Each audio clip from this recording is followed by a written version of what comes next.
On September the 23rd, 1932, King Abdulaziz bin Saud united the kingdoms of Najd and Hijaz to form what we now know as modern Saudi Arabia. Now, in that same year, Franklin D. Roosevelt was elected president. Amelia Earhart flew a plane from the United States to Northern Ireland. The Sydney Harbour Bridge opened in Australia, and a horse named April V won the Derby. Now, a lot has changed in that period of time since 1932. And Saudi Arabia has become from a little-known country in the Middle East to a true economic and global powerhouse. It's also a sporting powerhouse, and the slogan for this year, the motto for this year, is "We dream and we achieve." Now, if you're with us in Saudi Arabia or anywhere else in the world, good morning, good afternoon, good evening. Welcome to King Khalid Racecourse, and welcome to Saudi National Day.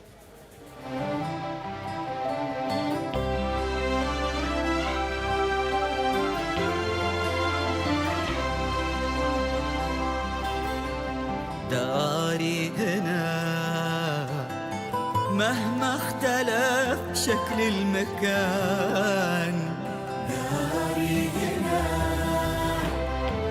مهما اختلف شكل المكان، داري صدى وصوته هلا عبر الزمن، داري حضن يتجاوز أبواب البيوت، داري الحواري والقرى، داري المدن، داري السلام اللي انبنى لأجلي وطن، داري هنا فيها حلمت وشفتها مستقبلي، فيها عزومي وعزها شيولي،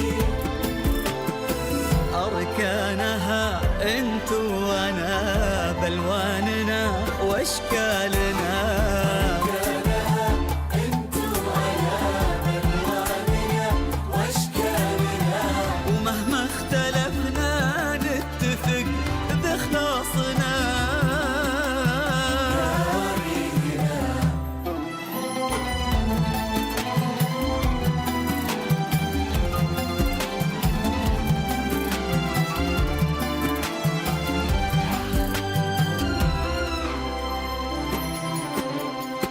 لك فيها حب يساوي الحب اللي لي، ما تنحني ورغم الظروف مكملة، لو يثقل الحمل بفخر تتحمله، هي ظلنا هي أمننا واحنا الجنود، شعب ولي عهد وملك نوفي الوعود، هي لنا دار، هي لنا دار، شافت مشاعرنا وقلب.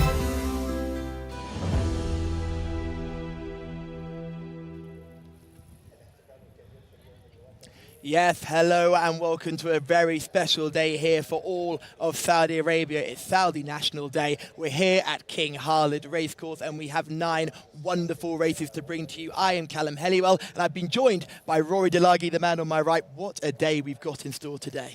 Yeah, terrific day's racing and just a great day, obviously, for local culture and celebrations. This being the 93rd Saudi National Day, and we're clearly in for a treat beyond the horses today, but the horse racing itself is absolutely tremendous. Really looking forward to it. Yes, we had a great day yesterday with plenty of action on the track with some true headliners, including horses like our Motterhead, who blew everyone away. But we've got plenty more exciting horses to look forward to today. It won't just be me and Rory, though. Shamila is down in the parade ring, and I've heard you've got a stunning dress to show us as well. Good afternoon. Thank you very much, Callum, and happy 93rd National Day to Saudi Arabia. And we're so proud to be bringing you coverage of this historic day for the very first time on the GCSA's English coverage channel here in Saudi Arabia at King Khalid Racecourse. And we will be bringing you all the activities, the festivities and the celebrations all throughout the day on National Day. But we cannot forget about the fantastic racing we have in for you today as well. We have Asfan Al-Khalidiyah, the star of the show, in the Arabian race, and we could see apprentice Asil Al-Sayharni take home another cup as he partners with Abu Al-Nawamis in the 9th race, which would be fantastic to see. Yes, it would be wonderful to see it. Asil Al-Sayharni, what a day he had yesterday, winning our big race, the Taif Derby, on Friday night under the lights, and gave us the old aeroplane celebration as well, which I thought was just class all round. He's a jockey riding full of confidence right now. Yeah, clearly meant an awful lot to him last night, given the opportunity to ride one of the big races, and got the job done in very good style on a really likeable horse as well. And yes, that celebration looks very familiar to us, doesn't it? He's clearly been watching a little bit of National Hunt racing in the UK. Yes, he's been very keen to keep an eye on the runnings of Harry Skelton, who has really made the aeroplane celebration his own, but I'm pretty sure Asil is trying to trademark it for sure. Now, Shamila has already been hard at work, and she's giving us a preview to look forward to all the action today at King Khalid Racecourse.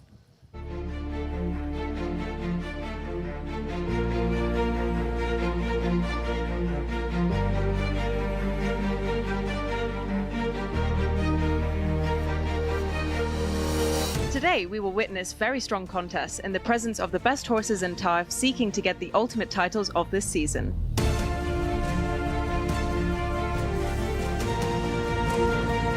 The day begins with an open race over 1,200 meters. The favorite is Bakil, who is looking for his 3rd victory in a row. However, he may be hindered by the up-and-coming Ryan's Party after he settles strongly into his last race that took place between him and Habibi Go Lucky, who is returning and hoping to get another victory.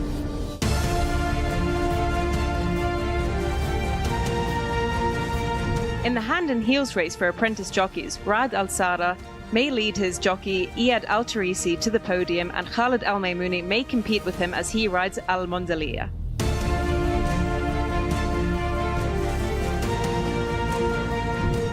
Despite his loss during his first appearance this season, Luigi Vampa imposes himself as a name that is difficult to surpass, winning 1 from 3 during last season, and it may be an easy task if it is in the best condition.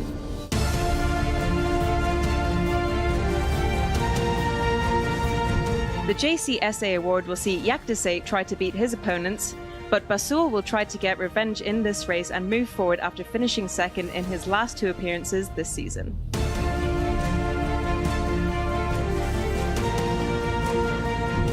The Arabian horses will compete for a prize over 1 mile, and it will be very difficult to beat Kaswarat Al-Khalidiyah, who is looking for his first victory this season after finishing 2nd behind 3 different champions during his last 3 races.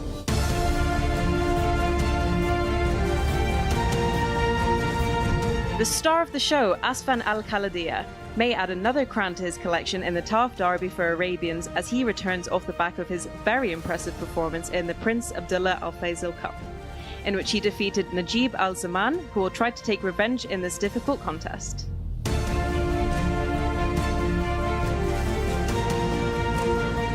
The National Day Cup for thoroughbreds will start from the 2,400 metre mark. Horton of Youth takes the lead after his exciting performance in the Okaz Cup when he overtook a number of his current opponents, including Khartoum, who has returned to take him on again. Meanwhile, the title holder Abu Al-Nawamis has had an excellent preparation for this race when he achieved an exciting victory last time out that confirmed his ability to defend the precious title.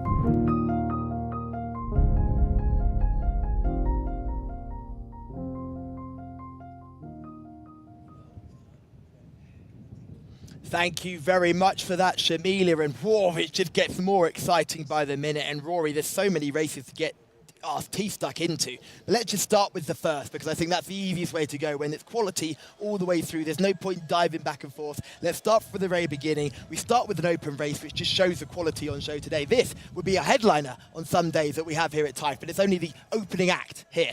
Yeah, we normally sort of ease our way in with a couple of maiden races around this trip, but this is a high-quality open race in which Bakil is the obvious contender. Been off since week 27 after running out an impressive winner over course and distance. On the evidence of that, he'd be hard to beat. But you never really know when a horse has had that kind of break, whether he's going to be as sharp as he might be. And the likes of Habibi Go Lucky and Ryan's Party are obvious dangers there. They were separated by no distance at all, a neck between them last time out, and there would have been nothing at all between them with another stride to go. They're both contenders for the same stable. Atisalat we saw last week flying home to finish second in a handicap, and there are others in there that you can give a chance to as well. It looks a really good quality race to start the day. Yeah, let's talk about Atisalat and Ryan's Party to start with. I thought Atisalat was running a mighty race, had to come via the car park to get involved and was still running on late. Are you concerned that this horse, who doesn't show too much early speed, could get caught wide again? Yeah, well, he's been in and out this season.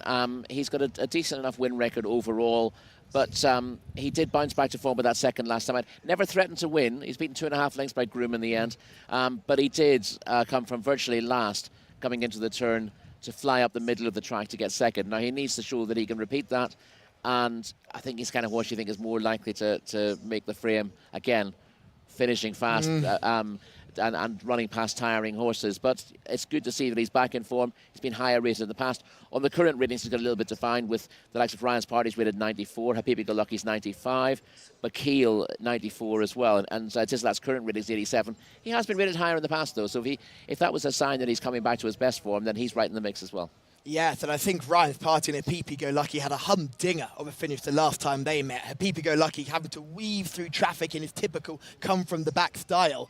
But Ryan's Party got first run and held on. That race was won right at the top of the straight. Yeah, and it's a pretty straightforward ride, Ryan's Party. He signalled that he was coming back to form when third on his previous start. He's got more weight to carry this time around. That's the thing to bear in mind. And I think you look at that race and think, well, maybe if Habibi Go Lucky had a better run, might have done that, but Ryan's Party benefited from his rider's claim last time out, and I'm not sure the rider's got the same claim at the moment. That's a slight question. Right? We don't have the rider's claims down here. If he's claiming the same amount, then we're looking at the same weights. If not, then he's worse off for that neck defeat, and that might tip the scales in favour of Habibi Go Lucky in terms of that match. Yes, that matchup could be Habibi Goes Lucky's to lose. I thought, interestingly enough, for the horse like Bakil, this is the horse coming off a really long absence, but we saw our Motorhead yesterday. I'll keep talking about the horse because I love him, but we saw our Motorhead yesterday doing the business off a long layoff too, and sometimes trainers with these good horses can afford to be a bit more patient. Yeah, this is a really big day, so it's not like a horse. If a horse wins a good race and then it's off for a long time and reappears in sort of similar or weaker company, I'm slightly worried about the layoff.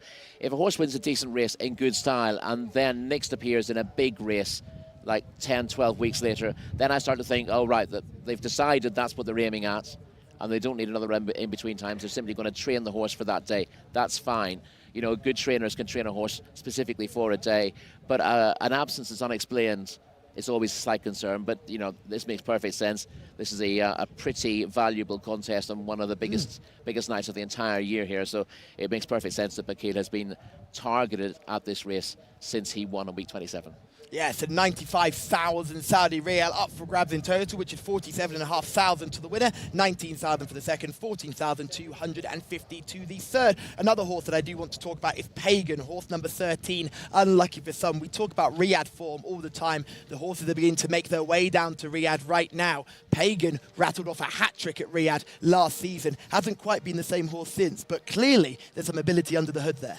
No, all his Saudi Arabian wins have come at Riyadh. And he's been 10th and 12th in 2 runs this season, 10th behind Ryan's Party last time out.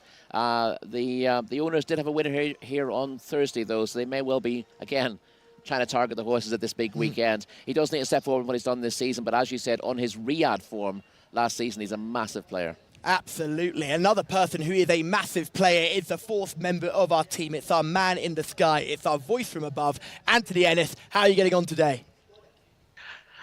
Hi, Callum. Yeah, good to see you. Good to hear from you. Good to see you, Rory and Shamila as well. Yeah, great to be back on the programme. And here's the schedule we've got for today. We start off in about 15 minutes' time with our opening race at 4 o'clock local time. It's an open race for the 3-year-olds, fillies and colts. Great to be here on National Day.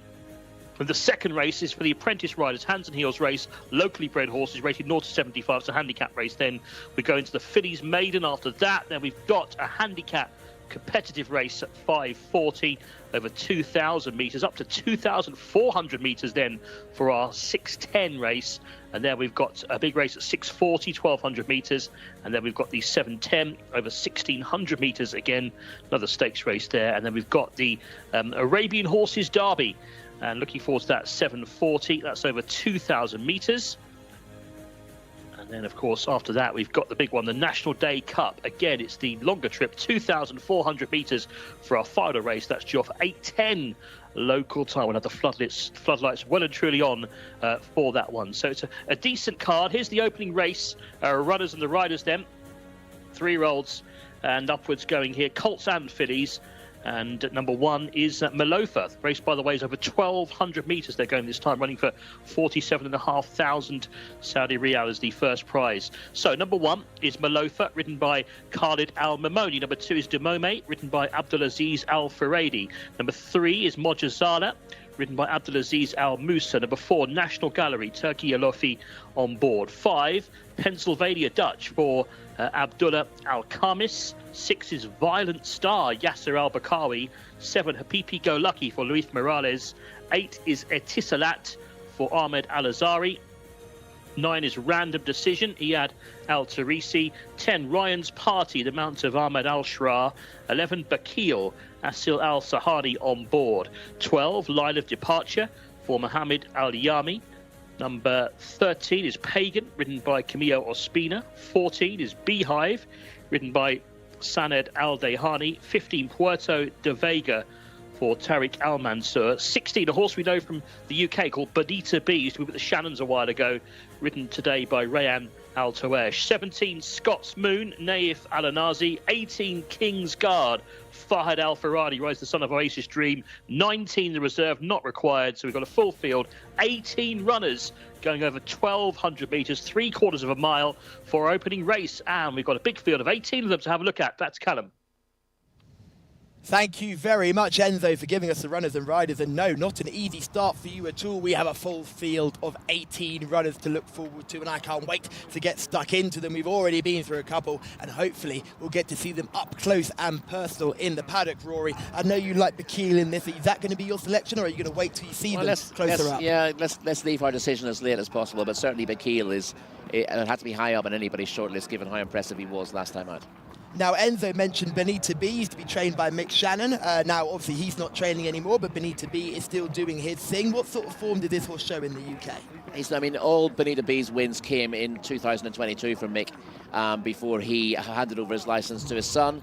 But his form's been on the slide this term, and he's pretty difficult to fancy on the form that he's shown recently. Only 12th last week, and Bonita B's one of the harder ones to fancy in this contest. Obviously, a filly. Again, I've got to get my fillies and my colts sorted out today. And your geldings, because they're all over the place. well, we'll do the he and she. And so Bonita B, obviously a filly. But yeah, she's struggling for form at the moment. Pennsylvania Dutch is an older colt in this field, 9 years old, has 7 wins, but they were a long time ago. Hasn't shown that same form since. No, again, all 5 of his wins came in 2019 for Kevin Ryan, and he hasn't really gone on since. He's been quite lightly raced in recent seasons, but he doesn't seem to have the ability that he had. And again, although he's got a current rating of 89, that's waiting to fall. 15th and 13th in 2 runs this season for the entire. Yeah, we're just having a look at some of the horses coming through shot here. This is Puerto de Vega, horse number 15, just walked through shot, followed by Bonita B. We already talked about Bonita, so let's talk about Puerto de Vega, number 15. Yeah, 4-time winner, but well beaten in 3 starts in Saudi Arabia. So needs to find the form. Again, ex-English, won several times for Stuart Williams back in the day, but hasn't adapted yet to Saudi Arabian racing. What's the overall theme you're seeing with horses coming from the UK island, and we've got some French runners too, coming over to Saudi Arabia? Some of them are bringing great form and not finding it again. Some of them are bringing terrible form and sprouting wings. What do you think is the key factor? It's that the racing is very different here to it is in the UK. Obviously, we're racing only on dirt here at Taif, and a lot of horses are coming here who've been racing on turf, and often in softer turf as well in the UK and Ireland. so it takes them a while to adjust. And obviously the temperature is very different. It's mild enough here in Taif compared to what it is in Riyadh, but we're still looking at temperatures up to 38, 39 degrees, and that's a big deal for some horses. We're seeing the horses in the parade ring now up close. Someone who's already had a good look at them is Shamila, and she can give us her paddock choice.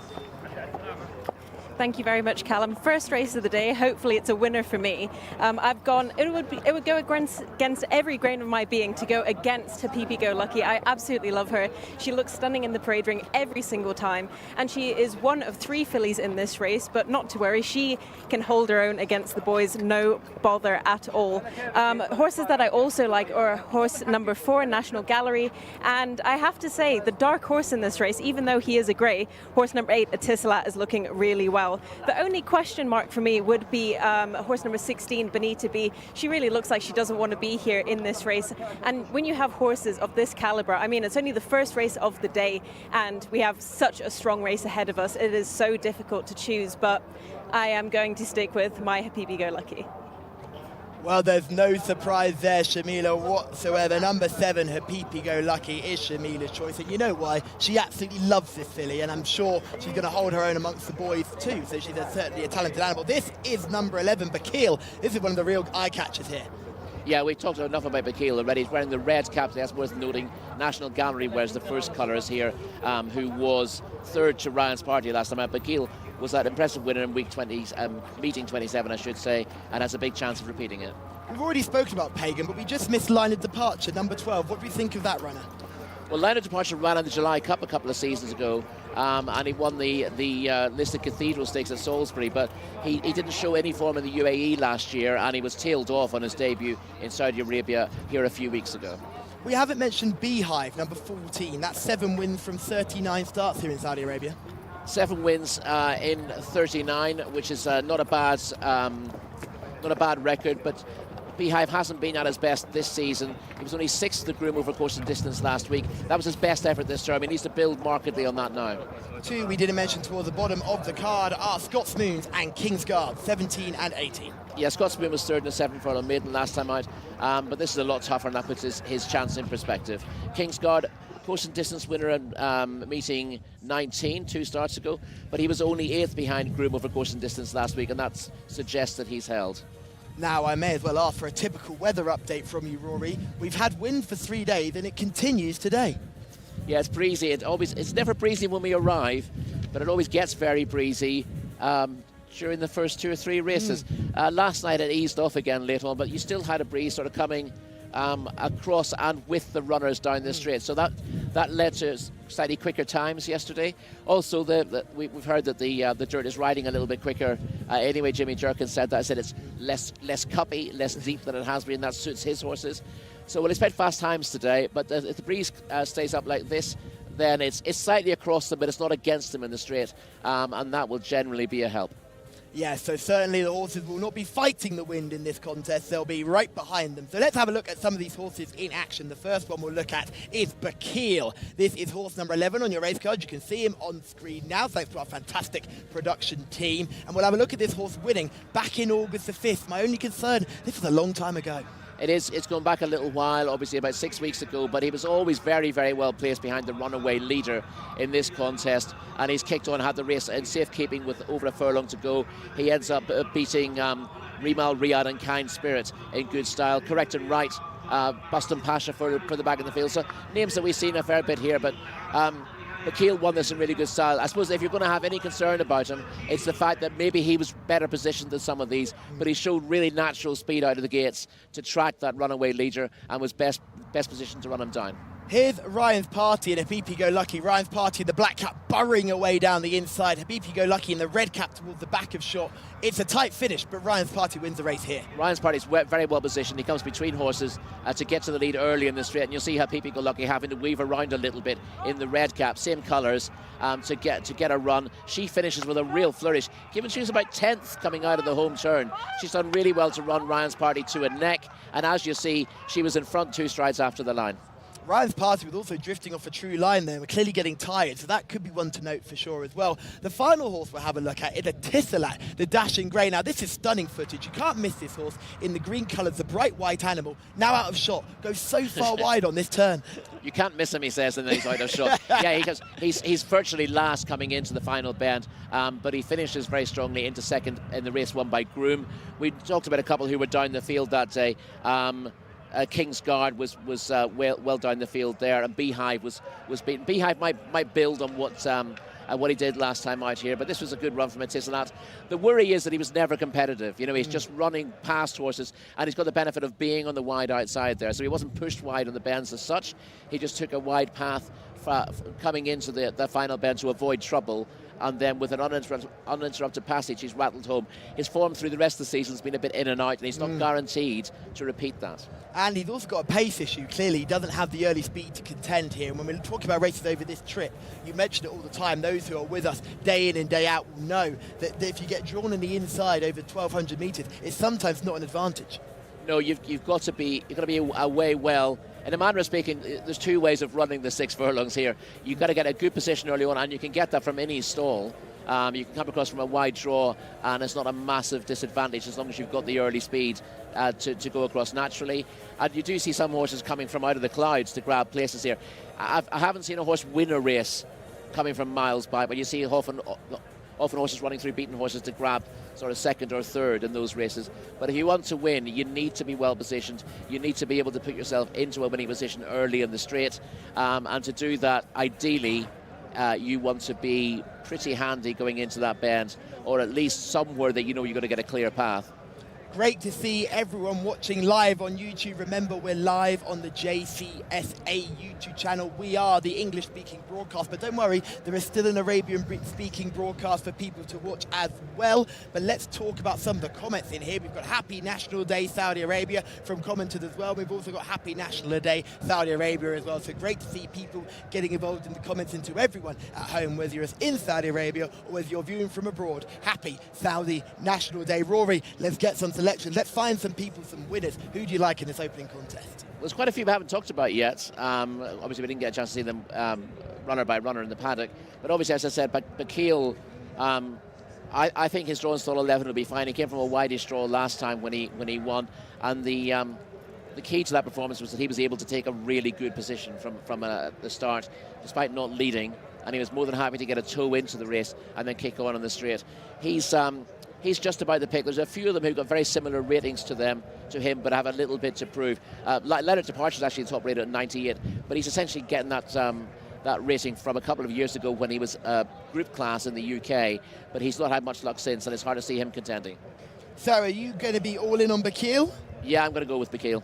Thank you very much. So Rory likes Bakil, Shamila likes her PP Go Lucky, and I am going to side with it's a tough one because I quite like Pagan sneaking in towards the bottom, and Moja Zale too with an interesting runner, but I'm going to go with Ryan's Party to maintain that form again. It's going to get that early speed and maybe try and take on and get a first run against the rivals there. So I'm going to go for number 10, Ryan's Party. Enzo, it's over to you, my friend. Thank you, Callum. Thanks, Rory. Yeah, I liked a couple here. I can see the case for Bakil, certainly, that Rory was making. He looked an absolute picture, I thought, as well, on the way down, Bakil. National Gallery, I was trying to make a case out for him, but I'm not convinced now. I was looking back at his old form with Joseph O'Brien back in the day. He certainly showed ability, but whether he'd be good enough to win this or whether he's just not quite as good as he was as a 2-year-old, I don't know. But yeah, Bakil probably just over National Gallery, two of the same ownership. If you're looking for the caps, Bakil red cap, as you mentioned. National Gallery's got the first colours on, and Ryan's Party's rider has got a light blue cap, of course. Her PP Go Lucky, Shamila's favourite horse. The jockey's got the black cap on that, Luis Morales. So they're loading. Not many more to go forward here. We're going the 1,200 metres, so 3/4 of a mile here at Taif on the dirt. Number 11 to go forward, that is Bakil. As we said, a red cap for Bakil here. And there is her PP Go Lucky, the black cap for Luis Morales. Last couple about to go forward then, just about ready for a start. set to go, I think. There's one just a little bit edgy in stall 17. Scots Moon settles down. They're off. They've jumped away for the opening race. Just bunny hopping out of the stalls there was Pennsylvania Dutch. Rather missed the kick, and breaking well was Melofa towards the inside and showing really good speed out very wide is Scots Moon, the green and white colours. Also up there is Beehive in the blue and black, and now handy is Bakil. The red cap goes into third place, and then comes behind those Puerto de Vega, who's back in the field. They had a random decision who's trying to make up some ground up on the inside as they head down through the first 300 metres or so. The leader here is Scots Moon in front, to Beehive in second, making ground Bakil on the inside. They're clear from random decision, and then comes Ryan's Party, who's back in the field from Puerto de Vega. Further back to find King's Guard as they make the turn at around 59 kilometres per hour. They're heading for the home straight, and the final 400 metres. Bakil now coming through on the inside, jockeying with the red cap here. Asil Al-Sahari to hit the front of Bakil, has quickly raced clear, but running on from the back is Ryan's Party, giving chase now in second. So it's Bakil in front. Ryan's Party, though, down the outside looks a big danger, and Ryan's Party is coming there strongly on the outside. From the back, National Gallery is flying, the grey up on the inside. Ryan's Party nosing on. Ryan's Party wins. Bakil second, third National Gallery, and in behind them fourth place, maybe going to Pagan, who ran on, but we will confirm the full positions there. But what a finish. And it's Ryan's Party. His Memas colt is won at number 10 for the Fawaz stable, and Ahmed Al-Sharar has given this horse a very well-judged, a well-timed ride to beat Bakil, who looked the winner when he went for home. Bakil has drifted out, the winning time 1 minute 15.11 seconds. So 10, Ryan's Party the winner. Bakil has drifted across, hasn't he, in towards the winner. He's finished second anyway, so there won't be any worries of a steward's inquiry or anything. Third was number 4, National Gallery, and fourth was number 13, Pagan. Just the front three required, though. So it's 10, the winner, Ryan's Party, 11, Bakil in second, and third for number 4, National Gallery. So second and third for my fancies in the same ownership, but they were both beaten by number 10, Ryan's Party, who beats Bakil with National Gallery home in third place.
There ain't no party like a Ryan's Party, as Ryan's Party gets up in the dying strides to break the hearts of Bakil and his supporters in a thrilling finish to our opener, Rory. They went fast at the start and they finished fast at the finish. Well, you know, the ones that went fast at the start weren't going quite so fast at the finish, but Ryan's Party came from a fair way off the pace. A well-judged ride by the apprentice, Ahmed Al-Sharar, who was also on board when Ryan's Party won last time out. He's ridden this horse really well on those two starts. And his claim, and I'm not sure exactly what his claim is, but it seemed to be about 4 kilos difference in the actual weight he carried last time from what he was scheduled to carry. So he's going to be at least a 7-pound claimer, if not more. So that's a really confident ride from the young lad. Bakil has run his usual race. He was always well positioned, kicked on, looked sure to win turning into the straight, but they'd gone very hard earlier on. He couldn't quite keep the gallop up, but he was very game. He wanted to get at Ryan's party in the closing stages and try to worry him out of it. So I thought it was a game performance from Bakil. And National Gallery, the stable companion, has run on well for third. He was third behind Ryan's party last time out as well. So the form is working out quite nicely there. Of course, you know who used to train Ryan's party in the UK, don't you? I wouldn't have a clue. I know I leave that up to you, my trusty analyst. That's why I leave it up to you. Don't throw me under the bus like that. The clue's always in the question, Callum. Kevin Ryan, was it? Kevin Ryan. Oh, you're killing me. You're killing me. And she was right there, open goal. Can't believe I missed it. But yes, Kevin Ryan, ex-Kevin Ryan trained horse. Obviously, they're having a whale of a time of things at the moment, aren't they? Well, he only won a maiden in 2021 for Kevin, and he was beaten quite heavily twice in handicaps off marks in the 70s. So he's clearly improved. We'd had 94 coming into today. He'll clearly be nudging 100 after that. So this is one horse who you wouldn't have expected on paper, son of Maymas out of a Nevers mare, not bred for the dirt particularly, but he's relished life in Saudi Arabia this year particularly, and he's going from strength to strength. And you could just see Bakil's already drifting before even Ryan's party comes upside. So it's clear that horse is tiring out, because that's a clear sign. Yeah, but in fairness, if you ignore Bakil, Ryan's party shifted to his right last time when he won, and he shifted to his right again. And Bakil has moved with him. He wants to have a battle, so he moves towards the horse he's in a battle with. And I quite like to see that in a horse who's getting beaten. Obviously, when it's a horse that's in front who veers across, you don't like to see that because you think that the best horse might not be winning. But when a horse is getting beaten but wants to go across to the horse that's come past it, as if to say, come and have a fight. I like that. It's a sign of a good attitude. Absolutely, and they're both tough horses here. And we see the three pace setters, which were Scots Moon, Bakil and Beehive, were the three horses that went incredibly fast, 67 kilometres per hour down the back straight. It always looked like they'd come back to them, but Bakil nearly did an awesome job of keeping them all at bay. Yeah, Bakil has run a really, really good race, and it's just the fact that they've gone that stride faster even than he was going last time when he won. But given where he was positioned, he had to kick on when he did, and he's just got a little lonely in front. He's maybe wondering a little bit himself. Ryan's party comes alongside and he drifts out as well, and then the pair of them end up in the middle of the track as they settle down to fight it out. It was a really good race. It looked a good race on paper. It gave us exactly what we expected, all the right horses coming to the fore, and let's hope that the rest of the day goes in similar style. Absolutely, and let's hope the selections keep going in similar style. I had the first, you had the second, Enzo had the third, and we mentioned the fourth, Pagan, as well. So we did a really good run there. So it can only get worse from here, surely. Certainly can. But no, very well done to everyone at home if you selected Ryan's party in. Very unfortunate if you were with Rory and Bakil, because that was a tight finish, and a horse that I think has probably run the best race, would you say?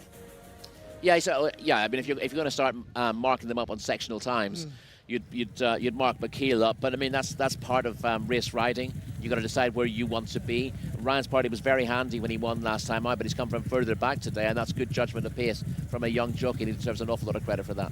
And I thought Bakil had a really interesting passage, because clearly the jockey wasn't too fussed about getting to the front. But when these two, Beehive and Scots Moon, start going, and you did mention to me off air that Beehive was sort of outside-ish chance, so a horse that not many people would look at, but would have some chance if things fell his way. They didn't want to give Beehive too much lead. Scots Moon was there but couldn't get across to the rail. I thought it was smart for Bakil to get that rail run and not allow Scots Moon to get across.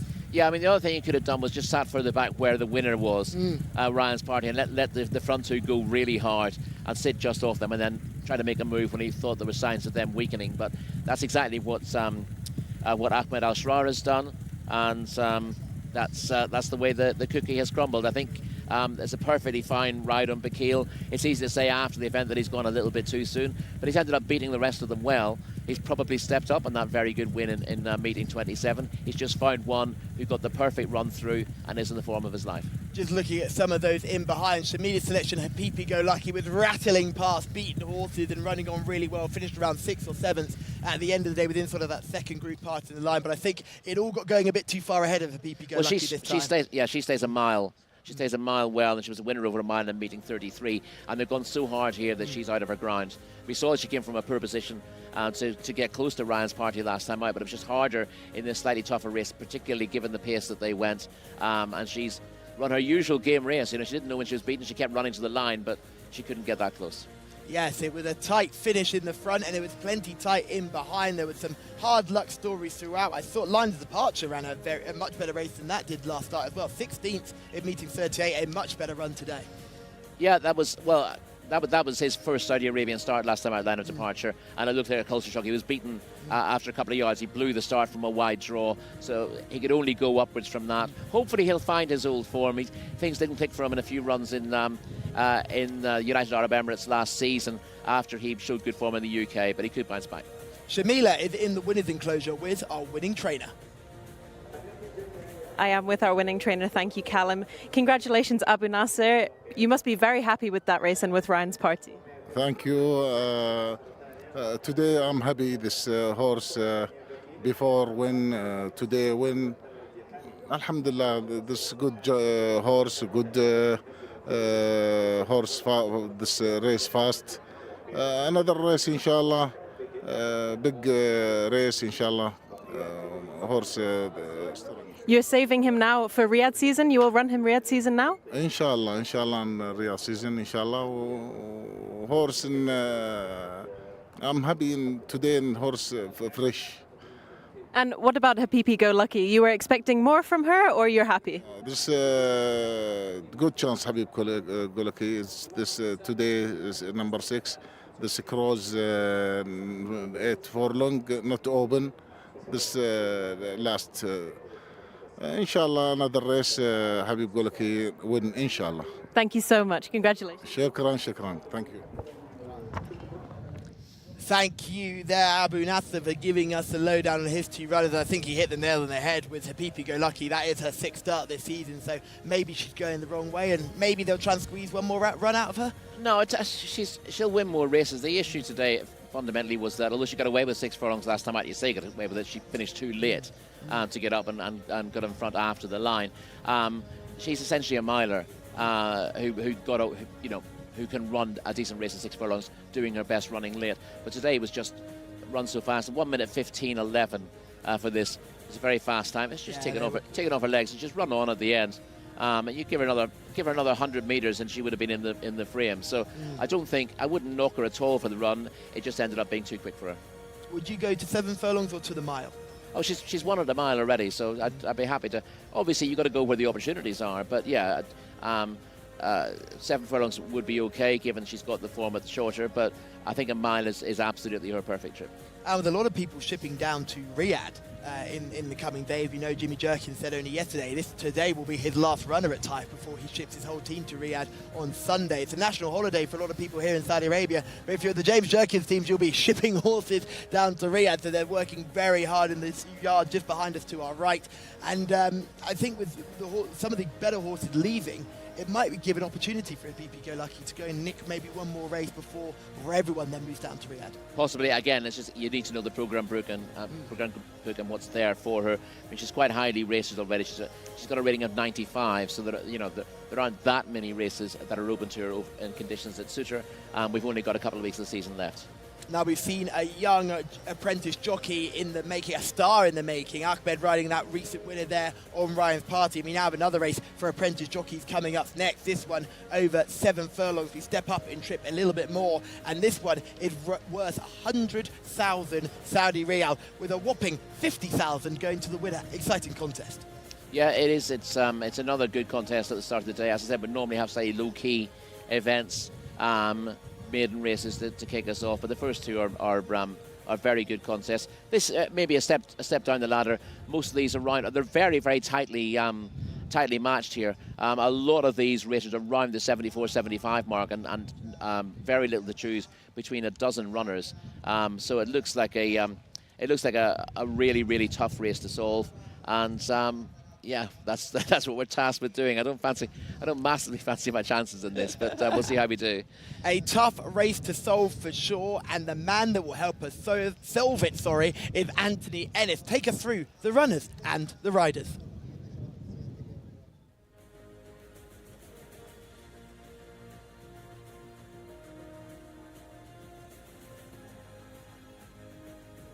Oh, we're just having a this one. few Yeah, technical... apprentices in action here. This is the hands and heels race, isn't it? It's full of locally bred horses. We'll do our best to try and find the winner. And let's go for the runners anyway. Number 1 is a horse called Hearty, Tariq Al Mansour on board this one. Number 2 is Owayshek for Mohammed Al Shamari. Number 3 is Al Mark, Turkey Alofi on board. 4, Strategy, Nawaf Al Mudiani. 5 is Saoud, and written by Nawaf Al Mudiani. That's number 5, written by Mohammed Al Shamima, I should say. 6 is Ibn Hadban, Mohammed Al Yami. 7, Laith Al Sarah, written by Thurb Al Tamat. 8 is Mosaka, Sultan Al Mimoni. 9 is Eschijdad for Sanad Al Dehani. 10 is Moata Samar for Abdulaziz Al Yayish.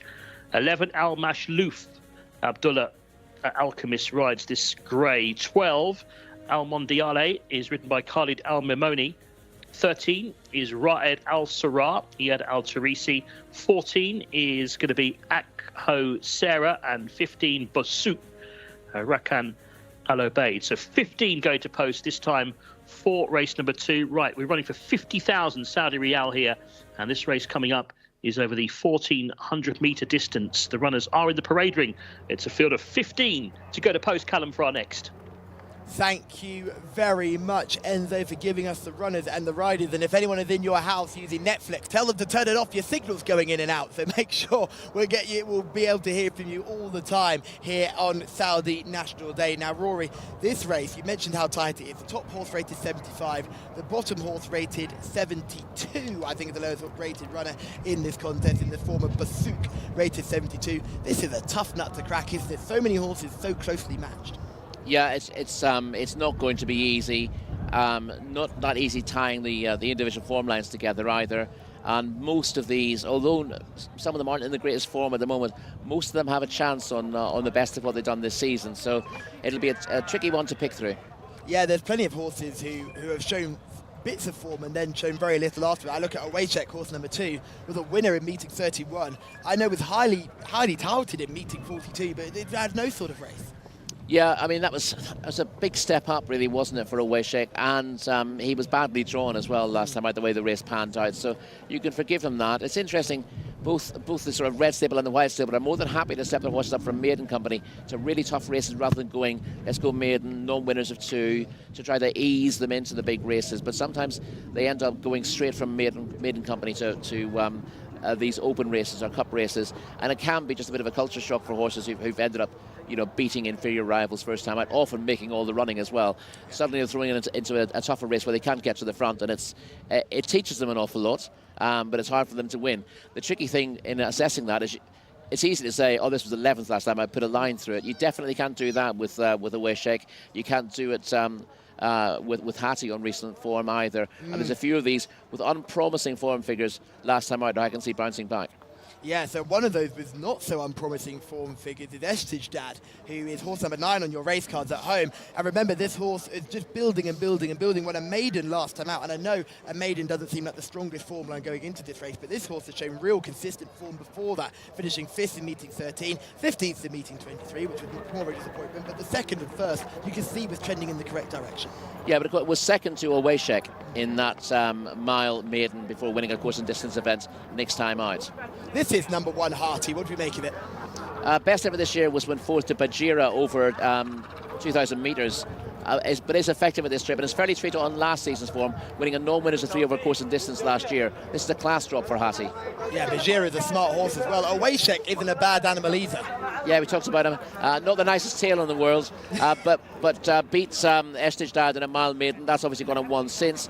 Badly drawn when fancied 2 weeks ago and could easily bounce back. This is one of the experienced runners, Al Mark, start number 82 in Saudi Arabia today. Yes, had plenty of racing, well treated on old form and is prolific, but just one credible run this season and he just doesn't seem to be the force of old. Yeah, looked to be trending in the wrong direction the 7th last time out. Strategy is horse number 4, 1 win in the career name. Only 1 win, and that's 2 years since he won a 1 mile maiden, and his form is on the slide. Saoud is horse number 5. If we get a look at that, just making sure it's the right one. It is Saoud, horse number 5. Lovely looking animal, big, strong type, especially in behind. Yeah, 5th in open company earlier in the season, but the form of that race hasn't really worked out, and he's been well held twice since, so he needs to bounce back. Ibn Hadban is horse number 6 on your race card in those striking yellow and black colours. Has won over 2,000 metres in maiden company. Also won a 0-75 apprentice handicap this season. Has been outclassed in a tougher race last time, open company last time. I think that's the same race that Oweshek was in, and drops back in class today, which gives him a chance. Laith Al Sarah is horse number 7. Has won win this season, came over the 1,200 metres in a 0-75 handicap. Has been pitched in a bit too deep since then, and has a chance again, another one eased in class that gives him a bit of a squeak. Masaka, you won't miss in those orange and blue spotted silks, but probably not going to be winning this race. No, well, not on recent evidence, but he was rated as high as 80 last year, so that, this would be a class drop based on what he was capable of doing, and he is a maiden winner over this trip at Riyadh, so he does have place claims if he can find his old form. If for the last time out winner, Dad. Yeah, did well, beat Monat Al-Bari last time out, and we all know what Monat Al-Bari did the other day, and that pops up on a few of the form lines here. Mawata Sema is horse number 10. Won a 0-70 handicap at meeting 8 over the mile trip, and has been in pretty tough races since. Good 5th last time out over the 1,200, which is probably too sharp, and now steps back up to what should be the ideal trip. Another one of the shorter tail club is Al Mashlouf. 2 wins to date in a maiden and a 0-60 handicap, but it is improving this season, and ran well when 3rd in a 0-70 handicap last time out. A neck behind Monat Al-Bari, but was conceding that rival 3.5 kilograms, so comes out the better horse ahead of Jcsa on that piece of form. Almondi Alaya with horse number 12, a likeable type, and Riyad Al Thara is horse number 13. Riyad Al Thara won a 6-furlong maiden meeting 26. With Monat Al-Bari back in 4th, and was a 2.5 length 4th in a course and distance handicap last time out, so it's in good form and is definitely a player. Akko Sarah is horse number 14. He's on a losing run of 16 since picking up a maiden last December, and although consistent enough, it's hard to fancy for win purposes. And this is the final horse to look at, the lowest rated runner in the field, rated 72, Basuk. Yeah, not in great form this season, but only had the one run. Did win a 0-70 handicap over a mile in March at Riyadh, and might just have needed that run first time out. So how many of those can you rule out? Exactly, that's the problem. Maybe 2. That's it. You can't rule many out, and we've got some really quality races coming through later on in the card, and you often get to know, if you look, the class angle. There's a class angle. There's clearly horses that have got the ability to handle themselves in this company. But other times in races like this, there are horses coming off poor runs. So what's happening is they're dropping back in class, having maybe shown something earlier, and then they're dropping back. I think Harty, right at the top of the field, is exactly that. That run behind Bajira is a really good form line, but this is a drop in class, so you'd have to give that horse a chance. I'd agree with that. I think Hartley's got a big chance here, having won. A non-winner to 3 tends to be a pretty strong contest, which is what she won in last year. Disappointing in her first couple of starts this season, but that 4th to Bajira last time out is definitely a step in the right direction. Let's go to Shamila, who's in the parade ring. Well, Callum, this might be a difficult race to figure out on paper. However, in the parade ring, Harty stood out to me straight away. She's a 4-year-old filly, and she just looks absolutely amazing. I mean, absolute standout from all the other horses in the parade ring. Horse that I also really like, and I talked about in my report earlier on today, horse number 13, Rad Al Sada. Also looking really well. One question mark for me in this race would have to be horse number 4, Strategy, looking like he's carrying a bit more condition than you would like to see in the race. However, these apprentice races are so good to give these jockeys extra experience, and I love to see them coming out on top. Thank you very much, Shamila. Talk to me a little bit more about some of these apprentice jockeys. For those at home who don't know much about the jockey ranks here, are there any names that we should be looking out for? Maybe not even riding in this race, but apprentices to watch out for throughout our time here in Saudi Arabia. Well, Asil Al-Seyhani is one to watch out for. Obviously, he won the big race yesterday. Fawaz Wanas is also one to watch out for. He was on a ban, however, he is back now, and I need to see him in the winner's enclosure very soon. In this race, we have Sultan Al-Maimoni, who won the Hands and Heels series in Deauville not that long ago. I mean, there's just so many quality jockeys that you wouldn't even normally think to look at, but do not underestimate any of them. Thank you very much, Shamila. And yes, Rory Sultan Al Bimoni, what a moment that was when that jockey went to Deauville for the International Apprentice Jockeys race. Not only did he go there and ride the winner, but he was also involved in mucking out on the yard. He was leading up horses. He was doing everything to make sure that those in France remembered who he was. And I'm sure that will suit him in the future. Absolutely, and there are other jockeys in similar moulds here as well who can make their mark internationally. Obviously, there's plenty of opportunities for them here in Saudi Arabia, but it'd be interesting to see some of the young jockeys here get the recognition they deserve.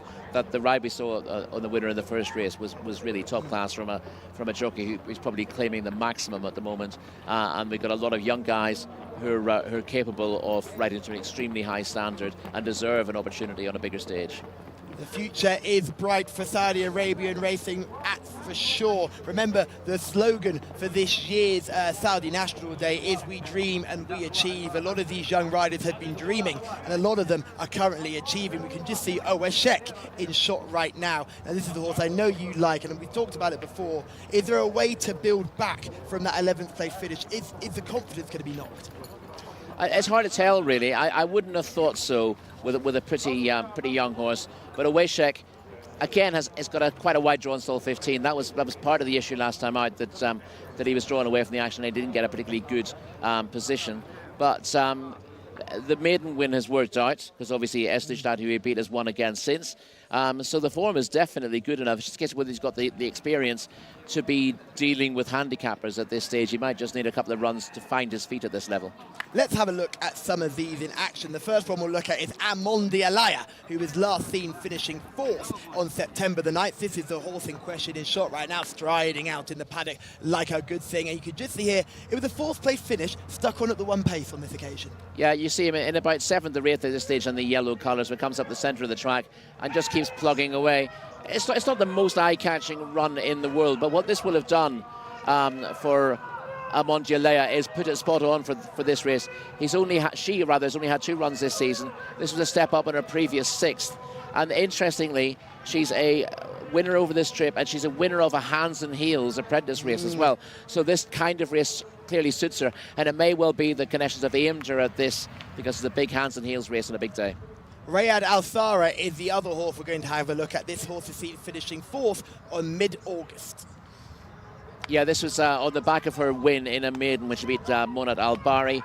And here she is running on pretty well to be beaten 2.5 lengths in a handicap over course and distance. She keeps on willingly enough. Again, she's not really closing on the winner as the line looms. She's getting gradually closer, but there are other horses also coming at her from behind. So she's just keeping on at the 1 pace, but that shows she's in form. She was 3rd 2 starts before that, won her maiden on her penultimate start. The fact she's able to back that up with a good run on a handicap suggests that she should go okay here as well. And I've called her she, and despite the fact that she's called Rayad Al-Sara, it's a gelding.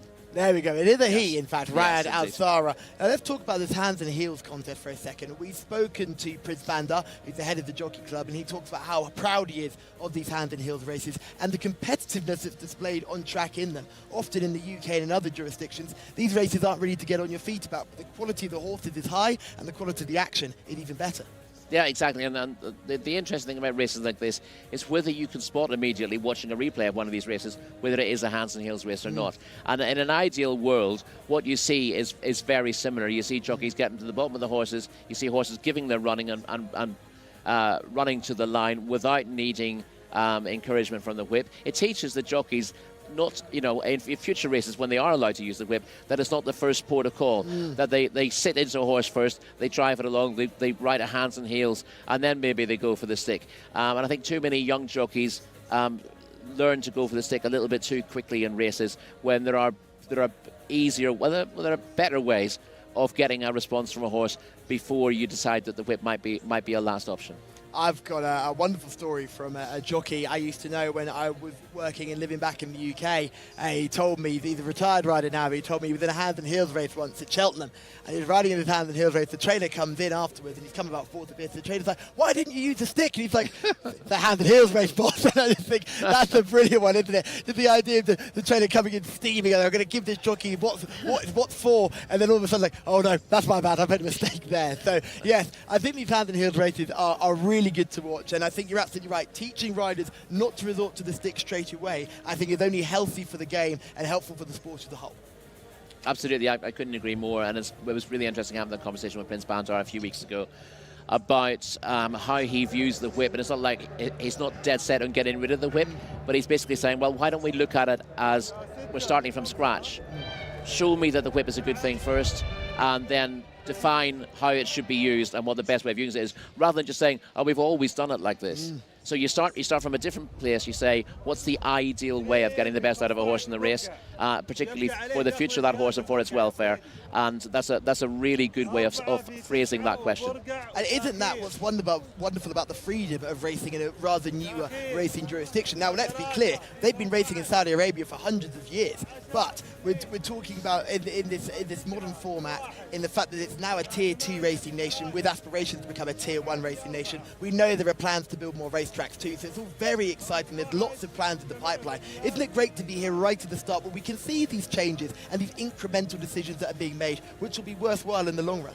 Absolutely, and it's good to see. Obviously, if you want to become a Tier 1 nation, you need to be doing things as a Tier 1 nation in the first place, and laying that down and running your sport in a thoroughly professional way, and having all your rules in place and making sure that all your procedures work. And I think, from what I've seen so far, I think things work much better here in Saudi Arabia than they do at home, because we don't ask the right questions sometimes. We assume everything should work in a certain way. When things go wrong, we tend to Largely panic. we tend to be reactive about things. There's not an awful lot of proactivity in terms of the running of the sport. There's an awful lot of sort of social media proactivity, but you need to look at the sport again and say, if we were starting from scratch, what would we do? And unfortunately, you can't really ask that question in the UK, because racing's been going on for hundreds of years, and lots of things tend to be accepted. If you challenge something, it's like, we've always done it like this, and you can't just say, well, why have you always done it like this? Because it's there already, we're not going to change it. If it isn't broke, don't fix it.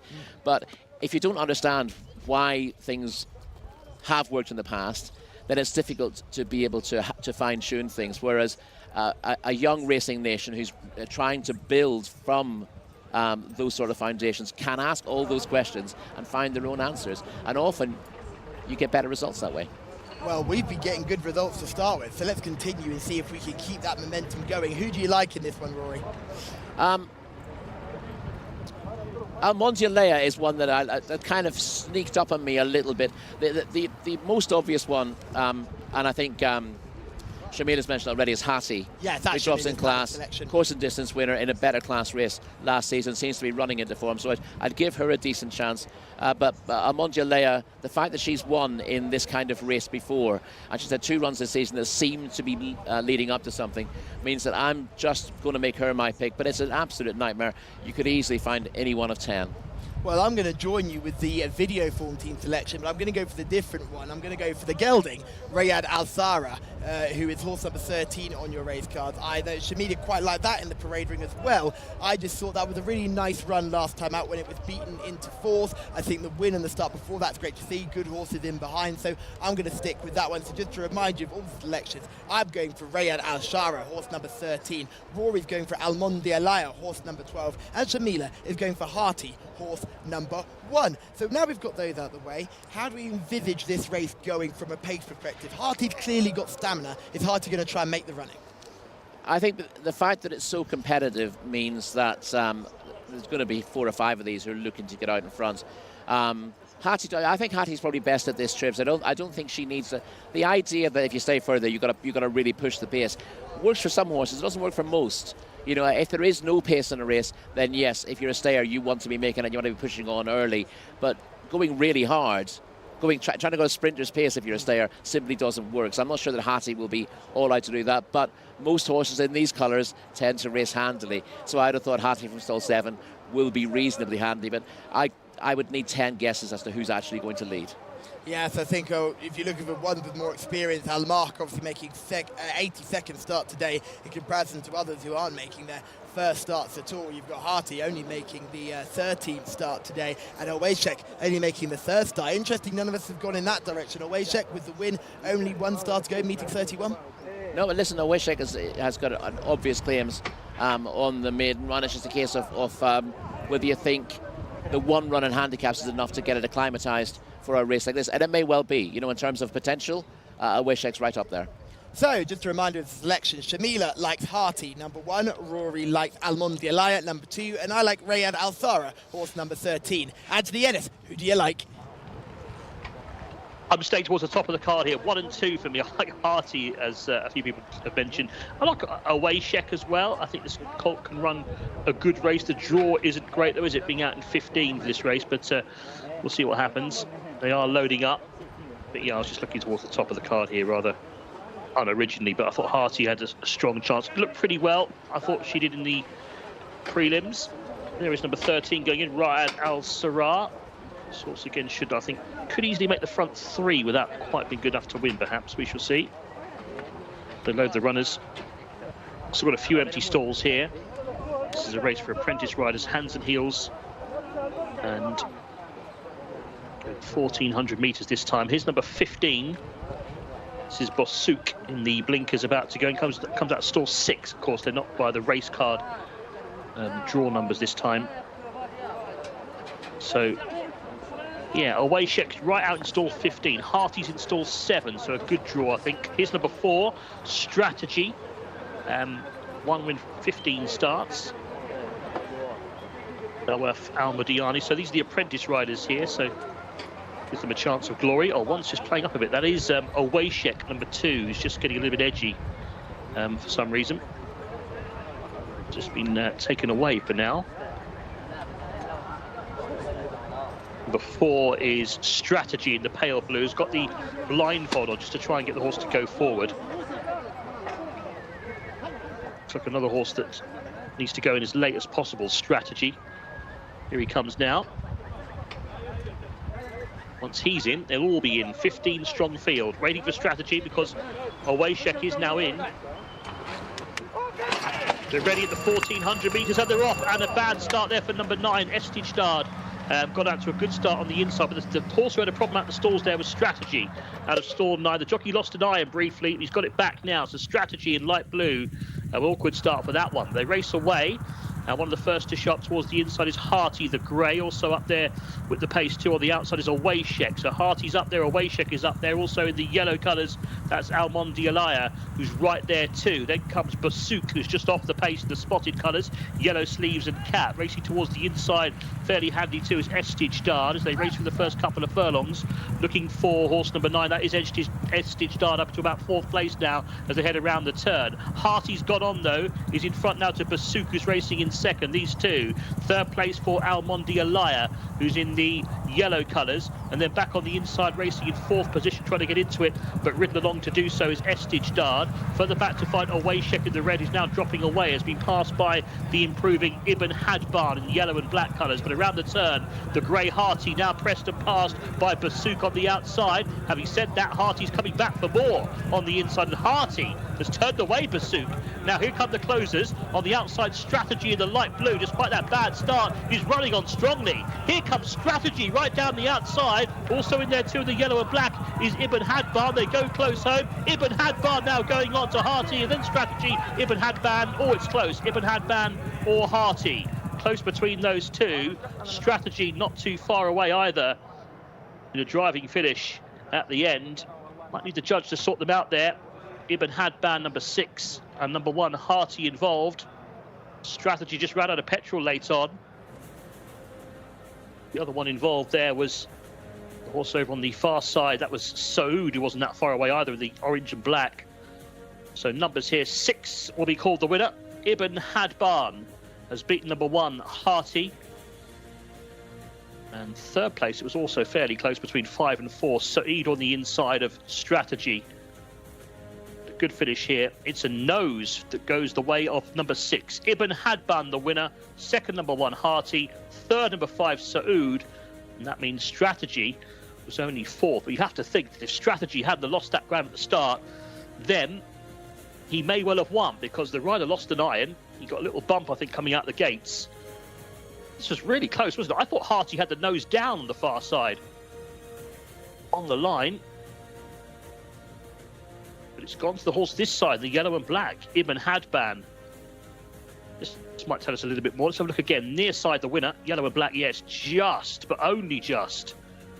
from Hati on the far side, third number 5 Saud, fourth number 4. That must be one of the closest finishes I think I've called here at Taif, but it goes the way of number 6 Ibn Hadban.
And that is a win for Mohammed Al-Yami on Ibn Hadban in an absolute thriller, Rory.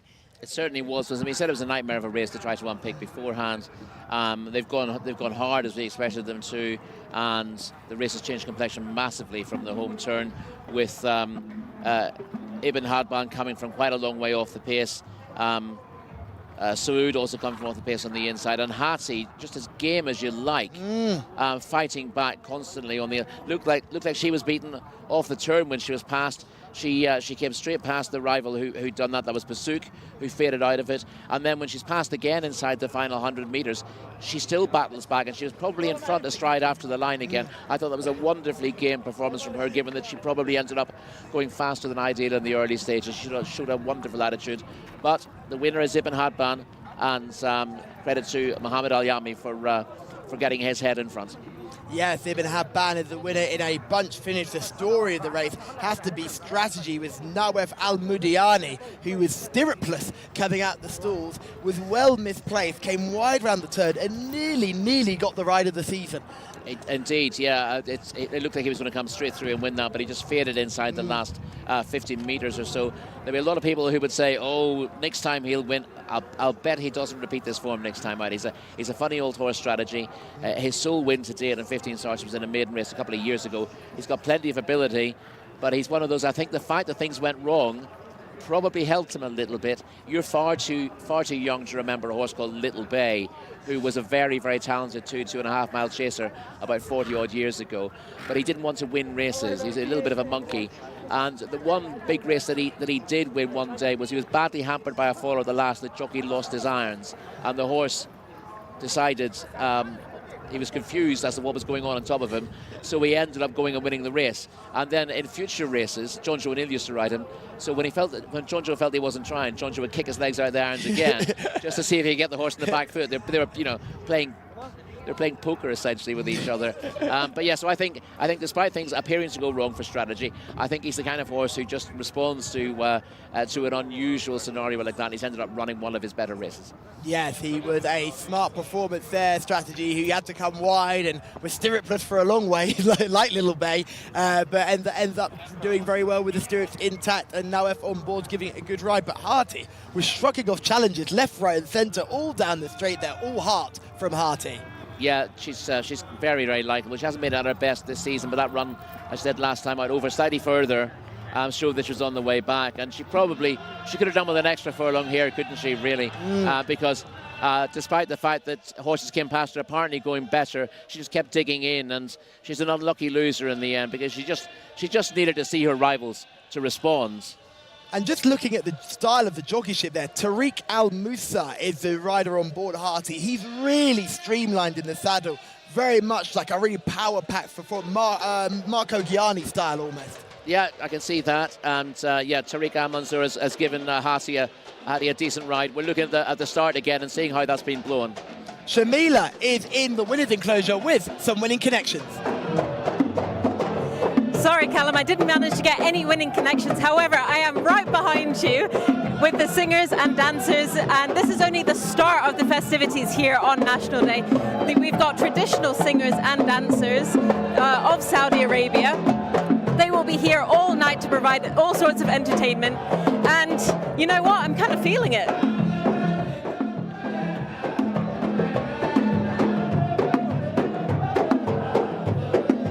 Very loud. Shamila, what is the atmosphere like down there? It's just so loud. It's absolutely brilliant. I mean, I can barely hear myself think down here, you know, but it is really good enjoyment, and everybody has come around to watch. Everyone is getting their phones out and enjoying it, and everyone's getting it on social media. It's absolutely fantastic. And Shamila is our social media expert here, Rory. What doesn't happen on Shamila's social media doesn't exist. So it's great to see her down there amongst everyone enjoying themselves here at King Khalid Racecourse. If you could hear anything I just said then. Well, I'm not hearing an awful lot of what you're saying, it has to be said. But yeah, this is a great atmosphere, very much like we had on King Faisal Day, but in a slightly different format. Yes, just had a little bit of a technical issue there, but yes, just like King Faisal Cup Day, it was a real thrilling atmosphere, and there was a real buzz about the place, and it just kept building as the night wore on. Can you remember what the sword dance was called that day? It was the Ardad. Well done, well done. Yes, the Ardad traditional dance. I remember it because Cristiano Ronaldo did it only the day before. So yes, going back to that race, Tariq Al-Mansour, I thought from a jockeyship point of view, I'm looking at these guys as apprentices, who showed the best style. I thought he was really good to watch. I think that would be someone to follow. Yes, I think so. The irony of that, actually, looking back at the race and saying how good these hands and heels races are, this is a filly who responds really well to pressure. She probably could have done with a little backhander there. The thing, what she did is every time a horse came to her, she's wearing blinkers, so she couldn't see her challengers until they got alongside her. Anything got alongside her or got past her, she would respond to that and go forward again. But then whenever there wasn't a challenger, she's maybe just idling a little bit, and she needed something else to come along. And in the end, she got knotted about 20 yards from the line, and she was fighting back again just as the line looms. So yeah, maybe without the blinkers, ironically, she'd have seen them, or maybe with a visor. Yeah, it's slightly ironic that maybe it wasn't the ideal race for her, but she's run a smashing contest, and I think she's one to keep on side. Yes, I think she's certainly one to add to the Saudi notebook. Oh, Wayshek, though, that was a bit of a negative performance, I must admit. I didn't see that horse really build what we saw last time. Yeah, this is the issue with when you step a horse up in class from an easy win. They haven't learned an awful lot in winning the race. And, I mean, you asked beforehand, might it affect the horse's confidence? Well, he's gone through the race in a handy position for the first 2 or 3 furlongs, but when things begin to heat up, he just backed out of it. He didn't get tired. He just decided, I don't really like all these horses around me, whereas in winning his maiden, he was always in a very strong position and was able to do that in good style, whereas here, there's a lot of horses in proximity, and it didn't seem to appeal to him. He doesn't have the experience to deal with that yet, but that's 2 negative runs now in handicaps. Maybe back to non-winners of 2 next time out for him. I tell you, one group of people that aren't getting tired of these guys playing the music, they are going to keep it up all the way through, and just look at how much it means to people. And that's the thing for me, it's how much it means to the local people. I've noticed Saudi National Day, this is my first experience of Saudi National Day, and the motto is we dream and we achieve. I think that's really, it says a lot about the nation as a whole. This is one of the youngest nations in the world, and it's doing such a massive imprint on the global, not only just economically and not just politically, but in all other aspects of life. And we've noticed that since we've been here. It really is a place that's changing rapidly, by the day almost. Yeah, it is, and if both of us would have taken guidance before coming out here about what to expect, what the cultural norms were, everything's out of date straight away. Yes. You know, I've been told, you mustn't wear this, you mustn't do this, you mustn't talk to these people, and all those ideas are almost immediately out the window, because the wind of change is blowing through Saudi Arabia so quickly in terms of that sort of generic culture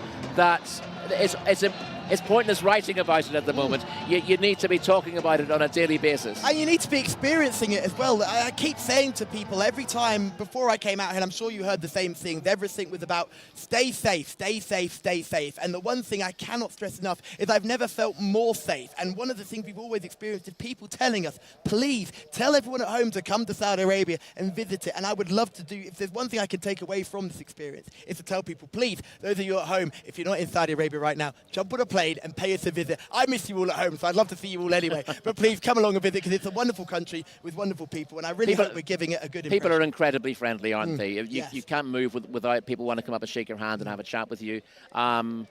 You're safe. Your properties. I had to have my phone here last night, and I knew perfectly well when I turned up today that it would be here. And the first thing that happened when we got here, I couldn't find where I'd left it, and someone's come up and said, "Did you leave this behind last night?" And you know that that's going to happen. If you left your phone behind at a race course or on the tube or whatever at home, you just kiss goodbye to it, can't you? Absolutely.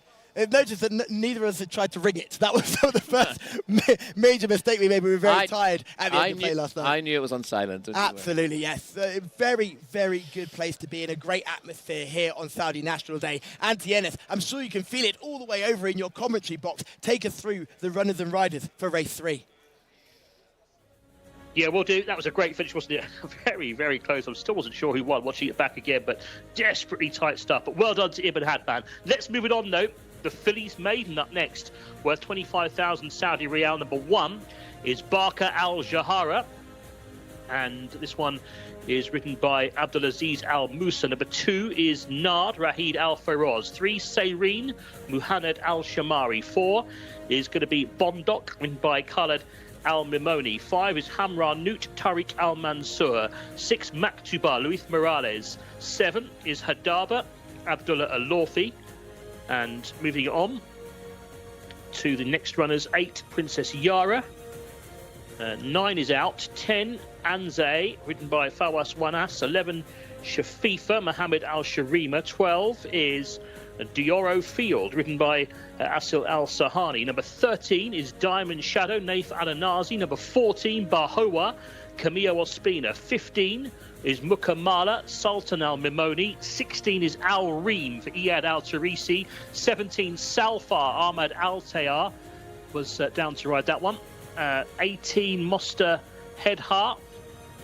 Mosta Hedhar for Abdullah Al-Khamis. And number 19 is a runner here, Fajr New Line for Thurb Altamas. They're the runners against a big field of runners this time.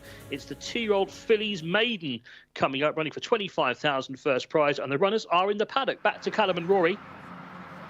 Thank you very much, Anthony, and thank you for taking us through the runners and rider. Barka Al Jahara, number 1. I'm sure we're going to have a look at that soon, but let's talk about some of the shortlist horses here. For me, it's all about one animal here, and it's one of the horses who didn't show too much first time up, but I thought just ran a really good all-round contest, and that was Diamond Shadow, horse number 13. Fell out the stalls, was wide all the way out, but still plugged on really nicely, and is a real stamp of a horse too. She's a big, strong type. Yeah, Daughter of Blame, of course, Breeders' Cup Classic winner. Was it Rachel Alexandra he beat on the day, or you need Tom Collins for that one. You need a Tom Collins for that. I'm sure he'll be yelling at the TV screen right now. Or Zenyatta. It was one of the great. Zenyatta. Yeah, it was one of the great fillies. But Blame won that Breeders' Cup Classic and is probably a better sire than we're getting to see. Nard here in picture, tailed off on debut, and difficult to fancy here. Serene was well held in 2 starts over 1,200 and 1,400. Steps up to a mile now. Yes, the next horse we're going to have a look at is Bondok, horse number 4. Now, I really liked this horse last time out to build on a really good run on penultimate start, despite being slammed all over the place. But Bondok ran no sort of racing connection to finally stepping up in trip. And this is number 5, Hamra Newt. Yeah, it was last of all stepping up to 1,400 metres last time out. So whether a further step up to 1,600 is a positive or not, I don't know. Getting a little bit upset with the wind as well. Yes, number 6 is Maktuba. Mike Tuba was 5th behind Princess Yara over course and distance last time out. And although beaten a fair way, has place claims because that was an improvement on her debut. Hadaba is horse number 7, rated 77, has got plenty of experience. Yeah, 5th staying on behind Tabor Phil in the Taif Cup for fillies last time out. That was a really tough race. The longer trip should suit on that evidence, and she's a very interesting one here. It's the strongest level of form we can see from a quality of race-wise, surely, in this contest. She's the form pick of certainly of those who have a rating. She's had plenty of experience, but that was probably her best effort in finishing 5th last time out. We're going to go straight to number 10, which is Anzai. Now, this horse had made its debut and came 5th on debut, and I was quite taken by this performance, made ground late. Yeah, fifth to Mosta Woba. I think the winner is well above average. That was over 1,400 metres. But she was beaten 22 lengths. She doesn't need to step up on that, although she was staying on at the end. Shafafa is one of our debutants, horse number 11. Not a particularly good pedigree. She's a full sister to a 32-race maiden and no winners. Yeah, so you'd be slightly concerned about that horse. Here's number 12, Doro Field, 12th on debut, back in meeting 7, had a long break here. Yeah, long break and was soundly beaten. I mean, he finished in front of half a dozen that day, but was still well beaten in what was a slow time. This is Diamond Shadow, and just look at her. She's an absolute stunning stamp of a filly, and I thought that run last time, although there were plenty of negatives, lots of positives. Yeah, she sort of shows her pedigree here, being by a proper judge horse in Blame. She does need to step up on that debut effort, but it was full of promise, although she's beaten 9 lengths. It was 9 days ago as well. It's not that long between runs, but if she does progress from first to second, she's a player. This is 14 Baroa, and now we go straight to 15 Mukmamala. Down the field in both course and distance starts to date, Mukamala, and not easy to fancy on that evidence. Al Reem was 4th on debut. Beaten 6 3/4 lengths into 4th over 1,400 metres on debut. So if she improves to step up to 1,600, I know you're not sure she will. She's one to consider.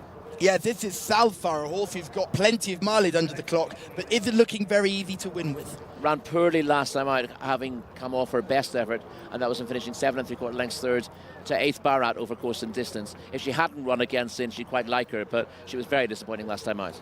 Mostaheda is horse number 18, 15th last time, and it wasn't too long ago. No, that was meeting 37. She started out well with a 4th over 7 furlongs on debut, but each run has been worse since. One that needs to step up on debut is Fajer New Line, who doesn't look the fittest in the parade ring. No, could just come in as a reserve fighter in New Line and finish 16th on recent debut. Not enough time between the two runs to gain fitness, I wouldn't have said.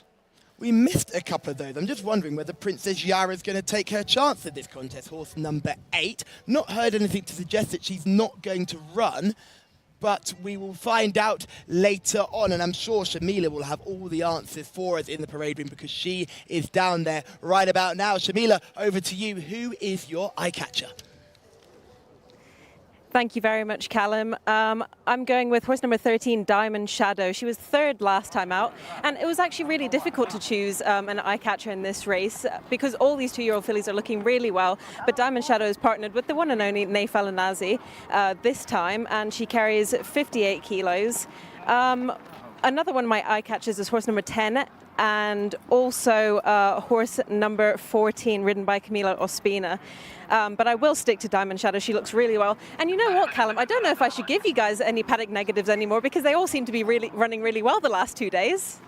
Absolutely, the paddock negatives are doing the business. I've got one question for you, just in regards to a bit of a spotting exercise. Princess Yara, horse number 8, should be going in orange and green colours. Have you seen that runner in the parade ring? Oh, that's a good question, Callum. I don't think I have seen her in the parade ring. I'm not sure. She might have gone down to the start early as we are missing one of the outriders, so that could be the case for that horse. Yes, thank you very much, Shamila. We'll give you all the information on Princess Yara when we get it. And hopefully Princess Yara runs, because that's got a massive chance.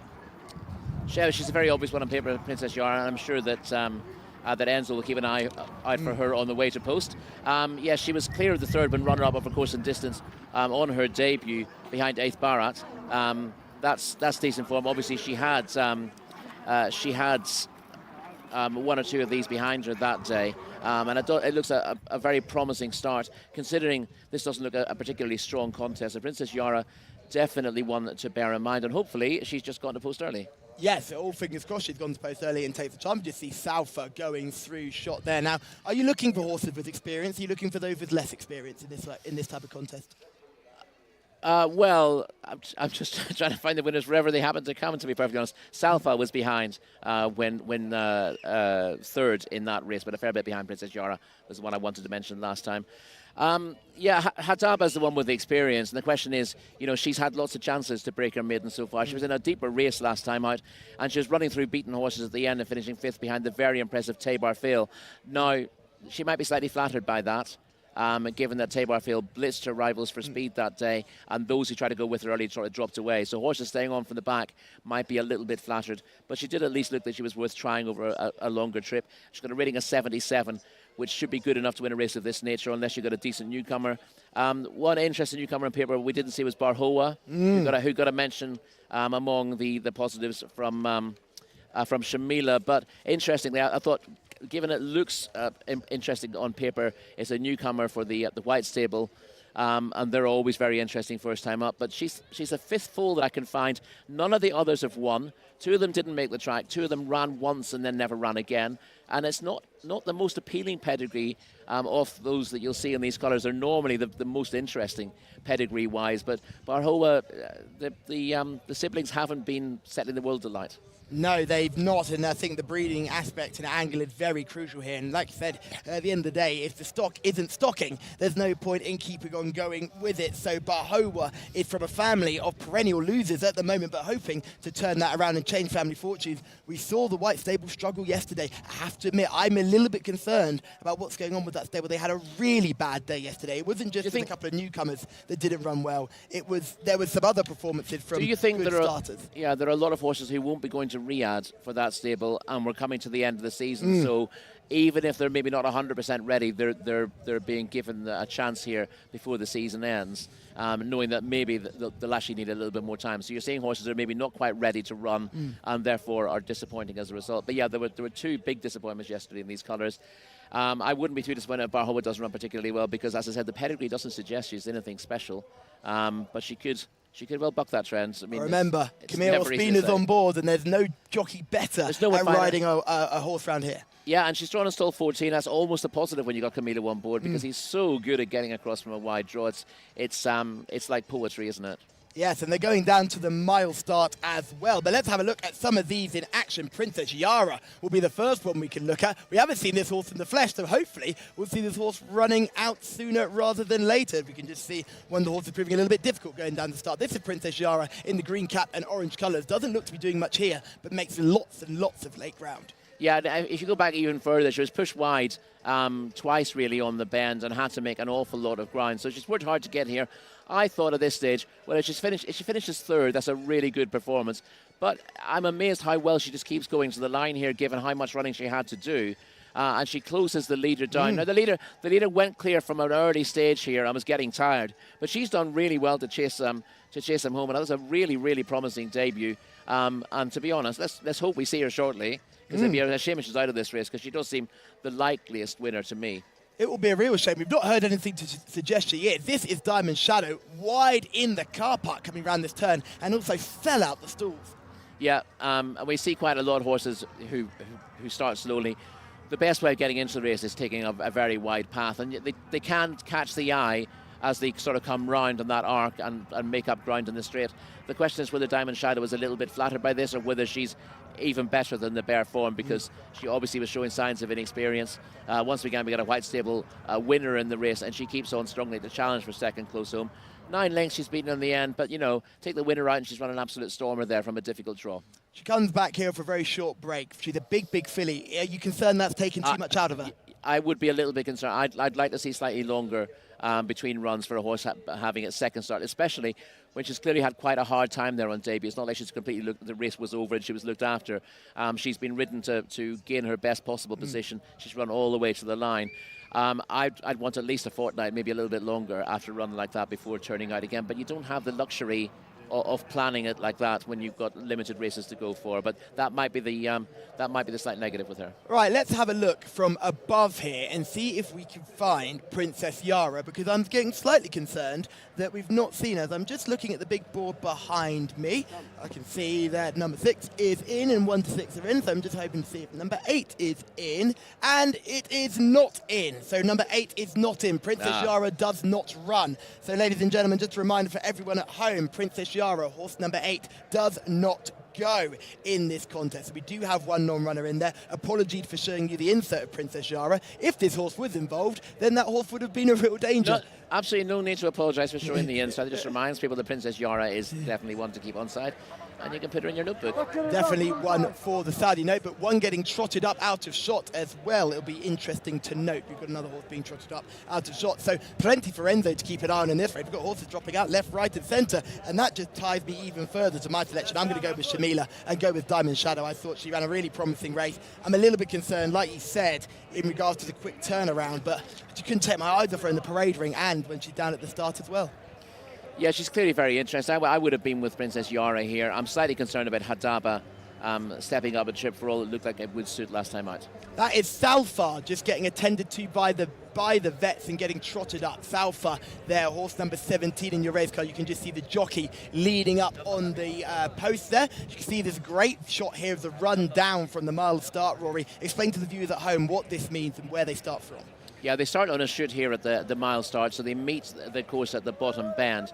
And what often you'll see when they race over a mile is that they'll stay a little bit off the inside rail because you have the intersection with the course after a couple of furlongs here. So the horses, when they see a gap like that, they sometimes tend to duck towards it. So to stop them doing that, the jockeys tend to race a little bit wide of it to keep the horses running straight. Also, if you keep wide enough on the track, because you've got a very long run down to the bend then from the mile start, there's no great reason to get in across to the rail very early. Ideally, if you beat that bend from slightly wider in the track, you get a better run round. Yes, you would. Now, just go through selections one more time. Me and Shamila like Diamond Shadow. Who are you with, Rory? Well, I'm going to join you now with Diamond Shadow. As I said, I do have a slight concern about the quick turnaround, but I think she's one of the two genuinely progressive ones in the race who look interesting, and she's got the pedigree to suggest she should do better than this. So I'm going to join you in the end. The kiss of death. Myself, Shamila, and Rory all liking the same horse. It's Diamond Shadow, horse number 13. Anthony Ennis, over to you. Thank you very much indeed, Callum. Yeah, going to be with Diamond Shadow as well here. Look at the picture on the way down. Yes, I did get that information just a few moments after I gave the runners and riders that Princess Yara was taken out. So confirmation that horse was quite a late withdrawal from this race. Number 8 is out. Also number 9 we know is out as well, but the others are loading up pretty quickly. So in stall 9 there we have Salfar. Now this is Osterheader, number 18. It's got those easy to spot yellow blinkers on. Just a couple of these just not really behaving that well on the way down. Now here's the one we're hoping to see come home in front, Diamond Shadow. She looks very fit, very lean filly. Naif Adanazi riding. At the green cap for the rider. About to come forward now. And she is locked away. So we're going the mile this time, 1,600 metres. And Salfar's gone in. This is going to be Mukamala, and also Sayreen's not in yet either, the grey. So Sayreen, the blue and white quarter jacket to go in. And there's... No, not yet. Just told to wait for a moment with Sayreen. The other one in the background there is Mukamala, 15. And I believe there's one more at the back. Not sure what's happened to Mosterheader. That's not in either. That's quite away from the others. So reminder again, number 8, Princess Yara, and number 9, Nakawiya were both non-runners. And a couple of these is a little bit troublesome. 15 is still to go forward. Mukamala, Sultan Al-Mamoni on board. And there's 12's out as well now. 12's out. Dioro Field, who was in, I think, is now been taken out. It's been taken out, this filly. I think they're going to reload her, though. There's Asil Al-Sahani in the black sleeves, white armlets. So she was in. She was clearly getting upset, so they've taken her out. They've put her back in. The jockey's going to climb on board now in the stalls. Stall 3 is still empty. Sayreen. Sure, number 18 is going to take part here. Looking at where Mosterheader has been dismounted. So see what happens there. This is Sayreen anyway to go forward. And 15, Mukamala. I think it's going to be the last one. Mukamala. So I don't think 18 is going to run. Yeah, they're off and racing. They've gone without Mosterheader, also non-runners 8 and 9. They race away over the mile, 1,600 metres. One of the first to show towards the inside was Barker Al-Jarrara, also up with the pace early on. Now just dropping in behind is Sayreen as they go through the first 200 metres. Right up there with the green cap is Bahowa. And it's now Bahowa who's come forward, number 14, to pick it up. Diamond Shadow is handy. Green cap, noseband racing in second place as they meet the turn. Then comes Shafifa, who's right up there on debut in third place. Couple of lengths back to Mukamala as they continue their journey down the far side. Racing behind Mukamala, wide is Al Reem and Salfar also towards the outside, the black and white colours, but up front the lead is just about with Bahowa, the green cap, Camillo Espina. Right there on the inside though is Naif Adanazi and Diamond Shadow. These two have gone clear of the others at this stage.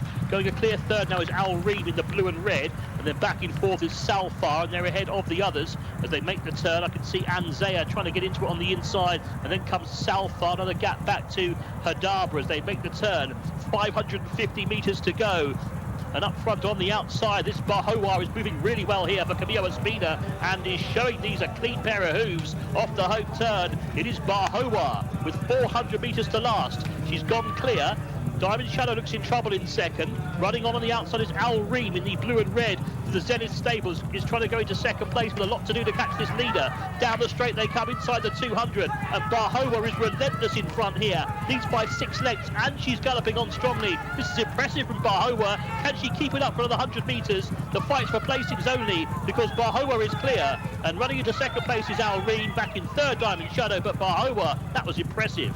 To beat Al Reem into second place, Diamond Shadow was home in third position, and they were clear of Hadaba and the others. That was a nice performance, though, by Bahowa, his daughter of Blue Burner, on debut for Camillo Espina and the Mohamoud stable.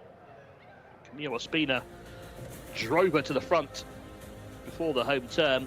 She got the better of that battle with Diamond Shadow. They had a real early pace burn up, these two. Diamond Shadow went hard early on under Naif Adanazi, the horse with the previous experience, but in the end, she was just simply burnt off by this Bahowa, who has routed this field. First, number 14, Bahowa, winning time 1 minute 44.43 seconds. This was a breathtaking display. Decent time as well. Second, number 16, Al Reem, who ran on well. Third, number 13, Diamond Shadow. It was Hadaba back in fourth, but a good performance here. Number 14, Bahowa, lots of light there. Second, number 16, Al Reem, and not disgraced back in third, number 13, Diamond Shadow. So 14, 16, 13, the numbers in the frame.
Very well done to Camilo. What a debut performance that was. I mean, you jumped from the gates and flew. Yeah, no, thanks to the Prismita, thanks to Talal bin Sharan, you know, Ahmed Neri. It's that filly first time, but thanks God she brought very good, and I put in front. She's coming comfortable, and thanks God she keep going until finish. She can win the race. Were you ever worried that you went too quickly in the beginning? Yeah, she has speed, you know. She has speed, and she brought very good. I just left to go. There is one horse inside, she's coming, but thanks God she has more power than another filly, and she won. And how's she been galloping in the mornings? Yeah, no, that's really no. I don't ride, but good, very good, yeah. And she'll go straight to Riyadh now? She won't have another run in Taif?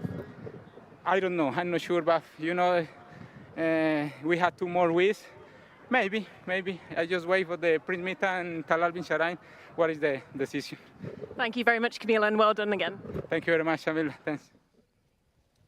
We know we've got a big Camillo Espina fan club watching right now on the Jcsa English-speaking broadcast. Camillo was very keen to let us know when we interviewed him a couple of weeks ago. He's so happy to have an English-speaking broadcast so his friends and family can watch him from home, and we've seen a huge uptake on that on social media, and Camillo Espina doing the business yet again for the White Stable on a horse who's not related to winners, but she is now a winner herself. She is indeed. As far as I can see, the dam was unraced. I went through the pedigree this morning. She's produced. She's a 12-year-old mare now. She's produced 5 foals to date, as far as I can see. Very few of them have raced often. Bint Mamuna, her half-sister, ran once and was unplaced a couple of seasons ago. So it doesn't sound the most promising family, given that we expect very good breeding with horses running on these colours, and we also expect to be ready on debut. So it was a very obvious horse to look at. But I must say, looking at the pedigree certainly didn't help me find a winner on this occasion. Sometimes it pays just to say NB. Be careful of this stable on debut, because she was very ready. We knew that Camila Ospina was pretty much guaranteed to get her in a really good spot early on. It was a case of whether she could keep going, but she's kept running powerfully through the race and has run in good style. This isn't the strongest maiden we've seen all season, and obviously it was weakened by a couple of withdrawals as well. Yeah, the withdrawals really came from nowhere. There were withdrawals all over the place. Obviously, Princess Jara when we also lost Mostadeda as well, horse number 18. That didn't go either. And I think Fajir New Line wasn't expecting to get the run because that horse didn't look fit and ready to go at all. But take nothing away from our race winner, Baoa, who was doing this on debut. Now, I've just seen her come out the winner's enclosure behind us. She's not the biggest type. She'll grow into that frame. I think she'll come on better for this performance. And I think this was a good performance. I'm slightly disappointed by not only the performance but also the ride with Diamond Shadow. That horse missed the kick again, to be expected, but then was roused up by Naif to get right onto the inside. And this horse had run out of petrol by the time they turned for home and did quite well to stick on. Was just nabbed for third by Al Reem, I think it was, who came in and took second from her. We had this conversation. This is a horse who's bred to have a little bit of stamina, stamina for beyond a mile as well, being by a Breeders' Cup Classic winner, Diamond Shadow. And you might want the race to be a decent test, but going too fast doesn't help you if you're on a stayer. If you're taking that horse out of its comfort zone, you can't just keep the stamina there. You're going to end up running out of petrol anyway, and that's really what's happened here. Well, not Naif Sam Vinastar, I think. Although I guess he wasn't happy afterwards either. He was very visibly upset after crossing the line and went straight to get weighed in and kind of threw his tack to the side. He wasn't happy at all. I think he knew he'd made an error there. Well, I can see why he wouldn't have wanted to let the leader alone, and he probably had an idea of how good the winner was, because the jockeys will talk to each other about the works and things like that there, and she must have shown ability on the gallops. And of course, they all gallop on the track, so there are no secrets here really. So he probably knew that the winner was fairly useful and wanted to keep close tabs on her, but he's probably done too much too soon in doing that. Whereas if he sat a bit further off, yes, she might get away from you, but you've got to live with that sometimes if that's not the right run style for the horse that you're riding. Yeah, absolutely. Sometimes you've got to sit and suffer and then try and use the stamina you've got in bundled in reserve to come in close later on, just like our Reef did. Ideally, you want somebody else to be doing that job. Yeah. You're almost acting as a spoiler for the winner, but the spoiler never wins. You know, if you're running as a spoiler, you're doing it for somebody else. And he had to do that job himself here, and he ended up, not getting the best out of his mount as a result. In an ideal world, someone else would have gone hard in the early stages, and he could have taken advantage. But by not going forward, the winner would have got a very easy lead. So it was a lose-lose situation for him. Yeah, but the winner was very good. Hadaba was one of those horses that came through in force as well. That horse kind of relying on the good form line, but not improving any shape or form, is she? She's found her level. Her form figures are 4.35, 4.55 in her career today, or was she fourth in the end? She's fourth today. Fourth, sorry. Yeah. So 4.35, 4.54. That sounds like an old joke about Scottish football scores. we'll deal with that another time. A wrong audience for that one, I feel. Wrong audience. Al Reem ran a good race to end up coming second, passing the tiring Diamond Shadow. I thought that was a good run. That horse will relish 2,000 metres, I think, in the future. Certainly hasn't got any early speed, but was really coming home strongly towards the end. A step up in trip will be on that filly's horizon. Well, you brought the opinion when we looked at this earlier on that she wouldn't benefit from a step up to a mile. Totally incorrect on that one. She clearly thrived has. On it, yeah. She's a daughter of Good Magic, of course, won the Breeders' Cup Juvenile, which is over an extended mile for the 2-year-old. So you got to stay pretty well if you're winning over that trip in that company. So Al Reem has stayed. Listen, the form behind the winner isn't particularly strong, but she ended up winning by quite a big margin. But there were promising steps forward from a couple of these. Al Reem clearly has done better for her second start, and she'll come forward again. Diamond Shadow again is better than the bare result and is still a promising type for the future. Could end up with a half decent handicap mark with a bit of luck. Yeah, and these are only 2-year-olds as well, so don't be surprised to see these horses improve massively from these performances. They're all still learning, still first day at school. Diamond Shadow needs to learn how to break. They need to be in the stalls day in and day out with this one, because both starts now have been let down by poor starts. Yeah, but bred to be a 3-year-old, so whatever he's doing now, you know, even if things aren't going quite right for Diamond Shadow, it's building a base for next season.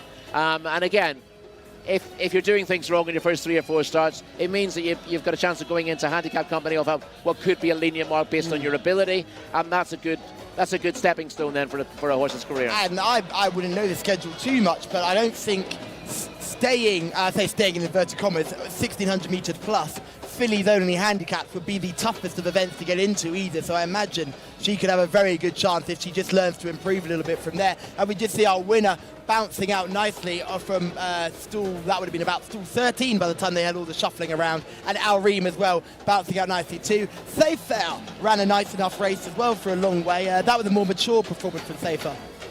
Yeah, it's been a bit in and out so far, and she also got a little bit upset at the start, didn't she? So yeah, she did. She clearly she's a little bit hot-headed and she needs to calm down a little bit, but she's got the ability to win races. It'll be interesting to see if she goes the right way temperamentally. You can see Naif Alanazi there getting the rail against Khmer Waspina, and I was saying to you, Rory, as they swung down the back straight, I was like, this is a real test for Naif now, because he's got to find a way to kind of save some of this horse. They've used so much petrol so quickly. Unfortunately for horse and jockey, they just couldn't find that and ended up fading back into third. Yeah, but the fact that she still got up, that he was still in the frame is a positive going forward. Yeah, listen, I know that even as the race was going on, you were of the opinion that that was the wrong move to make. But again, as I said, it was kind of a lose-lose situation. Yeah. That the pair of them were 10 lengths clear of the rest of the field. He can't at this stage take a pull. No. So he's got to sit and suffer from his choice is, maybe if I go up the inside of the other horse, I'll get it off the bridle. It lacks experience. If I ask it a question, then maybe something will happen. But of course, it's ended up his mind cracking instead. But you know, that's race riding for you. Absolutely, and there's certainly a lot that can be learned from that race riding performance. And Khmer Waspina has done it again. He's got to the front and he's cruised along. He said there's no danger with him being drawn wide, especially over this mile start. He's got plenty of time to get across and get to the lead. Yeah, you never worry where Camilo was drawn to. In fact, sometimes the wider the better with him, because he always seems to nick a length at the start, and then he's able to ease across to where he wants to be. Whereas if you're on the inside, that's where you're stuck. Really, it's difficult to move off the inside if you want to be a little bit wider on the track. But if you're drawn wide, you can get across and get to the rail if you think that's where you want to be, or you can ease across gradually to the rail. Or if you've got as I said, with a bend over a mile here, sometimes you want to approach that from a little bit more of an angle to make a more galloping bend, because it's quite tight. And if you're coming from right on the inside, it's a harder bend to negotiate. Whereas if you're coming from a few horses off the rail, it's easier for a big or less mobile horse to get round that bend without breaking momentum. It's tight, isn't it, that final bend? So it's totally understandable for bigger horses to want to get that space to balance themselves and get balance and get back into a good position. We move swiftly on, though. If you thought that race was over a trip, we now go over 2,000 metres, which means they will start right past us, right in front of the grandstand. It's a beautiful sight to see. They'll canter past us to start with, right behind where we're sat right now. This contest, 2,000 metres, 0 to 85 handicap. So many horses in here with chances. On paper, it's hard to see what's going to happen when they hit the track. Yeah, it looks like an absolutely wide open contest. There may be a few, again, you don't particularly fancy on recent efforts, but a lot of them are tied very, very closely on form. A Premium Ticket, for example, has been in very good form of late. His form ties in with Forgivable, who was ahead of Premium Ticket last time out. Mr. Trinket ties in there as well.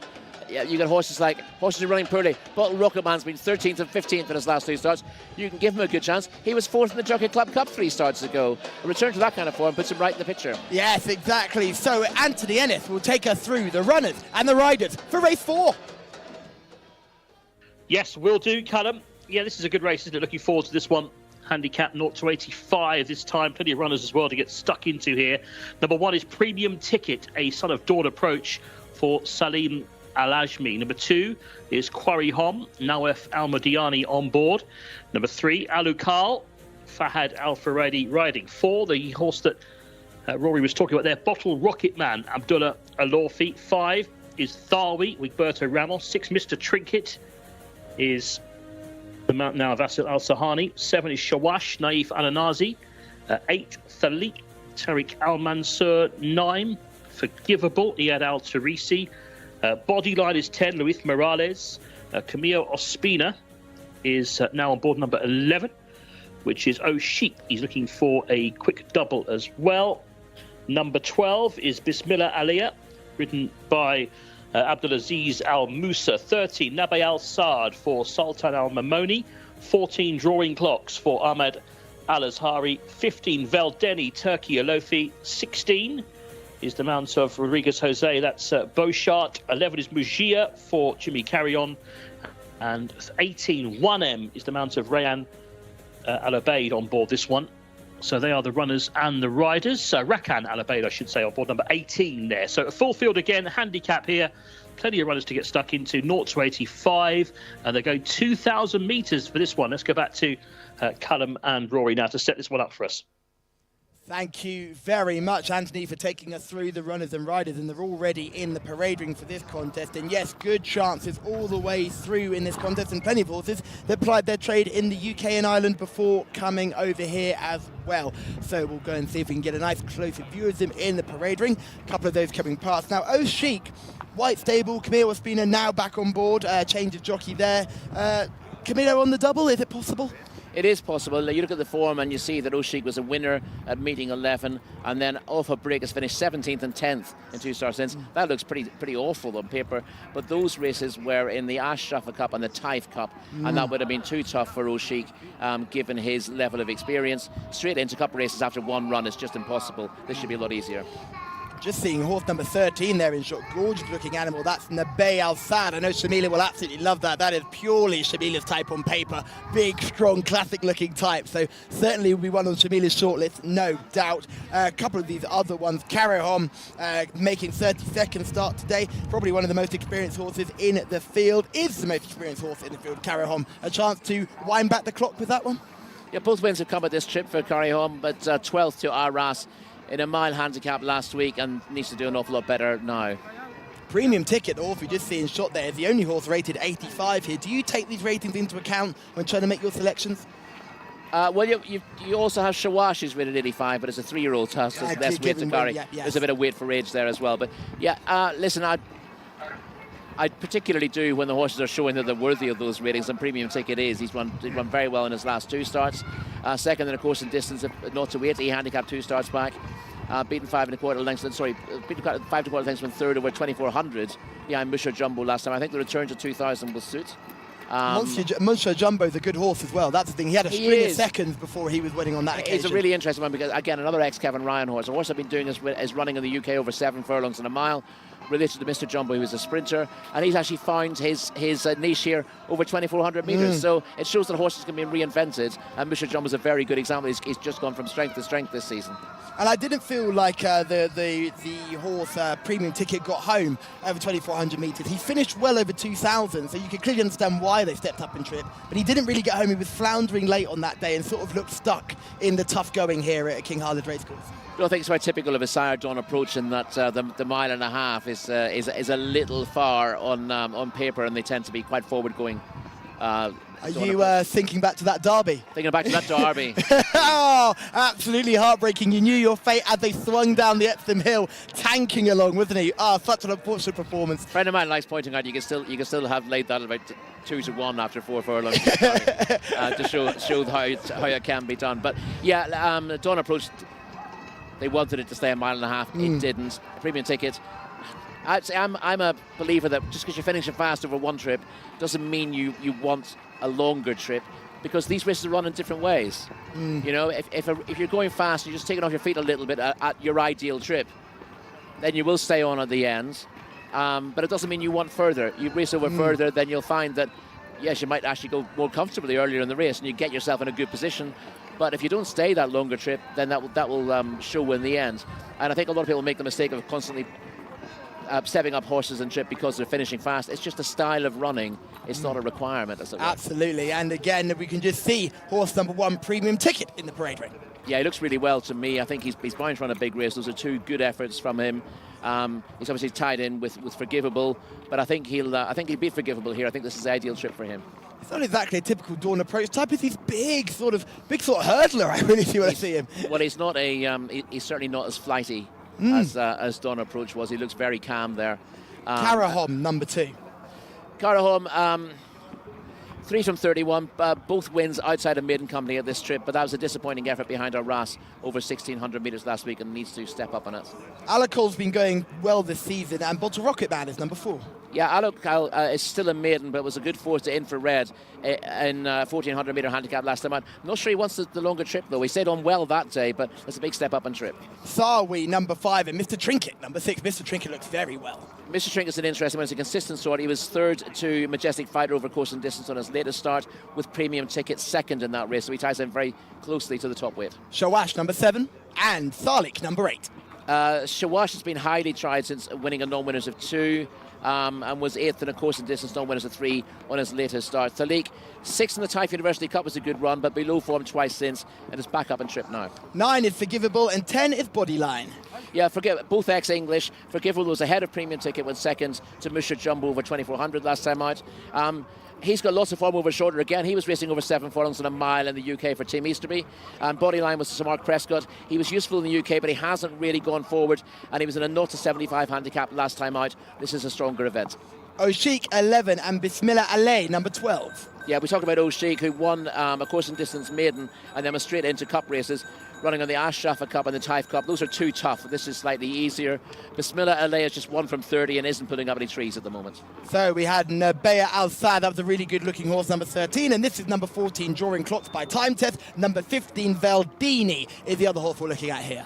Yeah, Drawing Clocks was tailed off behind Mr. Jumbo last time out, which doesn't give him much chance, but he ran really well, went 2nd in meeting 34 and then won at meeting 30. Maybe had too many races and ran a stinker last time out. Veldini won twice in France, but has got not much form here and in making his seasonal reappearance. Mujir, horse number 17, looks good in the parade ring, and Warnem is horse number 18, the last one we'll look at. Mujir's hard to fancy. It's a tough task, given this is his Saudi Arabian debut and he's running stall 17.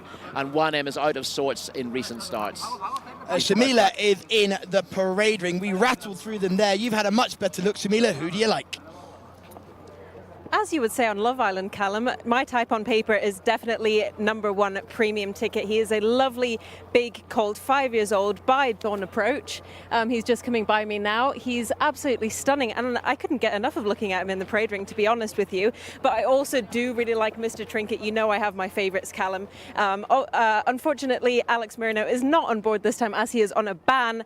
However, I think Mr. Trinket still could come close, but I will stick with my paddock pick, horse number 1. Now, I hate to say it, but a paddock negative for me is horse number 16, Bochar. I know he's an absolute legend in the UAE. However, he is 10 years old. He's the oldest horse in the race, and he hasn't had a great season and start so far here in Taif and in Saudi Arabia. Shamila, you are a big fan of Alex Moreno. Talk to me about that ban. What happened? Why was he banned, and how long is he banned for? The race was, we did speak to Ben, one of the stewards, about it, and he caused some interference. It was over a 2,000 meter race, and at the 1,600 meter mark, he did cause some interference with some of the jockeys and move over the track slightly, so that caused his 2-day ban, as that's why he wasn't riding today and yesterday. But hopefully he will be back in form next week on Thursday and back in the winners' enclosure. Yes, he's a man full of confidence, but he has been falling foul of the stewards. In fact, he was so upset with the stewards' decision, he ended up sending out quite an ill-advised tweet, or a series of ill-advised tweets on X, as we have to call it now. But yes, Alex Moreno was not very happy with that performance. As we can see, the fighter jet flying all in formation. Just take a look over your shoulder. They're just coming over to your right there, Rory, and we're going to get a proper air show as well. What a shot there. What a great thing to see. You can hear them usually before you see them, so it's quite nice we get to see them. Usually they do their exercises late at night. The first we know about it is when they're straight over our heads. Yeah, it's that's quite impressive. 3 different groups of planes there, and giving everyone quite a show here at the track. Yes, and hopefully the horses won't mind it too much. Now we've got 6 planes in shot, and I think it's good enough when we talk about Alex Moreno's ban here, because it happened at this very distance. Now they start just in front of us, they come galloping by, and they come into this first turn, a turn we've not used yet today. So for those first watching, how tight is that first bend? It is a tight bend, and it comes at a time in the race when things are just beginning to take shape as well. So it can be quite tricky to get around there. You don't want to get stuck on the inside if you're not going forward. If you're sort of in a pocket or you're between horses, being stuck on the inside can give you nowhere to go. Similarly, you don't want to be spinning out wide on the bend either. So you want to be able to pick your spot. It's okay to sit off them a little bit and come around that bend wider, as long as you're not being pushed wide in the middle of the turn. The key thing is not to be taken off your line for the duration of the bend. It's not about saving every inch on the inside, it's about saving momentum. And you'll see a lot of jockeys who want to come wide on the final bend, who actually switch out wide earlier than you'd think they'd need to, because they get a clear run when they do that. If you get stopped in your run, you're trying to get around on the inside, your race is over. But if you swing wide, you get a better chance.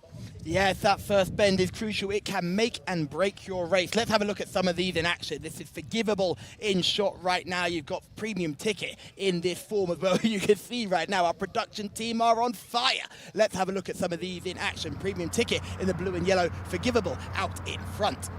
Yeah, Forgivable kicks for home here, but I'd say this might have just been a little bit too much of a test for Forgivable, who looks the likeliest winner at this stage. You see Mr. Jumbo coming down the outside to get the victory in the end, and Premium Ticket runs on in third. Mr. Jumbo's been a revelation up in trip here. Similarly, Forgivable had been showing a decent form in the UK over shorter trips, and he probably ran out of stamina here. He'll appreciate the drop back in trip. Obviously, Premium Ticket wasn't far off from that day either. This is Alucal, who we're seeing just making his way out onto the racetrack, and this is this performance where this horse finished in fourth. This was at the end of August. What did you make of this run? Yeah, this was a warm, not to 85 handicap, and Infrared we see in front wins. We were disappointing yesterday, Infrared, and you see that Alucal has to check out wide in the straight, losing momentum doing that, and then stays on too early to the line, essentially saying, I need to step up and trip. But he steps up from 1,400 metres here to the 2,000, and whether he's in need of quite such a jump, I'm not entirely sure. And of course, the fact that Infrared couldn't back this up yesterday is a little bit of a concern, but on the best of his form, he's got a chance, but he's still a maiden. Well, let's look at Mr. Trinket here in the green colours, and we'll also see Premium Ticket making bounds of progress up the rail right at the far right of your screen in the blue and yellow colours, but Mr. Trinket is the one we're watching. Mr. Trinket looks the biggest danger as we join this clip in the first place, but at this stage he can't find any more. He's not getting close to the winner. Premium Ticket in the last 150 metres really kicks in, and you'll see him grab Mr. Trinket about 20 yards from home and get up for second. I think there's similar horses on that. You can say that Premium Ticket, if he'd made his run earlier, would have finished further ahead. But also, if Mr. Trinket delayed his effort, he'd have finished ahead of Premium Ticket. And I think it's important to remind the viewers at home that run for Premium Ticket, the one you just saw where Premium Ticket finished ahead of Mr. Trinket, that was over today's trip, 2,000 metres, where Premium Ticket was beaten in the first bit of video footage we see. That was 2,400 metres. I think this horse loved this distance. I think it shapes like it wanted further, but it just naturally just finishes his races really well. I think this distance is ideal for Premium Ticket. I can understand why Shamili's made that selection. Yeah, absolutely, I agree with that. And the form lines between Premium Ticket, Mr. Trinket and Forgivable say there's not a lot between them. Forgivable will definitely enjoy this step back from 2,400s, and he's been very consistent this season, the 4-year-old son of Efrage. So there's not an awful lot to pick between them in form. Who am I going to go with? That's the question. Before you make that decision, talk about some of the ones we missed towards the bottom of the field. Yeah, sure. Nabe Al Said, Bismillah Alail, Drawing Clocks, Veldini, 12, 13, 14 and 15. We didn't get a chance to talk about many of those at all, including Shamila's Paddock Negative bow chart as well. Well, we did speak about Bismillah Alea. I mentioned he's only 1 from 40 in his career, and he's not really putting up any trees at the moment. 10th on his latest start.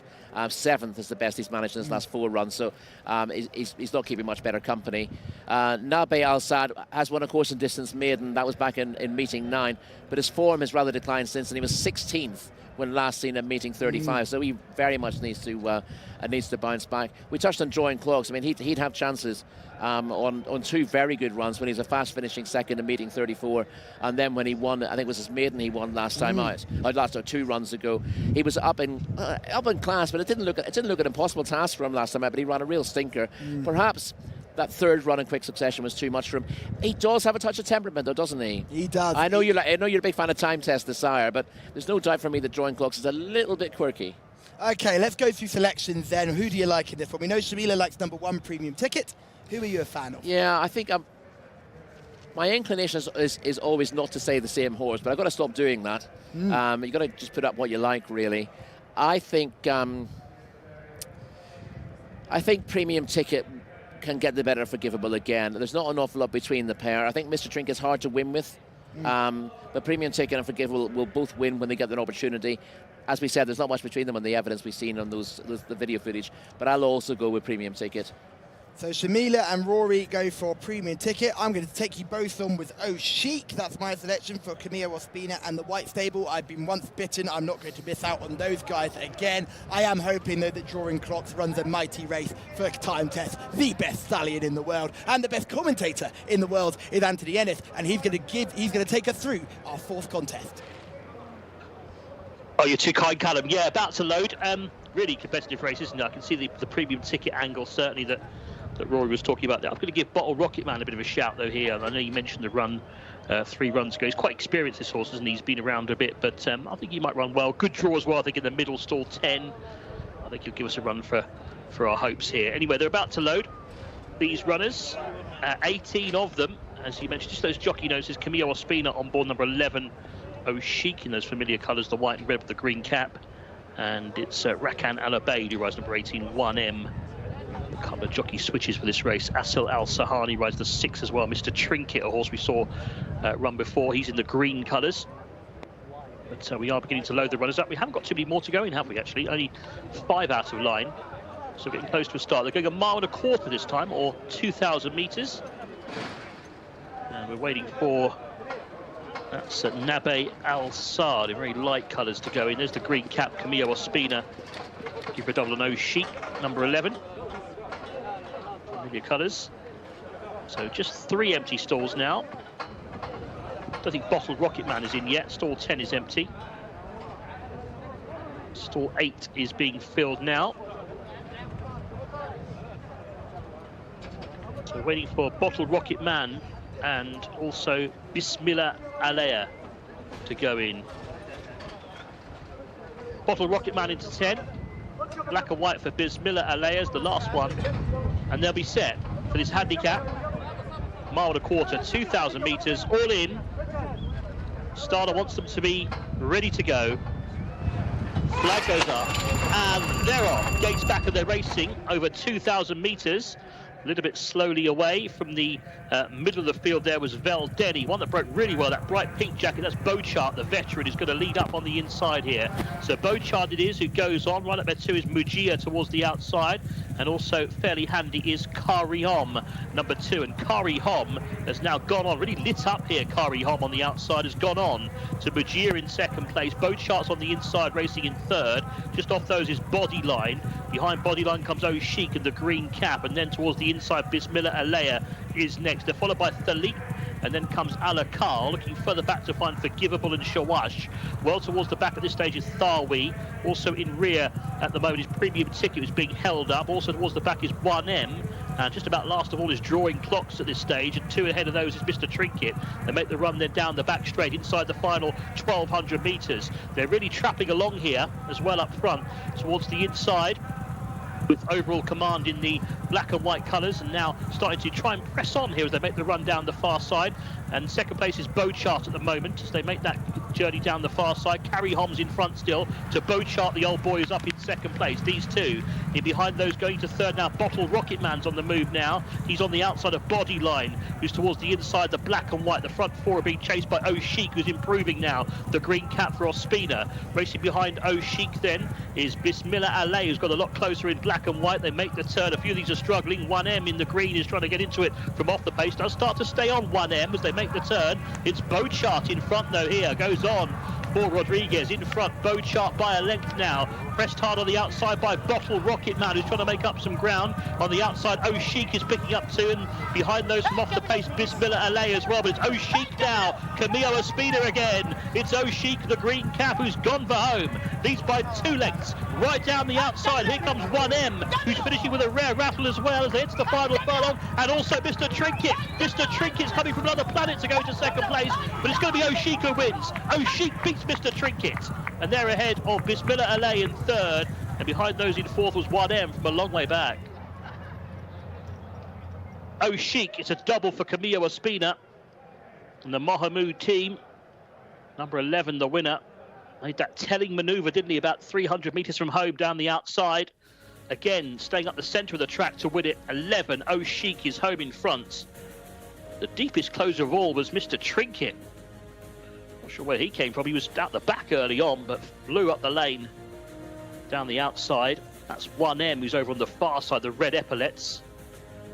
Similar to the older His Highness the Aga Khan colours on the inside there, running into fourth. But 11 the winner, Oh Chic.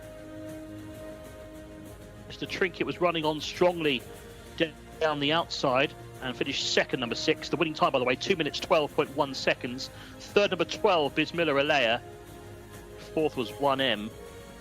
There's the front two, and there's the third horse, Bismillah Alea. 1M might go to my notebook after that in fourth. Corrie Hom back in behind them, didn't quite see it out. But first, number 11, Oh Chic. Second, number 6, Mr. Trinket. Third, number 12, Bismillah Alea. Camillo Ospina. No stopping him today. It's a double for him on National Day.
Behind the pace, and thanks God he is coming very comfortable, you know. After 1,000 meters I asked him a little bit, he's coming step by step, and thanks God the last 400 meters he's coming very strong, and thanks God he keep going until wire. In the first 600 meters, were you confident that you were going to win the race? Yes, when I asked him a little bit from 1,000 meters, I know my horse is coming very good, you know. And then when I ask him a little bit strong in the 600 meter, and he's coming very good, and thank God he can win. Now that was a very quick double. What does it mean to you to win big races like this on National Day? Inshallah, I hope, yeah. I have one horse in the last race, and I have one Arabic horse. We'll see, you know. Nothing is impossible, you know. Well done, Camila. Thank you very much. It's okay, shukran. Camillo Ospina is at the double, and he has guided a very impressive win for Oh Chic, and we continue the good form in the studio because I've gone back on the Camillo train and I've been rewarded. But this is a prime example of a horse dropping in class after running in good races and then finding this a lot easier. Completely different to Oeshek, who we saw earlier on, who clearly had confidence knocked after running in harder races. Yeah, well, that's well. In fairness, this is an interesting one because Oeshek has run 2 poor races after winning a maiden on debut. Oh Chic was well beaten twice after winning his maiden as well, but he's dropped back into handicap company now, which is so it's a much easier race. He's in the Jcsa Cup and the Taif Cup in his last 2 starts. A really, really tough contest. We had the discussion about whether it knocks the confidence, whether it's a wise move to make that move from maiden company into cup races straight away. And of course, it's easy to say after watching a horse run poorly. Clearly, that's not the greatest thing to do with them, but Oh Chic is proving that it needn't be any bar to future success at all. It just teaches that they need to learn in tougher races, and it shouldn't affect their ability. But I think confidence with racehorses is something that tends to be overplayed, really. We often talk about if a horse who's been a maiden for a long time wins a race, it might give them the confidence to go and do some more. It teaches them that they can win, of course, but I think the idea of confidence is maybe a little bit of us putting human concepts into the horses, which aren't really a thing with them. Yes, I think what they do is they are quite perceptive of what's going on. I think that's one thing that you learn. I've worked with yearlings and thoroughbreds all the way through different stages of their careers, and they know from a very young age. I always talk about they have to have good experiences early, straight away, because those things stick to you. And I think these experiences, when they sense emotion and they can sense your heartbeat from 4 meters away. So when you're buzzing and you're excited, they can sense that. They can also sense it when you're really peeved as well, and they can sense that too. But I think you're right when the fact that they don't just go home to the stable and go, "Oh, I'm flying now. We're going to do that again." That's certainly also not the case. They don't necessarily go, "Oh, I was 11th today, so the boss won't be happy." It won't affect my handicap, Mark. If you're dealing with a good trainer who knows what he's doing and the process is right, then the horses should keep going the right way. If you keep doing stuff that your routine doesn't suit the horse, or there's no regular routine, then I can see why horses might lose confidence. Then if you want to talk about it like that, they would certainly not know what they're doing as well. But a good trainer always does the right thing after every race. We heard Jimmy Jerkins talking about his horses yesterday, and how about you've got to regroup after every race. You've got to see how the horses come out of it. You've got to deal with the horse individually, not just physically but mentally as well. And as long as you keep that uppermost, then there's no reason why horses can bounce back from defeats. If you start changing your mind constantly as a trainer on the back of results that you weren't expecting, then that's going to be reflected in how your horses run. You need to have confidence in what you're doing, and then the horses will reflect that confidence. The start of this contest with a real fascinating race, as we can just see connections getting the winning prize. Camillo Ospina there. We know Camillo's got a massive support network in our YouTube comments, and we can see it straight away. Oliver Cook says Camillo with the exclamation mark at the end of it. Well, he's over the moon. Also, Ed Raffield, who is the social media manager for Jimmy Jerkins, he's been in the YouTube comments wishing everyone a happy National Day live from New York, and I'm sure they'll have had a very good day yesterday, and there'll be plenty of celebrations. As we watch the start here, Bochart in the pink race. That's a much better race from Bochart. Hit the lid and flashed away and was able to dominate today. Yeah, he's gone very hard, and then you've also got you've got a couple of these have gone up. Was that Mujiri's gone up very wide? Yeah, Mujiri and Carryholm as well. And Carryholm, and the pair of those really took each other on and were over racing at this stage.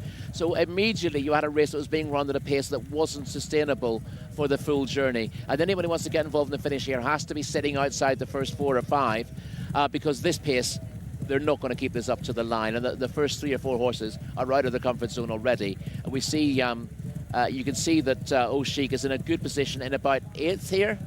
But with clear sailing, about 7th or 8th, yes. Yeah, on the outside of a group of 4. He knows that he doesn't want to be close to that early pace, but at the same time, he's thinking, right, the real race starts with horse number 5 here. That's the real race. Look at Mujiri, who was making that early running. It's now getting passed by O'Sheik. He's dropping into about 7th position. They've clearly gotten too fast up front.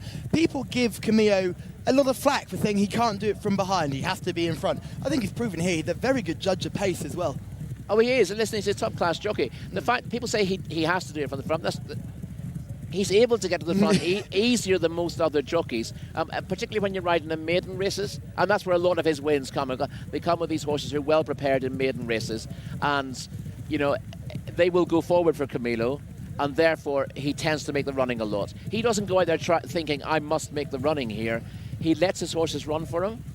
And if they run from the back of the field, that's fine. But if they go forward and get to the front, that's also fine for Camillo.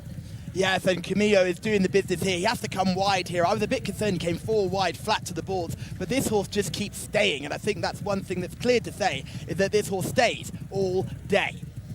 Yeah, he clearly says this trip. Well, of course, you see the horses on his inside are weakening rapidly because they've gone too hard. And if you wanted to come from off the pace here, you couldn't. Trying to come with a run up the inside was potentially disastrous because you knew there were horses going to be dropping back on your lap. So Camillo was already planning to come at least 4 horses wide on that bend anyway. So the fact that he was going wide, not really a massive problem for him. And O'Sheik has got the job done. Whether he's as good as the bare form, I don't know, because he's got the perfect trip here. He's got the perfect trip because his jockey knew what was going on from a very early stage and put him in the right place. So he might be slightly flattered by the margin of victory, but it was good to see him back to winning ways. Now, talk about all dressed up with nowhere to go. I think myself and Rory are fully getting in the spirit as we've got the flags out, the scarves, I want to call her out as well. And it's been a fantastic day here, and we've got a whole grandstand full of people to our left as well who are enjoying the racing with us as well. So thank you very much for having us, Saudi Arabia, and really enjoying it. Now, we're going to show you a little clip now of what Saudi Arabia has seen in the future and what it's enjoying right now in the present.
ابشري يا دارنا السعد فالك وافرحي يا دارنا وقفة اجيالك انت بين ظلومنا رملك جبالك وما لحد منا من ظهر فرض العرب واعلن جهاده من توحد قبلنا وحرر بلاده من بنى هذا الوطن حنا يا سادة وما لحد منا ما لحد روحنا كتاب الله وقلبنا السنة وانطمع فينا العدو ما علي منا لا ما علي منا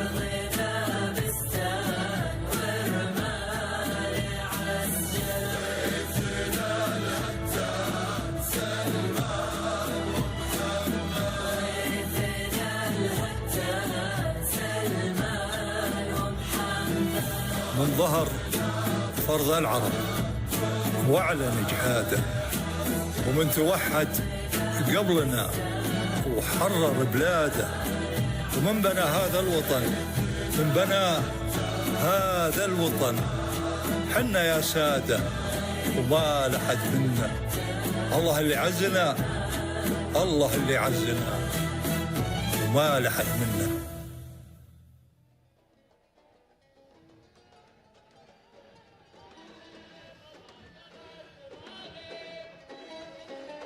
Great day of celebration. National Day here in Saudi Arabia. On we go to our fifth race of the card. 62,500 Saudi Riyal for first place here. Fillies and Colts, 3-year-olds and up. Number 1 is going to be Majhula. By the way, the distance here, 2,400 metres here. So we're going a mile and a quarter. Majhula. 2 is Hakim Alanea. 3 is Commissioner Way. 4 is Wood Ditton. 5 is Modbeck. 6 Recurrent Dream. 7 Abo Al-Azem for Yasser Al-Bakawi. 8 Dublin Pharaoh for Abdullah Al-Khamis. 9 is Modder. 10 Estoppel. 11 Luigi Vampa. 12 is Gakali Warrior. 13 Strozzi, Turkey Olofi. 14 is Jazzio. 15 is Rare Ninja for Luis Morales. 16 Waterfront, Salim Al-Ajmi. 17 is Tomahawk, and 18 is Baroud for Jimmy Carry-On. So 18 runners here going 2,400 metres as we go back to Callum and Rory once again. Thank you very much, Enzo, for giving us the runners and the riders here for our next contest, race number 5. Rory, what do you make of this one? Yeah, it's another tough contest. This is a non-winners of 4. It's a classy enough contest, although, on paper, being an Old 4, but it's not the strongest in terms of the ratings. That doesn't necessarily mean it's easy to find the winner, though, and the one who really should be hard to beat is Luigi Vampa, because he's got a rating of 94. He wasn't the easiest to win with in the UK. David Medwisier trained him. He was a winner at Windsor over a mile 3.5. So this 2,400 metre trip suits him. But he was a bit in and out in the UK. But he's more consistent here. His last 3 runs at Riyadh, 3rd, 4th and 2nd. And he was a winner of an Old 4 over 2,000 metres last season. So he should come on for his 7th on his reappearance here. Jimmy Jurgens hadn't really been here that long himself by the time that Luigi Vampa was ready to run, and you got the impression it was a finding out mission. We spoke to him yesterday and he seemed to think Luigi Vampa had come on since that, and he was very happy with him in his work. So given he's got a rating of 94, and you look at a lot of these are rated in the 60s and low 70s, it looks a golden opportunity for him. And we can see Doc Shirl, head member of the Jimmy Jerkins fan club, is in the YouTube comments as well. Doc, where were you yesterday? You guys had a double, and we had to rely on Ed to give us all the James Jerkins information. So great to have you back with us, Doc. Yes, let's keep the energy flowing. Luigi Vampa, let's get the win today. I think it's going to be very, very hard to beat. But who takes this horse on? Who are the main dangers? Well, on the ratings, you've got Modhair, who is rated 87. And that obviously brings him into the equation. But 2 runs this season have been pretty disappointing. But he was second over this trip at Riyadh in March. 3 runs since he hasn't been in the same form. But if he's back to that form, he's a player. Shamila is in the parade ring. Who do you like? Thank you very much, Callum. And I hate to be predictable, but I really like this Jimmy Jerkins runner, Luigi Vampa. It is his last runner of the Taif season before him and all his team head back down to Riyadh. And I'd really like to see them in the winners' enclosure again. And not only that, but he is a 6-year-old colt, and he just looks really well in the parade ring as the jockey gets a leg up onto him now. No paddock negatives that I have seen. However, I really have all my fingers and toes crossed for Jimmy Jerkins' winner. Thank you very much, Shamila. You know more about what's going on in the mornings and works. When they're transitioning these horses down to Riyadh, are they going to do it all in one hit, or are they going to do it in breaks? Are they going to do it throughout the week, or is everyone going down at once?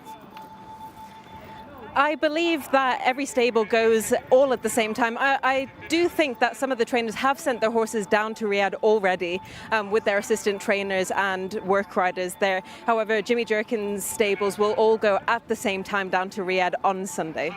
Thank you very much, Shamila. And let's hope Luigi Vampa can give Jimmy Jerkins fan club. And we see Julie's involved as well. Hello, Julie. Welcome aboard. Can't wait till you get down to Riyadh too. All very exciting to see everyone for Luigi Vampa to hopefully round up a very good week, really, for James Jerkins. Yeah, look, two winners and a second from 3 runners yesterday, a close second as well. And Luigi Vampa just looks to have outstanding claims in a race where, as I said, Modhair's has been in danger on paper, not terribly easy to fancy on his last 3 starts. So the Jerkins fan club, and indeed Jimmy Jerkins himself, will be very much hoping he can round off the Taif season with yet another winner. Oh, we just found out that Doc Shirl had work. That was why he missed us. He had to do his job. Not good enough, Doc. We expect you to be watching every single day. Now, let's talk about some of the other runners here. We can see Recurrent Dream going down to post here. This horse is rated 64, 2 wins from 14 starts. Yeah, a winner twice at up to 7 furlongs for Ger Lyons in Ireland. Has never looked like he needs this sort of trip, but he hasn't got much solid local form, so I think they're experimenting and see if that works for him. Wood Ditton is just going down there, number 4 in the blue and luminous yellow silk. So what do you make of this one? Well, he had a little bit of form at Maidan. He won twice there, but 5th at best in 10 runs in Saudi Arabia thus far. And a rating of 60 tells you that he's an unlikely winner. We can also see number 5, Modbeck in shop, blue and orange colours. Yeah, won a 0 to 70 over course and distance at meeting 6. And he's been kept very busy since, but his form has tailed off. I think he's maybe been a little bit too busy. Let's have a look at Luigi Vampa in action. Now, we're going to look at this form from Riyadh. This was the second back at the end of January. This is a while ago. But let's have a look at Luigi Vampa in action. We could just see getting the leg up there, standing still as a show pony as well. So certainly up and ready. And he looks good on this occasion with this second place. And we're on turf. We're on turf right now. He mixed turf and dirt in Riyadh. So if you're worried that you're with a horse who needs turf to show his best form, don't be too worried about that. He's showing a similar form on turf and dirt in Riyadh. He keeps on well here. Looks like he's going to win with 150 metres to go, but the horse coming widest of all, nabs him in the final 50 metres, and he has to settle for second. Now, he's not a win machine, Luigi Vampa, but the horses he's meeting today are not in the same class as those he ran into in this race at Riyadh. Yes, and we go over 2,400 metres today, the maximum distance here at Riyadh. Describe the trip that the jockeys will have to take on this one as we see these beautiful shots of King Khalid Racecourse. Yes, well, obviously you've got a much longer journey here, and you see that the race tends to pan out differently over the 2,400. There aren't that many horses who are bred for this kind of trip here, and it's the one distance where we don't tend to see them go hell for leather from the start. We tend to get slowly run races. We did in a 2,400 metre race on Thursday, the final race, and we'll see things develop in a more tactical manner here, I'd imagine, despite the biggish field. That's the way I expect. I'd be surprised if anyone is looking to break any track records in the early part of this race. But I'm constantly surprised by what happens here. So we can see at the start here, they'll swing round the bend, which is the final bend on most races. They swing around there, they run down past us, they swing away from the stands and come down the back straight. And that's a much tighter bend than what they'll see again as they do this long sweeping turn back towards home. This is a great shot just to show how tight that second bend is for them. When they're going away from the grandstand, that's a tight turn. It is, yeah, and it's important to take that at the right sort of angle. You can either, with a tight bend, you either come into it wide and come out of it closer to the rail, or you go in close to the rail and come out of it wide. It's difficult for a lot of horses at full speed to hug that rail all the way around. So to make the bend easier to take, you're choosing one route or the other. You're either checking your mount towards the inside, or you're taking a route that makes the bend feel like it's a more sweeping bend. And jockeys need to make that decision long before they get there. They need to see where their opponents are, or where the clearest route is going to be, whether that means going round the outside, or whether that means finding gaps towards the inner. But you never want to be checked trying to go up the inside on a tight bend like that, because it costs you a lot of momentum, and it takes you a furlong or two to get back into position afterwards. Now, because we're going over 2,400 metres, is there any chance that they'll try and get themselves settled into a good position before they even get down to this home straight? This first bend that they're facing is a gentle turn. They'll turn around to there, then they'll all try and shuffle into a position so they don't get caught, as we can just see Jimmy Jerkins making his way to his traditional place in the grandstand to our right. Hopefully he'll be cheering home another winner. That's his lucky spot, so hopefully that will prove lucky again for him. Yes, it's possible. As you said, it's kind of a half turn, the first bend, isn't it? Because you're starting on a spur, so it's a natural bend to go around. You can take it at speed, and it's possible. Listen, you can go hard in the first couple of furlongs here, get a good position, knowing you can take that first bend at speed, and then look to slacken the pace.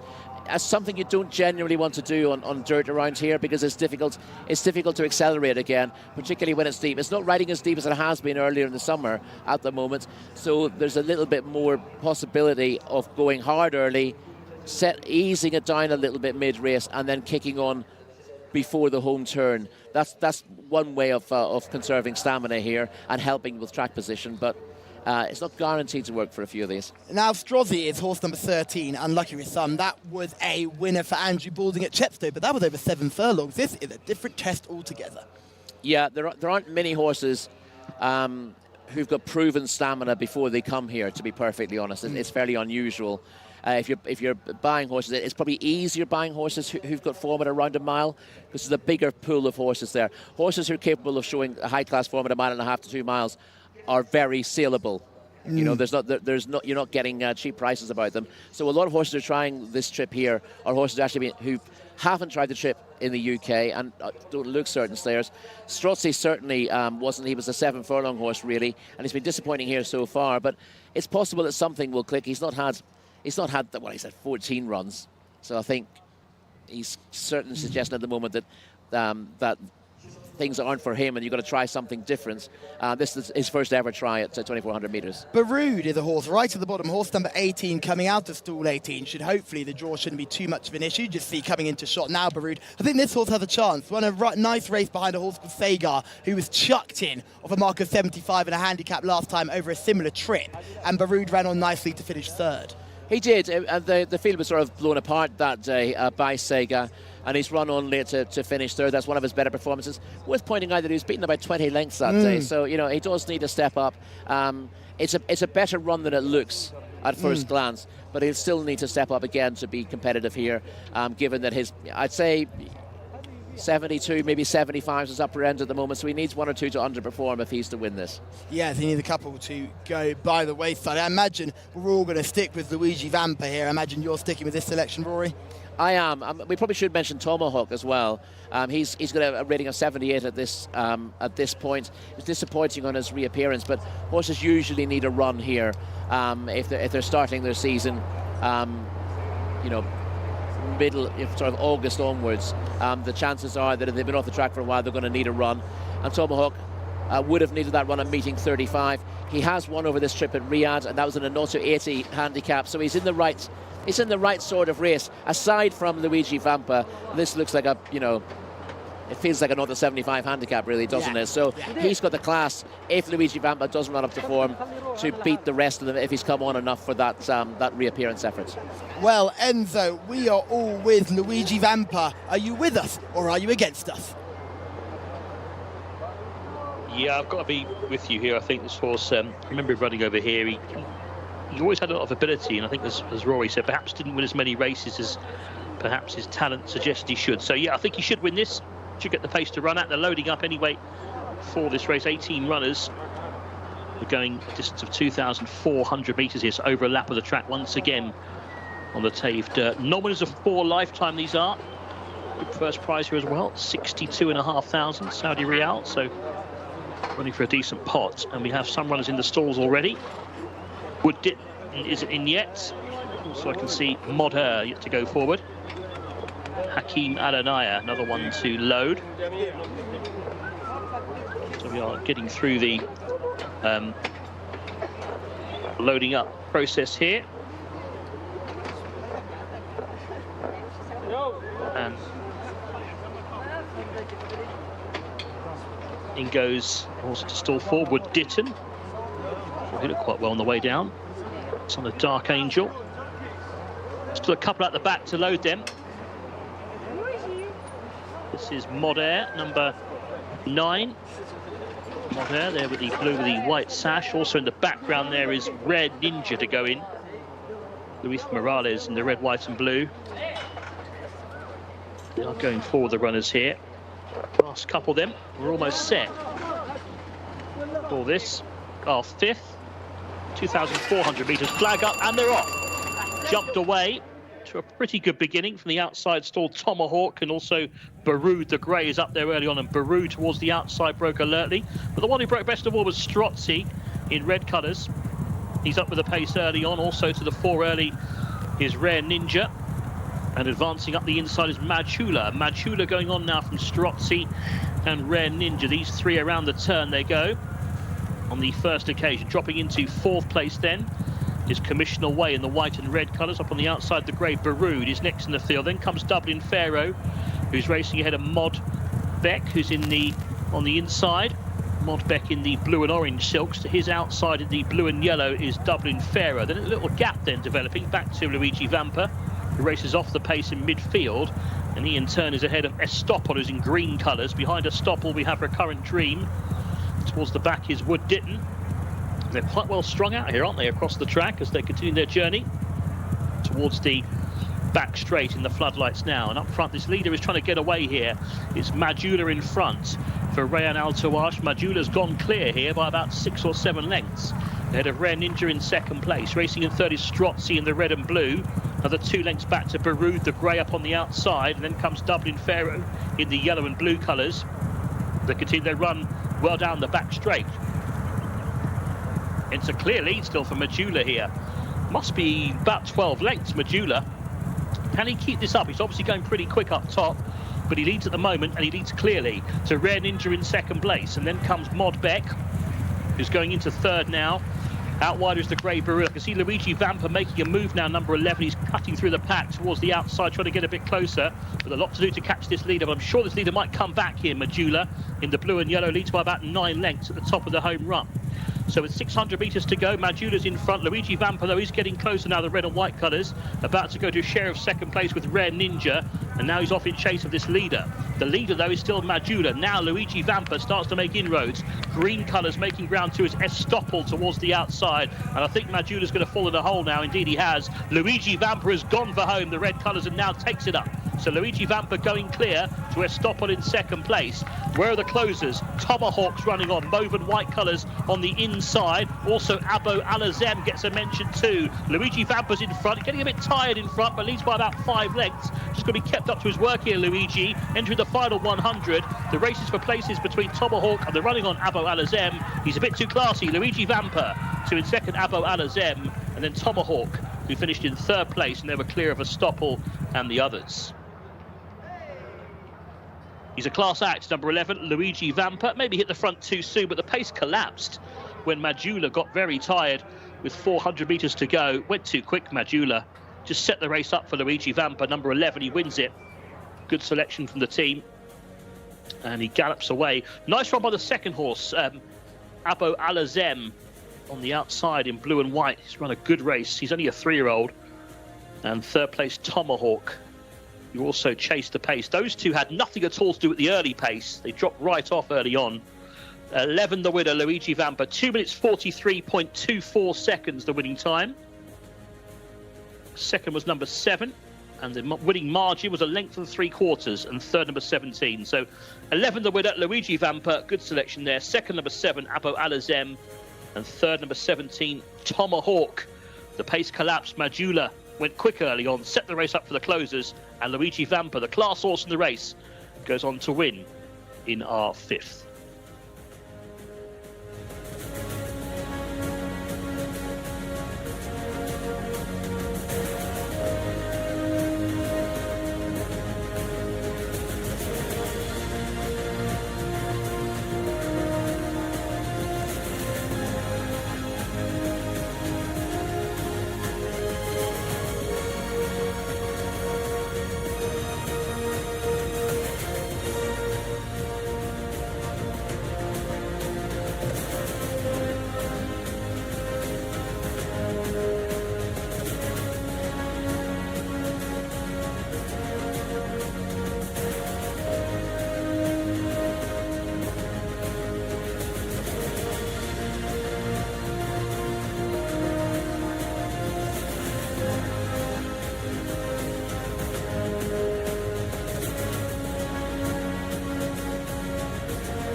Sometimes this game is easy. Pick the highest rated horse and that horse does the business. But Luigi Vampa took advantage of a race that was all about pace.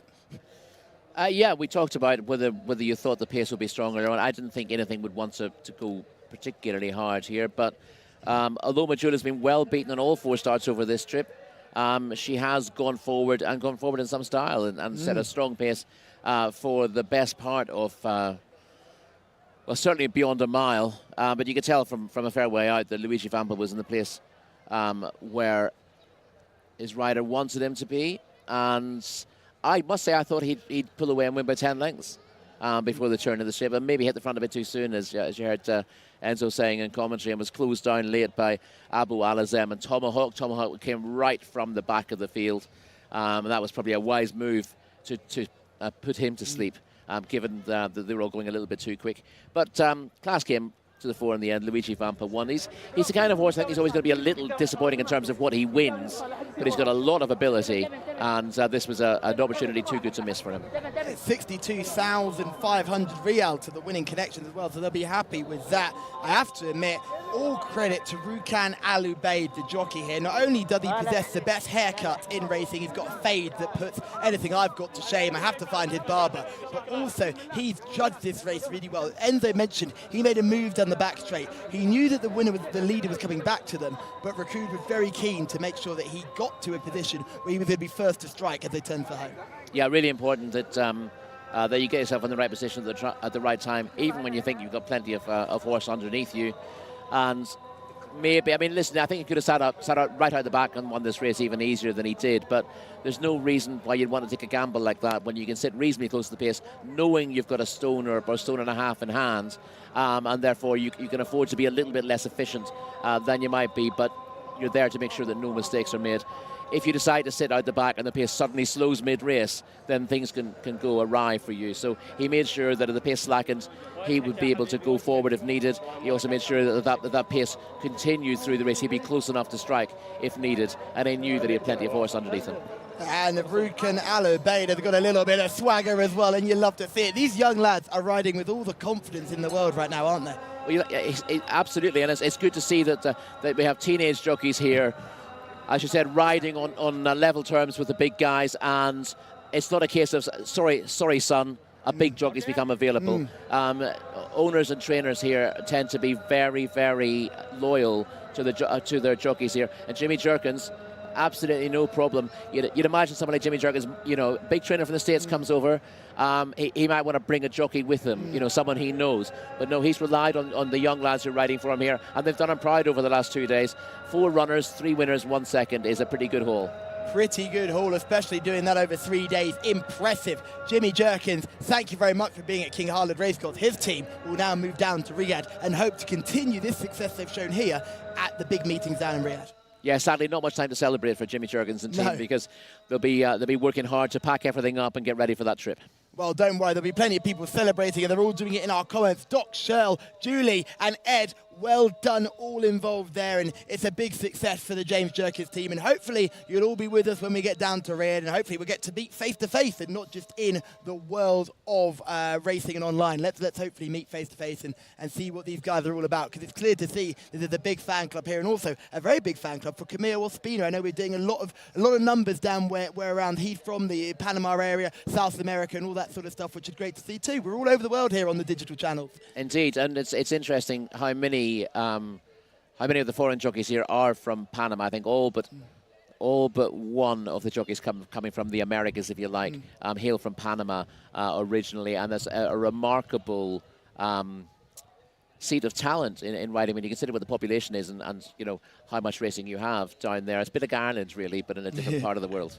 Not just about the canal, is it? If we see Jimmy Jerkins here getting the trophy for winning this 2,400-metre contest, and I'm sure he's chuffed a bit with that. You see him up in his position, and he gets very excited, but in a different way to maybe you and I would get excited. I'm a big jumper around. He leans further and further forward until he's almost out the chair, and then he relaxes when he knows it's done, and he was very happy. He relaxed quite quickly there. I know the gap closed, but his runner, Luigi Vampa, was very impressive and won cozily. Yeah, he's not a man to scream and shout, is he, Jimmy? But I'll tell you what, the interviews we've had with him, although he's quite a sort of downbeat character, what he gives you is gold. He gives you really interesting information that you take on board and you're able to use in the future. And often it's too difficult for interviews to be a little bit facile, naturally enough, it has to be said. And that racing does struggle with that a little bit, that interviews tend not to convey an awful lot of information that's useful. People either wanting to keep their cards close to their chest, or you get that, how do you feel? Oh, I feel great, blah, blah, blah. But you speak to Jimmy, and he's a little bit circumspect, and he tells you what he's worried about, and he tells you what's going to happen in the future. And there's no jumping up and down and being, the big man about I've won a big race. He tells you exactly what what's going to happen next, and he'll tell you the things he's concerned about. He'll tell you how he thinks the track has changed. Really, really useful information, and I love it every time Shamila gets a chance to speak to Jimmy, and hopefully we'll get him again today. Yes, and I just think if we're watching this replay here, it's Majula is absolutely putting spaces between himself and the rest of her rivals. Some of those trying to close in behind are the likes of Rare Ninja, who's up there just beginning to fade out of it as well. We've got, who is that on the inside? I think that might be Abu Al-Azem, who's on the rail there as well, trying to get involved. And here comes our race when you just see a shot. Raccoon getting this horse to go straight up between runners, and this is where he makes his move, because you can clearly see that he wants to be front ranked. He knows his pace is going to fall apart in front. Yes, and he doesn't want to be caught behind weakening horses here, so he pushes through a gap, because if he waits a little bit longer, that can close and he can be stuck, allowing the horse in behind, I think it was a stop hill, to come past. So he knows that he needs to make a move. Now, it's earlier than ideal. If the leader wasn't in there and he was able to make his own call, he maybe wouldn't want to be moving there, but he needs to make a decision as to where he settled the horse in the race. He needs to say, right, I'm going to make a run to win this, and he needs to make that at the right time. Mostly that's about making sure you see the race out thoroughly, but often it's about avoiding trouble. So you sometimes have to make a move earlier than ideal to avoid trouble, and sometimes you have to wait and wait to get out of trouble to make your move. Shamila is with our winning trainer. The right way for sure. And what did you think of the race overall? Were you confident with Luigi before the race? Yeah, I mean, he didn't run too bad last time. One thing I noticed about him in the first time I ran him, and I watched some of his replays, he tends to, it looks like he hangs out pretty bad, and once he gets past a certain part of the track, he kind of loses interest. So we've been working. I got a bridle that we use a lot back home called a Houghton bit, and we've been training him with it, and he really took to it the right way, and he really respected it today, and Rakan was able to steer him in out of the gate. I told him I kind of don't want you to lose a lot of ground on that turn. 2,400 is far enough. You don't need to go 2,800. So, and he did it perfect, and he had a great trip. He had a big pace up ahead of him, and it worked out. He's somewhat of a long-distance specialist. Is that the plan, to keep him over long distances in Riyadh? Yeah, you can't make horses do what they can't do, have an early speed. He has, it's a pretty long way off, but he's probably a little better on the turf. So, at least we got to look forward to that also. He hasn't had a win since this time last year. How did you get him to the point of winning again? It's just a process. That's all. He was, he's fresh. It's only his second start of the meet. So, all those things come into play, running against horses that maybe have run more than him, and his rating is high. If you looked at the program, his rating's higher than everybody else in the race. So you can't say he didn't figure. So, but Taif is Taif, and you never can't take anything for granted. What does it mean to you to have a big winner on a big day like this on Saudi National Day? It's great. I mean, I see a lot of energy here. It's nice. I'd like to thank Prince Faisal for the opportunity, and it's nice on a nice night like tonight, and Saudi National Night. I could see there's a lot of pride, and it's good to see. I bet you're looking forward to the Riyadh season now. When do you head over? Tomorrow. Yeah, tomorrow, and it's good. We get like a 2 or 3 week break before the meet starts, so that's good. It should we'll settle in. I'm sure there's always a little, when you ship into a new place, there's always first day or two, there's always some kinks you got to work out, but we got a great team. I got a great team working with me, and it's been great. Thank you so much, Jimmy. Well done again. Thank you. Another fantastic Jimmy Jerkins interview, and I just think that man must be buzzing to get out to Riyadh now, because they're coming in such strong form. They'll be really ones to watch when we get down there. No, he doesn't betray an awful lot of excitement, does he? But again, that's a really good interview with him, and he talked a lot about this horse and his peculiarities. Said he's trained him in a Houghton bit, which tends to be used on horses who tend to want to lean left or right, and it helps to keep them under control. So it's easier for the jockey to control them, and he's quite strong. He's quite a strong horse, quite strong-willed as well. So it makes it easier for him to steer for the jockey. And it's again, that's information that we don't tend to get about what kind of bits are being used and whether people are using different methods in training off the track or on the track, and getting that, knowing that this horse has maybe been turned around by the use of that Houghton bit. Is good to know from Jimmy. Now, here's something that I always think is good to see when we talk about racing and talk about interviews and what we want to see from people interviewing is we often get this case is everyone wants the next Frankie. Everyone wants a big personality, a big bouncing on-screen person. I don't necessarily want the next Frankie. I just, like you said, I want good information. It's so much easier to have someone come up to you and say, look, this is how I feel, this is what I want to do, and this is how it went, and it worked or it didn't work. And I think it's crucial to see that we get that, and we get people who are willing to give loads of information without being huge, massive characters. You can't make characters, but you can give people the understanding and the tools to give us the information that they require. Yeah, exactly. And there's an awful lot more media training going on these days to help jockeys, particularly trainers too, in theory, but jockeys go through specific media training so that they're able to come across a little bit better and they don't get tongue-tied, and they're able to express the important things. Again, we still have this issue, particularly back home, where, you know, if you're a jockey riding for Trainer X, you know, you get the impression, oh, Trainer X doesn't want me to say anything that he might think might be a state secret, so I'm going to just play fairly stum in this interview. And it's a shame, because if you want to grow a fan base for the sport, people are really interested in information. Listen, my 7-year-old son got interested in football a year ago, and he knows more than I've ever known about football now, just by playing specific games. He wants to know where players have played, what positions they play, where they've been before. He just laps that information up, and racing fans are the same. Yes, they are. Enzo is always a fountain of information. We go next over 1,200 metres. Race 6, take us through the runners and the riders. Will do, Callum. Yeah, I'm learning a lot myself from the the last few days anyway, but here we go. This is a race over 1,200 metres, so we're back down in trip. 4-year-olds and up this time. Number 1, Abo Calaf, Rodriguez on board. 2, Walad Alma Trefar for the wingman, Roberto Ramos. 3, Toronto, Yad Al Tarisi. 4, Jcsa, Luis Morales.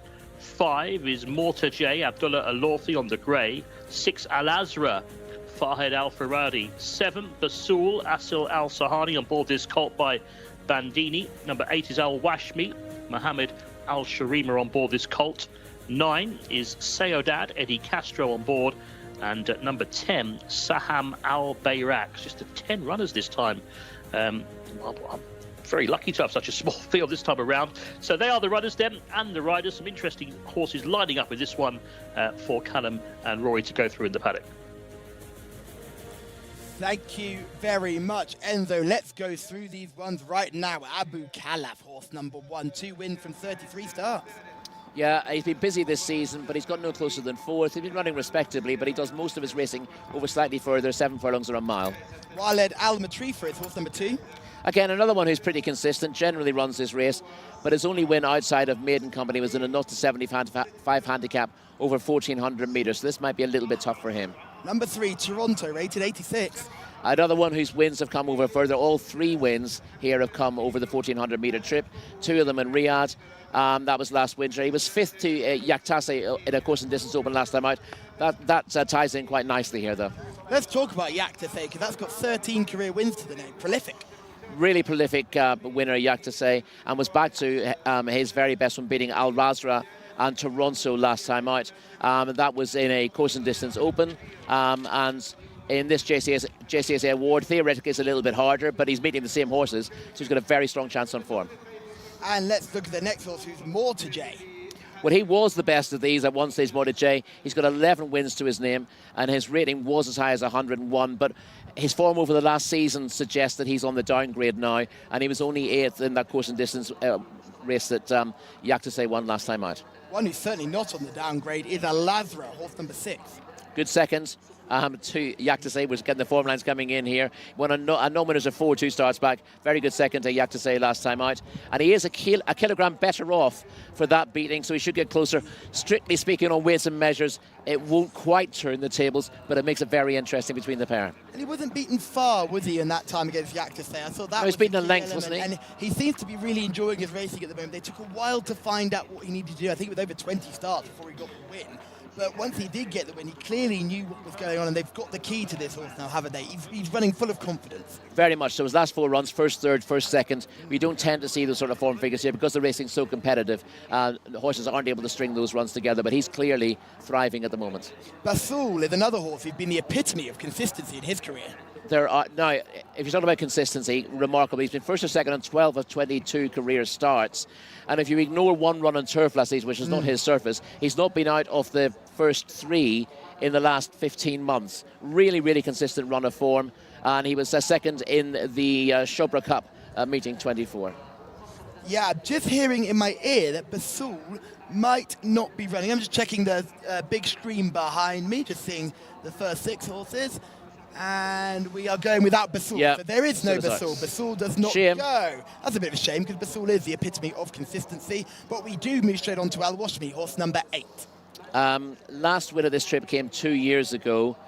He was a good second at meeting 36, but he ran poorly in a 0 to 90 handicap over this course and distance last week, and that gives him a little bit to find.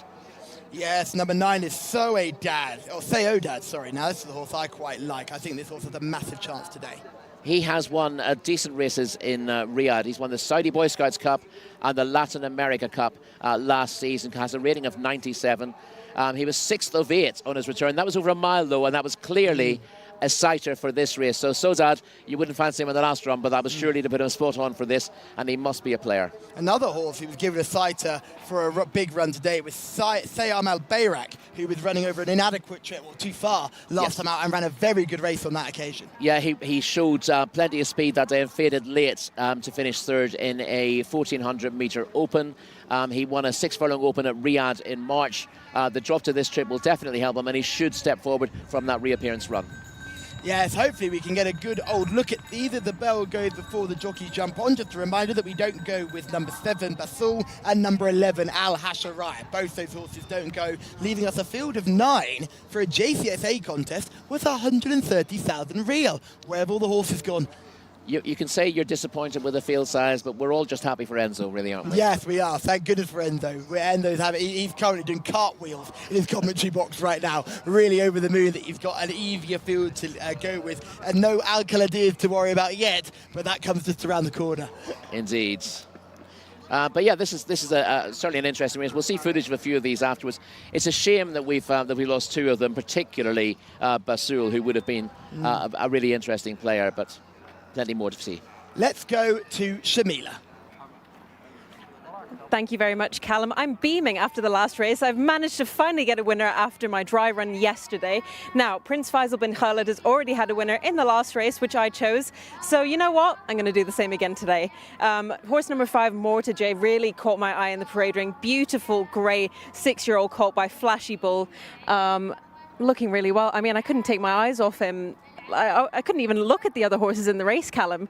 And, you know, I'm a sucker for a grey, so he was 8th last time out, and there are stronger looking horses in this race. However, he is my paddock pick. I do have to say that Jcsa, one of the stronger horses in the race, trained by Gaith Al Gaith, is looking really well as well, but I will stick to my guns, and I will only be with one horse, which is horse number 5.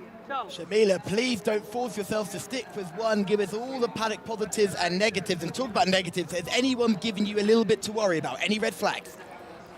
The only red flag I could think of is horse number 1, Abu Khalaf.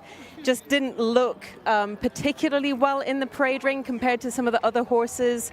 It is a small field, so a lot of the horses were looking really good. But if I was being very critical, I would say horse number 1. Now, Shamila, it's a big day today. We've got plenty more viewers as well watching along with us. For those that don't quite know what you're looking for, tell us, what is it that you look for in a horse in the parade ring to really get onto your shortlist?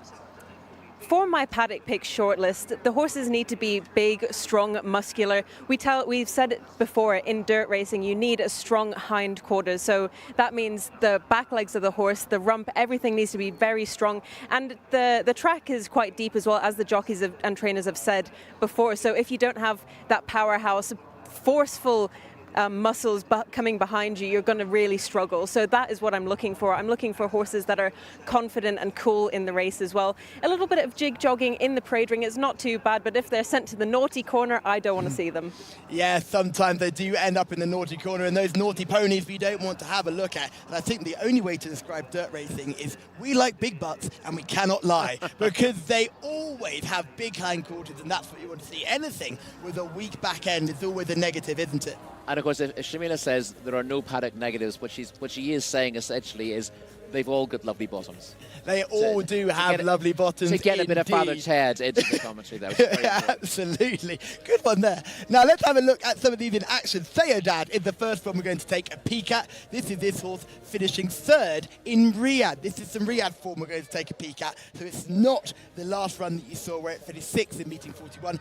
This is not Theodad. In fact, we're going to look at Basul, who isn't running here on this occasion. This is the Basul race. But interesting to talk about consistency with this runner, isn't it? Because this horse loves to finish right in the money. Yeah, this is Basul finishing 2nd, but we're switching quickly to Sodad now, who we'll see with the yellow cap running on down the outside to finish 3rd in a strong contest. His form in Riyadh last season was very strong, particularly towards the end of the season. The question is whether he will be fully fit after the one run, which was the 6th over a mile last time out. But that would have been the plan to get him here spot on for this race. So Connections believe that he'll be ready for this race on the back of a run over slightly further. It's an interesting way of doing things.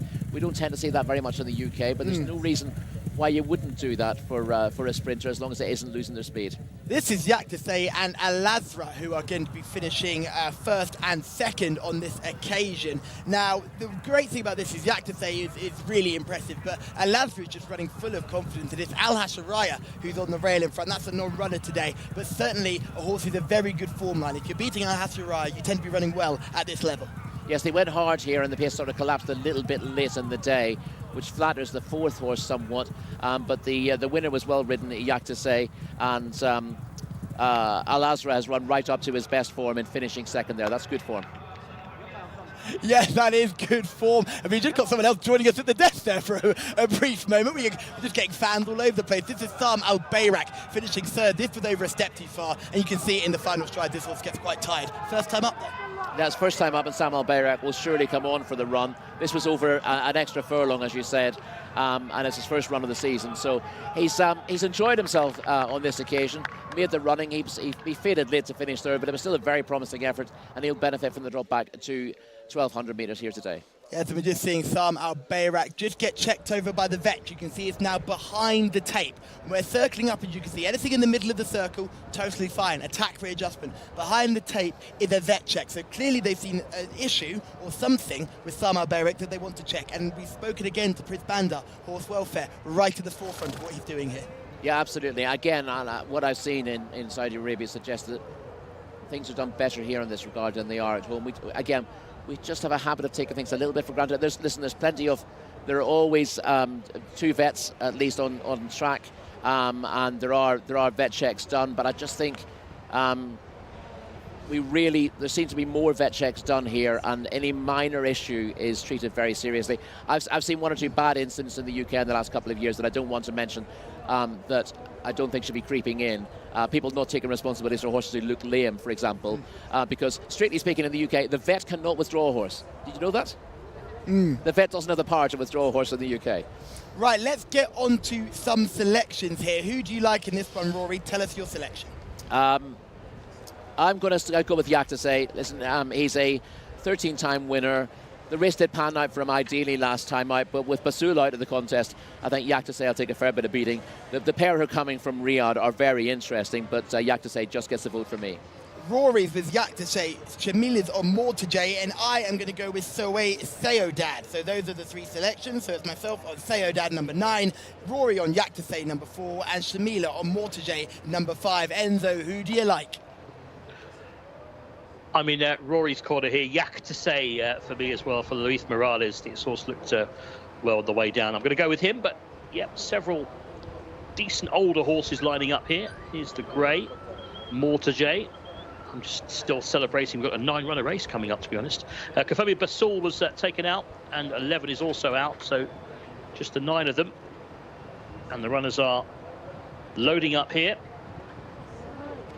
Waiting for Al Washmi to load the blue, and also in blue is Jcsa.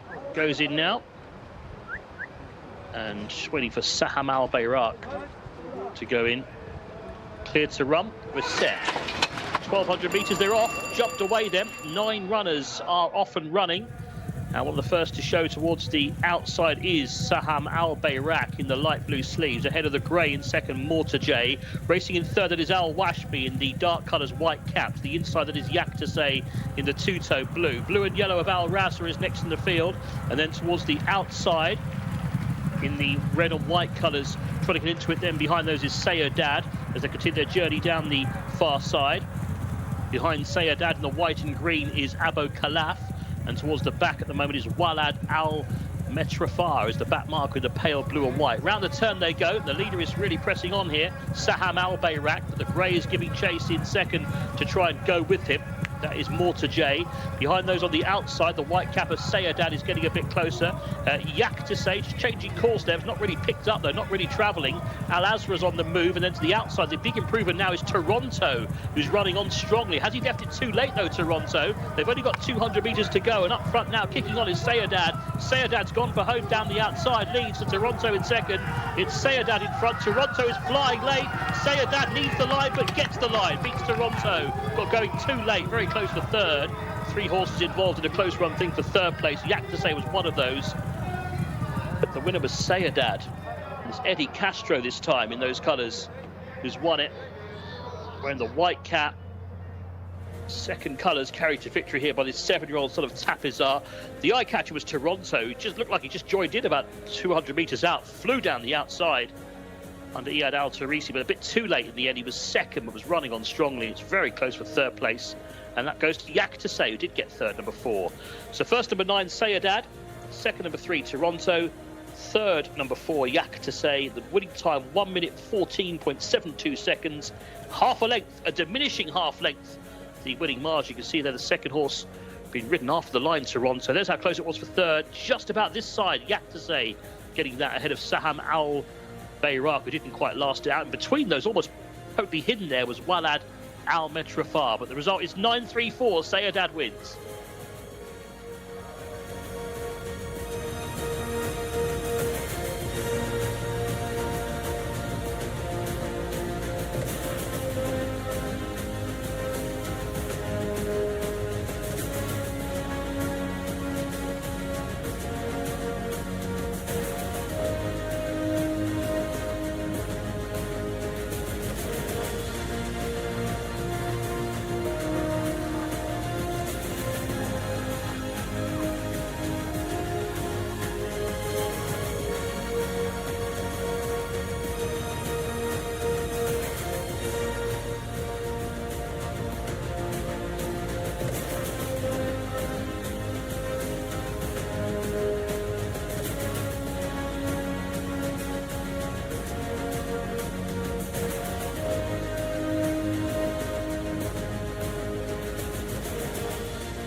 Well, very well done to Eddie Castro in that race. That was absolutely brilliant. Another winner for Red Stables and Prince Faisal bin Khalid. Now, Eddie, how was that race for you?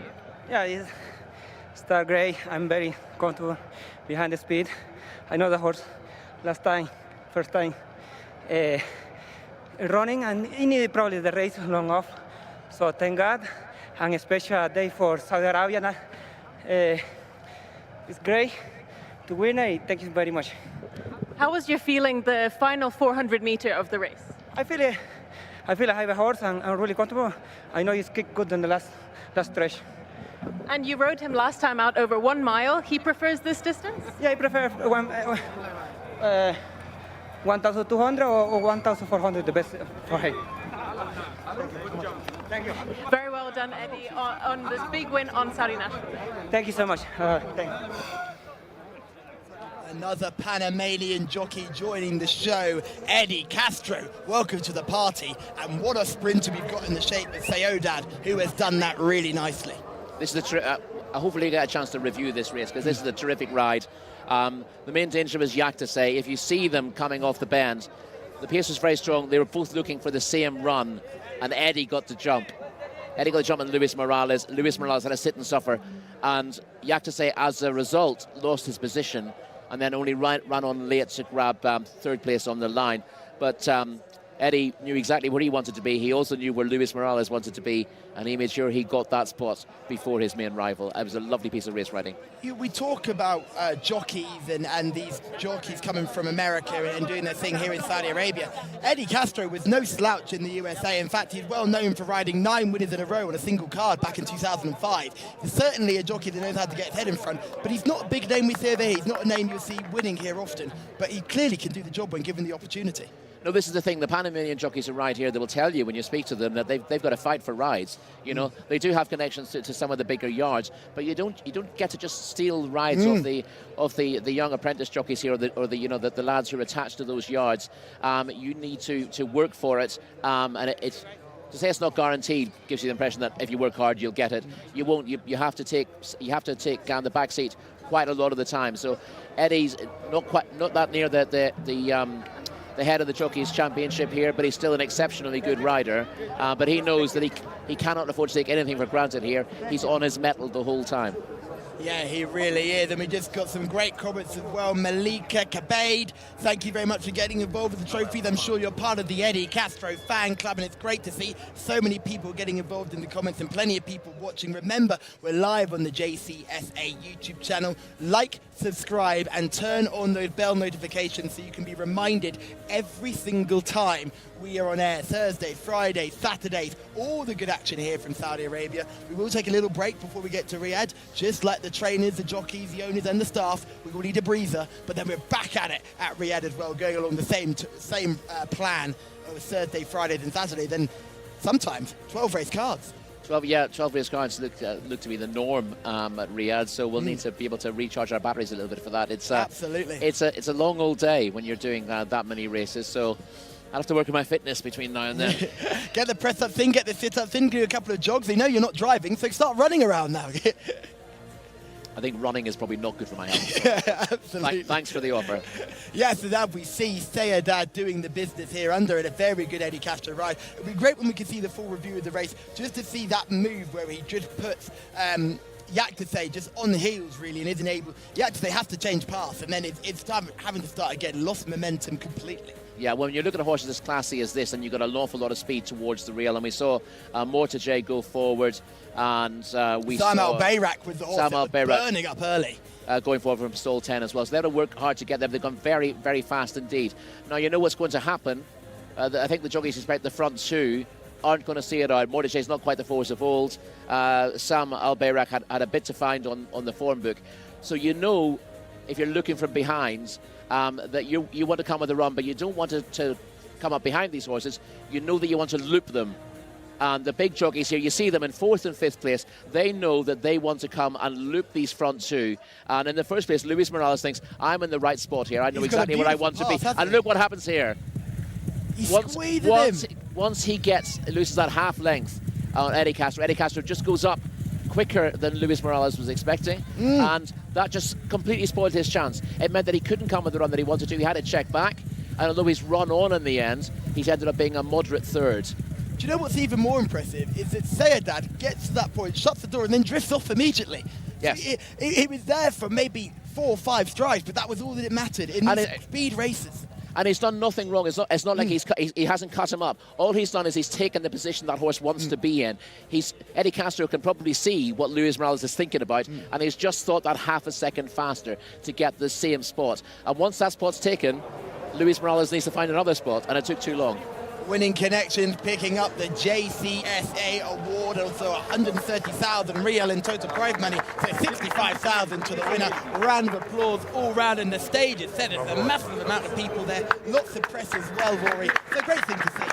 It's wonderful to see, yeah, and it's good to see that Eddie Castro's got his name in lights here on this big weekend. As you said, you know, he's been a top-class jockey for many years, Breeders' Cup winner, of course. Many graded races in the States, and I'd say it goes without saying he's making a mark here. But as we said, the fact that he's somewhere in the middle of the jockeys table just tells you how competitive it is out here.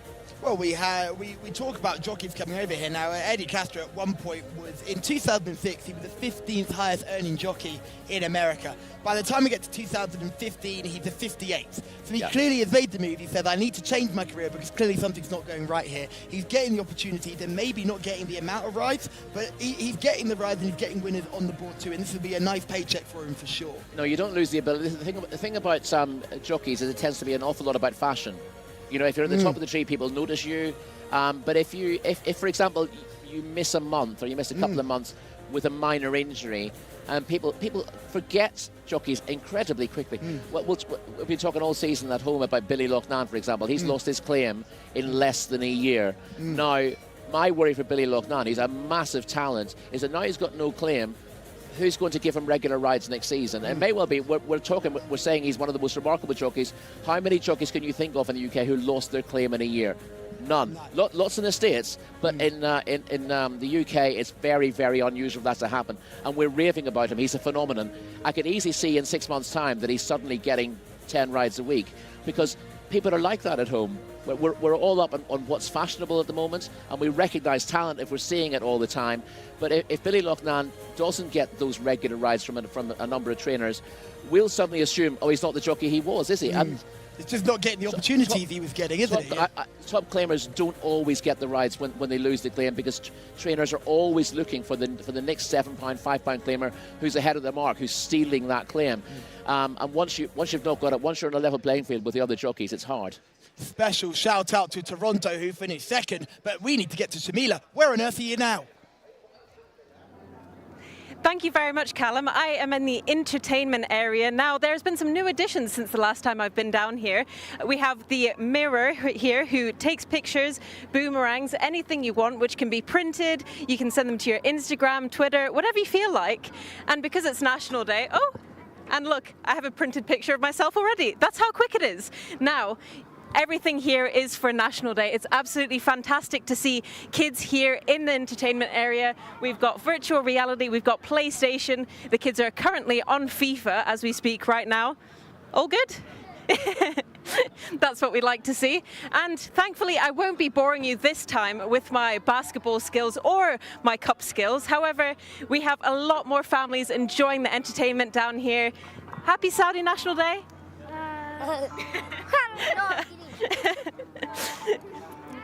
And we have the cup game as per usual, which I embarrassed myself with last time. I won't be winning any games this time. We have people from our crew enjoying the entertainment area as well. We've also got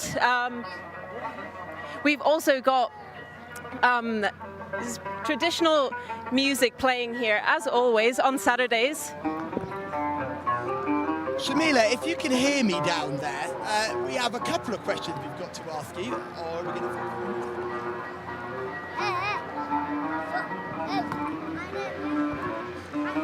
Shamila, if you can hear us down there, sorry, just had a little technical issue there. I've noticed there are a lot of children down there, which means your ball throwing skills won't be put under any pressure because they were quite shocking.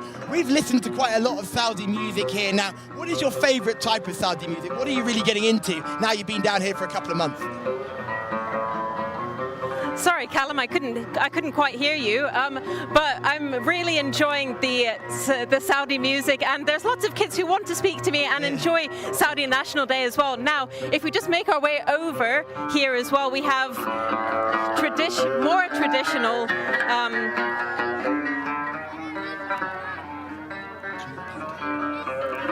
Now look at this piano player, absolutely amazing.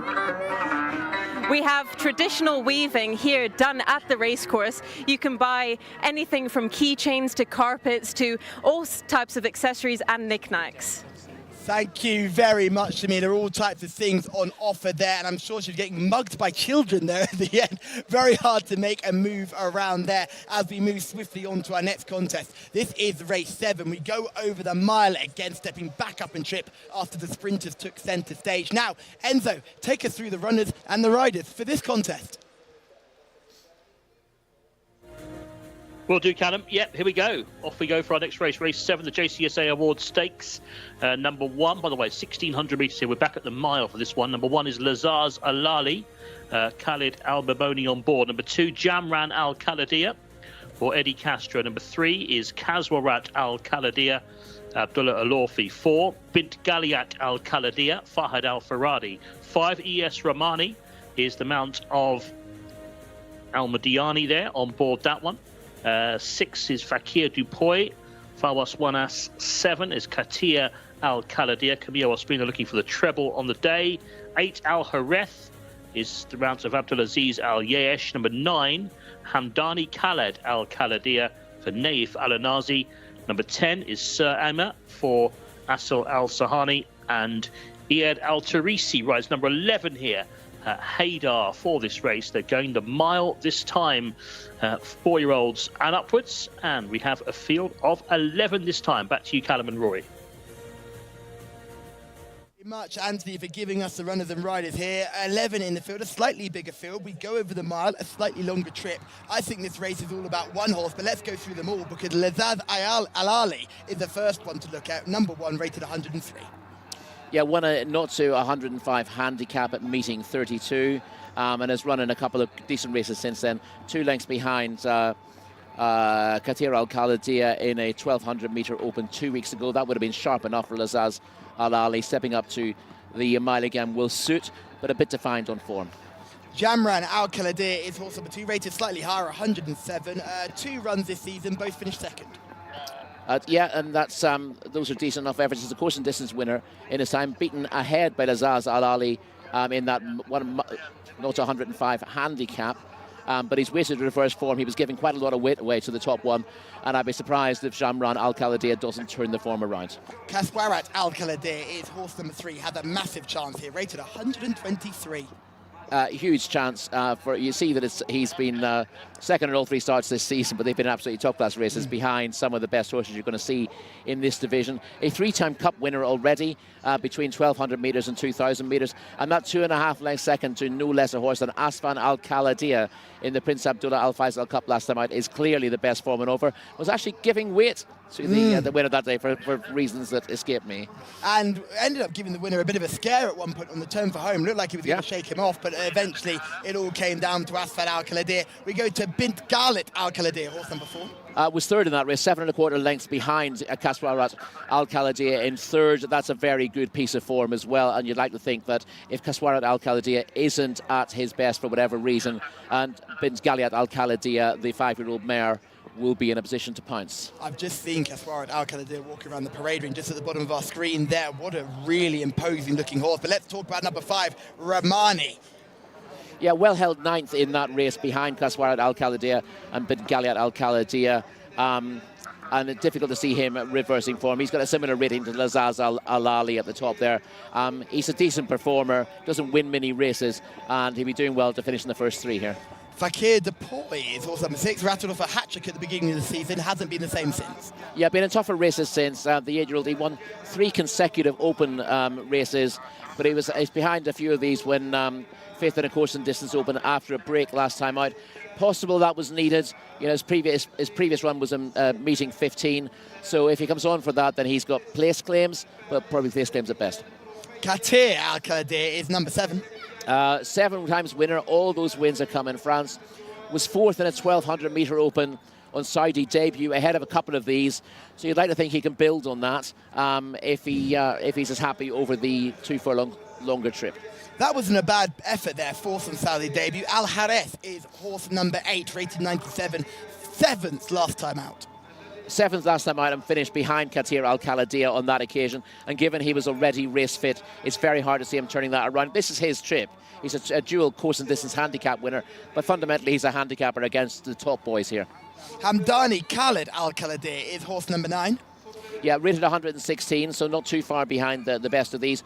2 mile and a quarter cup wins in Riyadh, and was ahead of 3 of these over course and distance last time out, but was 8th in the Prince Abdullah Al Faisal Cup last time out. Sir Amo with a winner in France and hasn't had another win yet. No, has a reason, maybe flattered by that rating of 115. 2nd over course and distance, 2 starts back, and wasn't disgraced when 7th in that Prince Abdullah Al Faisal Cup last time out. There's 2 of these were behind him that day, but 2 of them are quite a long way ahead of him. This is Lazaz Al-Ali, we're seeing in the parade ring right now. Horse number 1 as the music continues to go behind us. Well, I'm glad we've talked about it already then, quite frankly. Yeah, a likeable type, Lazaz Al-Ali, has won 3 times from 13 starts, but a rating of 103 gives him about 20 pounds to find.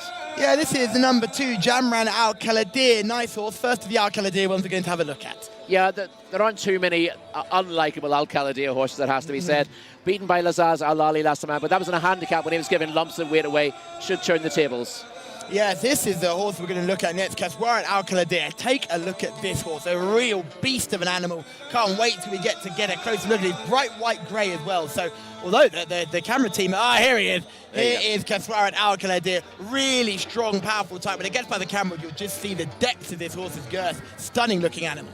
Would you say he's actually a better looker than Asfan Al-Khaladia? Yes, they're 4 brothers as well. They're 4 brothers, they are. And he is a better looker than Asfan Al-Khaladia for sure. They're almost carbon copies, but yeah, he's a really gorgeous horse. But obviously Asfan just knows how to win races. Bint Galit Al-Khaladia is another one, totally different type, but still powerful behind. Very different type, a chestnut. and was third in that cup last time out. Yeah, I'd have thought she's very likely to finish second here, unless Kaswarat Al-Khalidiyah just slips up a little bit. She was 7 1/4 lengths behind him last time out. A couple of the people in our YouTube comments like horse number 5, who is Rahmani. What, could you give them any hope for Rahmani? Well, he won a 0-60 handicap earlier in his career, and he has improved. He's a lovely looking horse, but he was only 9th in that the Prince Abdullah Al Faisal Cup last time out, so it's impossible to see him turning the tables with the 2nd and 3rd, perhaps with 1 or 2 of those who were around him on the day. Fakir Depoy, number 6.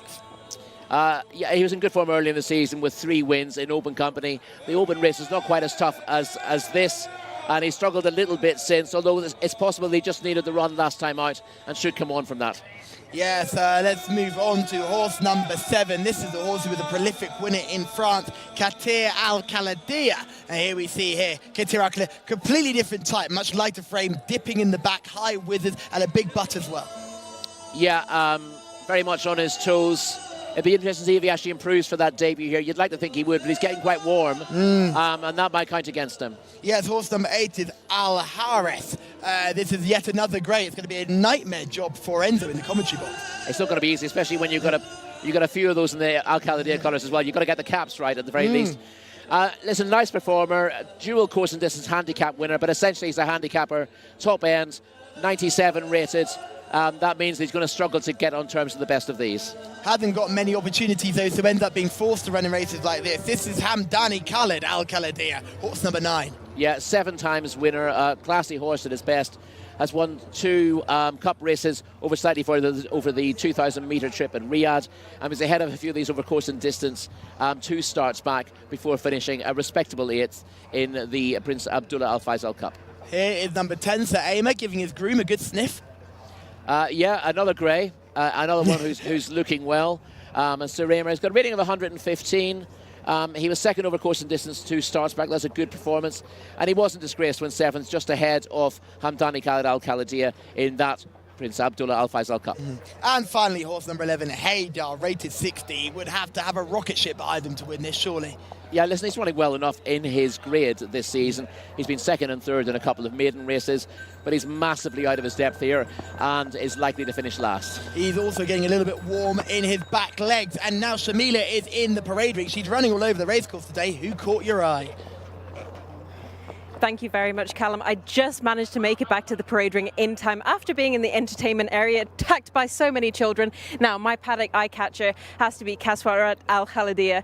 Now, this is the first Arabian race of the day, and today is all about Al-Khalidiyah horses.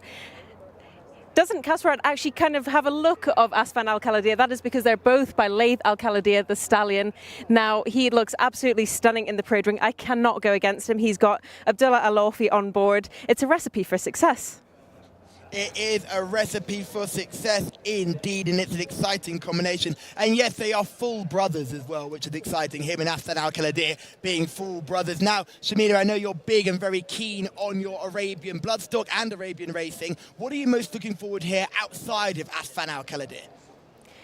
I really like Fakir Depoy. Now, he didn't have the best runs last time, and he was the highest earning Arabian before Asfan Al-Khalidiyah came along and ruined that for him. So I would really like to see him have a really good run today. But honestly, all of these Khalidiyah horses, they just get me so excited. I mean, they're almost like thoroughbreds, you could say. You cannot beat them, but Kaswarat Al-Khalidiyah is looking really well. A horse that's also looking really well is Sir Aymer. Now, as I said before, I'm a sucker for greys, and he is absolutely stunning, and he has a white nose and he's sporting white blinkers today, but fingers crossed for Kaswarat Al-Khalidiyah.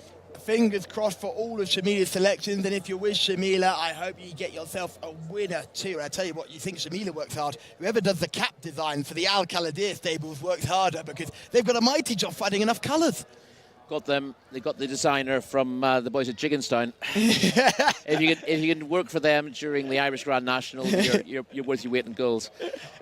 Yeah, so it says how many Al-Khalidiyah? 1, 2, 3, 4 of the Al-Khalidiyah stables represented here. We've not got the other Al-Khalidiyah string either with the inverted V. This is all Al-Khalidiyah own horses, so they bred them and own them, not in partnership with anybody else. And of course, Rahmani also racing in black and white colours, which doesn't make the job any easier for our commentators, sadly. Yes, our thoughts go out to Anthony Ennis as he deals with a brace of greys, and a lot of them were in the same colour. So let's have a look at some of these in action now. It's Kaswarat Al-Kaladir and Bint Galiat Al-Kaladir who we'll have a look at first, and you can just see Kaswarat Al-Kaladir looking absolutely stunning. And there is Bint Galiat Al-Kaladir, two completely different shapes of horses, two completely different colours, two completely different builds, but they both ran very good races here in the Prince Faisal Cup. Yeah, you see Kaswarat Al-Kaladir really putting it up to the unbeaten Asfan Al-Kaladir, who swings wide in the bend and looks vulnerable briefly, but gets on terms from this point. And Kaswarat Al-Kaladir runs an absolute stormer to be second. And you see a little bit further back, coming from off the pace, Bint Galiat Al-Kaladir coming past the highly rated Najib Al-Zaman to grab third place in this contest. That was also a good performance, but it's difficult to see that form being turned around here, you'd say. It's very difficult to see it being turned around. I think one of the key elements of this race will be the fact that Kaswarat Al-Kaladir sort of deserves the success. We saw it in the last race yesterday with a deserved winner. I think we're going to see it here. Kaswarat Al-Kaladir has danced every dance, but just bumped into good things each time. Yeah, and this is a horse with a rating of 123 anyway, being pulled along by the others. But I thought it was a huge run. And to be honest, halfway around the bend, it looked like he might have actually got his brother on the stretch and in trouble. But as we said with Asfan Al-Kaladir, he just doesn't know how to lose. He's managed to turn himself looking to be in a bit of trouble before the home turn to getting the job done. But it's a huge run from Kaswarat Al-Kaladir. Bear in mind, the horse that finished fourth that day was quite well hyped up as the horse to come and beat Asfan Al-Kaladir. He was a very impressive horse, and we'll see him in our last race, of course. But he was only fourth that day. So Bint Galiat Al-Kaladir and Kaswarat Al-Kaladir have both beaten what was, put forward as the one non-Al-Kaladir horse to rock this division. So you'd like to think the pair of them are going to be good enough to be first and second again today. That horse was Najib Al-Zaman, and do you want to know what's even more exciting? It runs in our next race. You don't even have to wait till the last. It runs in our next race. It runs in our penultimate contest, race 8. And so it's very exciting to see that horse again. That's on a real redemption mission, but unfortunately bumped into Asfan Al-Kaladir again. I was harking back to King Faisal Day when we just introduced this on the Saturday, but yes, I'm delighted to have another race at the end of the card after that. But yeah, we're seeing two really high-class Arabian races, it has to be said. This could easily, if this field turned up for the Taif Arabian Derby, we'd be happy enough with it. Oh, absolutely. This ends up being a tremendous appetizer. Two or three really good horses in this contest, with the top rated being 123. That's not far off the very, very best in the division. Reminding ourselves, of course, that Asfan Al-Kaladir has an official rating of 126. You just get the impression, even more. You get the impression there's always a little bit more to come there, when pushed. But this is a tremendous. How would you call it? It's a sighter for the big one, but it's a pretty exciting one. Yes, it's an aperitif. Is that right? Is that the best way to? An aperitif, maybe is what I was going for. Yes. Well, that's what I've gone for. I committed to it. What an aperitif! What an aperitif it is indeed. There are some horses in here. I think if you look at the formula, you'll think Fakir Depoy. Why aren't you talking more about that animal? Well, Shamila loves it in the parade ring, but unfortunately, Fakir Depoy was dominating lower class fields and was able to get his head in front, and now in higher class opposition is struggling. Let's go through selections. I imagine we're all teaming up again here, are we? I imagine we probably are. Just to point out with Fakir Depoy, you're talking about him beating up lesser rivals. His career earnings, 326,000 Rial, is not a bad little haul for a horse who's beating up minor opposition. So he shouldn't be too far away here. But I think we're all going to be with Kaswarat Al-Kaladir here. And I fear we're probably all going to be singing from the same hymn sheet in the next race as well. But I'll not jump the gun. Yeah, it's all fine if we're doing it together if they win. So Callum, Rory and Shamila are all making the same selection. We like number 3, Kaswarat Al-Kaladir. Anthony Ennis, are you with us or are you against us? I'd have to bow to your superior knowledge of the Arabian form and go with you guys here. So I'm not going to try and take you on Kaswarat Al-Kaladir. The yellow cap we're looking for Abdullah Al-Lawfi. Runners are loading up. It's only about 4, less than that to go in now, because we are loading pretty quickly. In fact, there's only 1 to go, I think, after they've got this one in. So we get closer. The moon over Taif racecourse. The floodlights firmly on for our 7th. 1,600 metres. They're going the mile this time. These Arabian breds waiting for the last few to go in. In fact, there is still a few to go in. There's number 10, Jcsa, to go forward. Number 5, ES Rahmani. So wait for these greys to load. 7 as well, Katia Al Kaladia is the other one. And they're coming in as a team now, so we're just about set to go. The Arabian breds, a mile, 1,600 metres, they race away. Off they go. A little bit sluggish was Haydar from the outside stall, just requiring some rousting to gather stride. Lazar Zalali in that bright pink jacket is towards the inside. The yellow cap of Kazwarat Al Kaladir is fairly handy.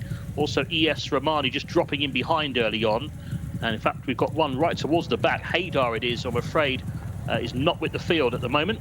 And Haydar is a long way behind. Meanwhile, up front, pressing on is Kazwarat Al Kaladir. Leads up here, yellow cap on the inside, is being chased towards the outer by number 5, ES Rahmani, who's trying to get into it as well. In fact, ES Rahmani has dropped back to the tail of the field as they continue their journey down the far side. So Kazwarat Al Kaladir, number 3, shows in front. Is being chased by Lazaz Alali as they continue their journey, with up towards the outside Hamdani Khalid Al Kaladir. Further back then in 4th place is Katia Al Kaladir, and then comes Al Hareth in the white and green colours. The green cap towards the outside is Jcsa, and then the yellow and black of Fakir Dupoy is quite far back at this stage. A gap to Bid Kaliat Al Kaladir, who's struggling along with ES Rahmani as they make the turn. The leader is travelling well, and that leader is Kazwarat Al Kaladir, as expected.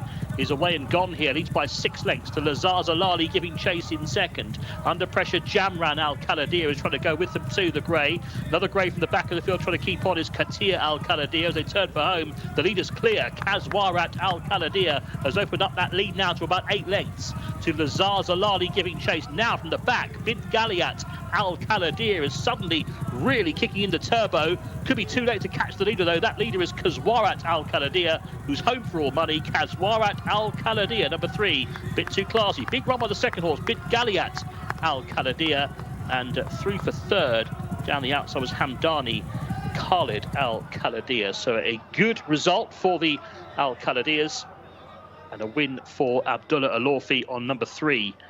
Kazwarat Al Kaladir, always well placed, never really a moment's doubt. And this 5-year-old grey colt, he really is a class act in terms of these sort of races.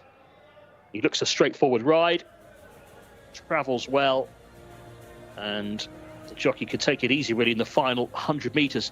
Nice run by the second horse. He was right out the back early on, Bid Galiat Al Kaladir. The winning time, by the way, 1 minute 49.52 seconds. First, number 3, Kazwarat Al Kaladir. Second, number 4, Bid Galiat Al Kaladir. 5 lengths to winning margin. The third was number 9, Hamdani Khalid Al Kaladir. And it was Lazaz Alali, best of the rest, in 4th place. So 3, 4, 9, Kazwarat Al Kaladir, a bit too good, and winning there at a time of just under 1 minute 50 seconds.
Abdullah Alorfi is probably going to have a very good few minutes, isn't he? He's just guided Kaswarat Al-Khalidi to victory, and let's just basically describe it as a piece of work. And the next horse he rides is Asfan Al-Khalidi, who I imagine is going to do the next race in a piece of work, which would mean a prize of 65,000 in the first race and a prize of 200,000 in the second race, which he'll be getting a good chunk of too. Indeed, and you call it a piece of work, but the time of 1 minute 49.52 beats the previous track record of 1:52.12 set by Mutawakkil Al-Khalidi. So I said we'd see some track records today. We've got the first one down. I think it's almost a foregone conclusion that we're going to get a track record in the second race as well. The track is riding fast, but there's take nothing away. A 1:49, sub 150 we're seeing now. That is insanely fast, considering the track record is 2 seconds slower. Yeah, well, 2.6. It's a pretty impressive performance, and this even looks like an improvement on what Kaswarat Al-Khalidi did last time out, which is a huge performance to get the greats, the unbeaten Asfan Al-Khalidi off the bridle and looking briefly in trouble last time out. Well, he hasn't rested on his laurels. He's come here and put in a tremendous effort to absolutely blitz his rivals. The runner-up, he was 7.25 lengths behind last time, was further behind this time. I haven't heard the official distance, but it's got to be like double that. The winner was rated 123 going into it. The second 120, the third 116.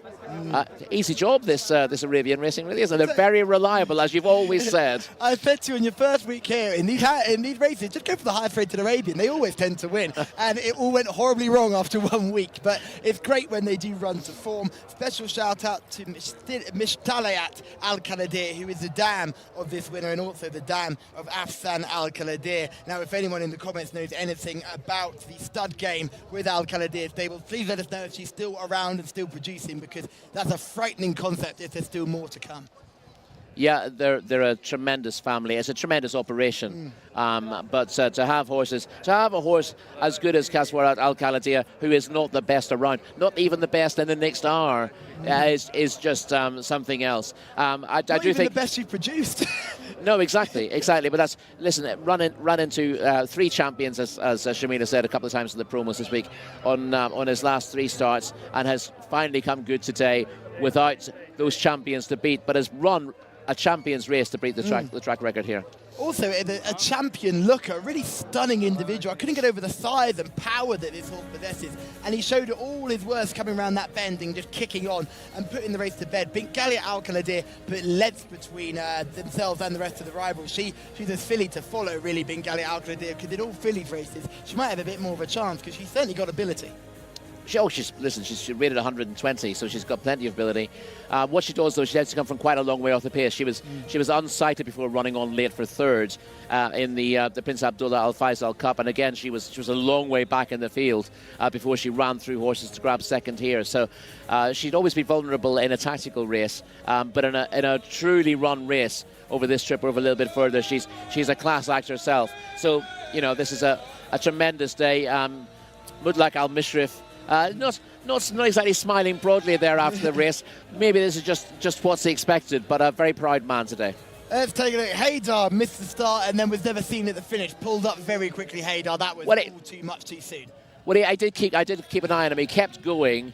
I don't know if he ended up finishing the race, but I thought he was going to be pulled up after a furlong or so. But he kept going a distance behind the others. But he was massively outclassed. He can't go this sort of pace anyway. He's only got a rating of 60, but it was a day out for him. Yeah, a day out for him, and the owners are definitely going to enjoy their time here on Saudi National Day. Let's just talk about some of the other runners in this contest that finished in behind. Hamdani Khalid Al-Khalidi. That form now reads 4-2-8-3, and I think he's definitely in that second string of Al-Khalidi runners. Yeah, his rating's probably a fair reflection of what he is, 116. I think those at the very top of the ratings could go higher. I think if you press them harder, they'll run to higher ratings. That's a perfectly good run in third. A couple of disappointments there. Jamran Al-Khalidi, I thought would reverse form with Lazaz Al-Ali. Lazaz Al-Ali's run really well to finish fourth here. He has run above his rating. He's been running well all season, but looked a bit out of his depth here. But ran well to keep going for fourth place. We suggested that Katir Al-Khalidi, who ran really well on Saudi debut last time out, might not build on that. He very much got on his toes before it got very warm, and he didn't run much of a race. He ended up beating 1 or 2 home. And Sir Aymer, who should have done a lot better, he's just a disappointing type now, isn't he? Yes, really, Sarema's not stepped up, and it's a good-looking animal, but just not stepped up on that form. Katir Al-Khaladir, as we mentioned, Kamir Ospino on board, but desperate to try and get to the front, no chance. So ended up fading out very quickly. It was all about one horse here, Kaswarat Al-Khaladir. It's all about Abdullah Al-Orfi, and it's all about that nice, gentle build-up to Abdullah Al-Orfi's main race aboard Afsan Al-Khaladir. But no doubt, the Al-Khaladir stables team will be over the moon with this performance, and here they are right now, collecting their trophy. Yeah, tremendously proud day. Obviously, there's still a lot of tension because Asfan Al-Khaladir has the unbeaten record going into the Arabian Derby next. So Mutlaq Al-Mushrif, who you see holding the trophy aloft there, he's still probably a little bit concerned about what might happen in half an hour's time. But whatever happens, it's been a very good day. And with the Al-Khaladir horses filling the first 3 places, it couldn't have gone better. Yes, and Abdullah Al-Orfi holding the trophy aloft. Remember, the slogan for Saudi National Day is "We dream and we achieve." And I'll tell you what, this man has probably been dreaming all sorts of wonderful dreams last night, and step 1 is ticked and achieved. Absolutely. Well, the question is, you know, what are those pleasant dreams or unpleasant dreams? You know, there's an awful lot of stress attached to having 2 such high-profile rides on such a big day for the country and a big day for the racecourse. So he might have been worried about it the night before, but a lot of that worry is gone now with this wonderful performance, and he'll be hopeful, very hopeful indeed, that Asfan Al-Khaladir can maintain that amazing unbeaten run and make it 13 from 13. Yeah, but we all know 13 can be unlucky for some. Let's hope it's not unlucky for Asfan Al-Khaladir. Indeed. So as we swiftly move on to our 8th contest on the card, and we see another replay of the start here, Haydar falling out the back of the television, but did finish. It did come round in the end. I did see in some of those shots that our wonderful production team can get. Haydar did finish. Kaswarat Al-Khaladir was the winner here. There were some good runs in behind. They couldn't do anything to match the winner though. And we move on to race 8. Now only 9 runners in this field. 2,000 metres is the trip. And Asfan Al-Khaladir, surely the hardest to beat here, horse number 8. Yeah, he's clearly the horse to beat. He beats Kaswarat Al-Khaladir by 2.5 lengths last time out, and we've just seen that form franked in no uncertain terms. The third from that Prince Abdullah Al Faisal Cup, finishing 2nd in our previous race. So again, that's working out really well. And from day 1, Asfan Al-Khaladir has just looked a superstar. Doesn't always win by enormous margins, but he's been breaking track records left, right and centre, and it showed that he could dig in and win ugly last time as well. And that was the thing that really caught me by surprise. When I first saw him run, when I first arrived here at King Khalid Racecourse, I thought to myself, he runs with his nose in the air, his ears are all over the place, he's never had to battle. I was like, if he gets into a battle, I don't think he's got toughness. Tom Collins was right on me and said, no, he does that because he's too good. And Tom was absolutely right. He does it because he's so good he gets bored. When he was challenged, you saw him have a look on the bench. We'll see on the insert when we see that footage. He has a good look at his rider, like, what on earth are you doing here? And then when he says go, that's when it's really impressive, because Abdullah Al-Orfi gets lower in the saddle, gives him one behind the saddle, and this horse just launches. And it's just wonderful to see, and it's a horse that I know Shamil is so excited to see. I know a lot of people here today will have come here to see this horse, and I think it's a horse who's got a future outside of Saudi Arabia in some of those valuable races in the UAE. Of course, yeah, he looks absolutely top of the tree in this division. And I'd be interested to see what Najib Al-Zaman does here. Connections might have gone for the previous race with him, but he came with a big reputation last time and couldn't sustain his run when 4th behind Asfan Al-Khaladir last time out. Again, that's the Prince Abdullah Al Faisal Cup. I've said that multiple times in the last 20 minutes. What a form line. And that was disappointing, but you know he won the King Abdulaziz Championship at Riyadh last season. He looked an absolute superstar. The collateral form lines suggest he's every bit as good as Asfan Al-Khaladir. And the question was, when the pair of them were matched against each other, who would crack? And it was Najib Al-Zaman. But in fairness to him, he was unfit for that run. It was his first run of the season, and we keep saying it here. Horses who had a good season in Riyadh and then have a layoff and come here first time, it's very difficult to be at your best. He clearly wasn't at his best. Now the question is, was he broken by Asfan Al-Khaladir last time out? It's about to say the same thing. Or was he simply not seeing the best effect because he wasn't match fit? Will he be a better horse today? It's possible. If he comes back to his best form, he won't be far away. But you do kind of get the impression there was a bit of a sort of Arkle and Millhouse scenario. Although you might wonder which one's Arkle and which one's Millhouse. When Millhouse and Arkle first met, Millhouse beat Arkle, and everyone said, see, all that hype about Arkle is all rubbish. Never got near him again, of course.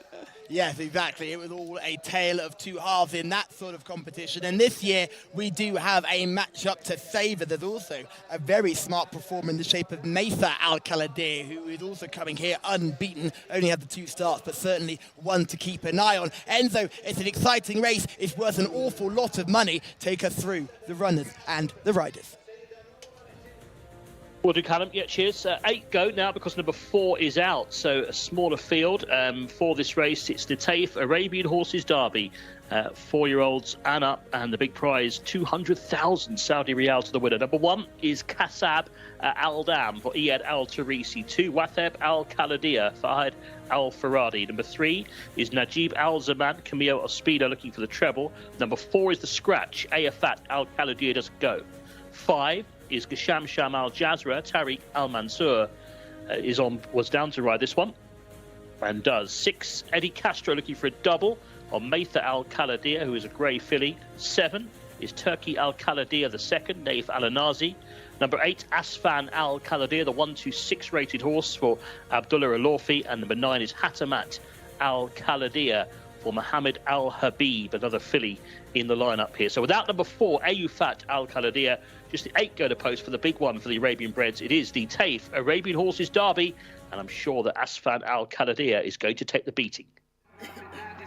Thank you very much, Enzo. Yes, only 8 go to post. We go without Ayofat Al-Kaladir. We'll let you know if there are any late withdrawals because we've seen a few. That's Mesa Al-Kaladir in short, but let's go through them from number 1 down to number 9. Kasab Al-Dam to start with.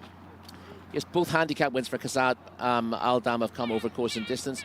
The latest in a 1-100 handicap last time out, where he beat Gasham Sham Al-Jazra, but that one is worse off as well, so he should confirm the form. Yes, the other horse we're going to look at is number 2, Watheb Al-Kaladir. Watheb Al-Kaladir proved on his course and distance debut when finishing a next second to Ayufat Al-Kaladir, the non-runner here, over 1,200 last time out. I'd have thought he'd appreciate the step back up and trip again, Watheb Al-Kaladir, and entitled to improve a fair bit, so it could be an interesting one here. Number 3 is Najib Al-Zaman. The question is, did he crack or was he broken last time out? Or, you know, was he just getting fit for Mm. his main target? I'd have thought... I think they thought they had him ready last time out, but he didn't look it on the day. Now, whether that was because he tried to match strides, whether they'll try different tactics here, I don't know. But he showed speed. He travelled well, but he didn't get home from the bend and was beaten 13.5 lengths in the end. He showed last season at Riyadh, particularly when winning the King Abdulaziz Championship, that he's a better horse than that. And he won a trial for the King Abdullah bin Faisal Cup as well. So he's on the ratings, he's got a big chance. It's a question of whether he's come forward for that run or whether that just showed what his weakness is.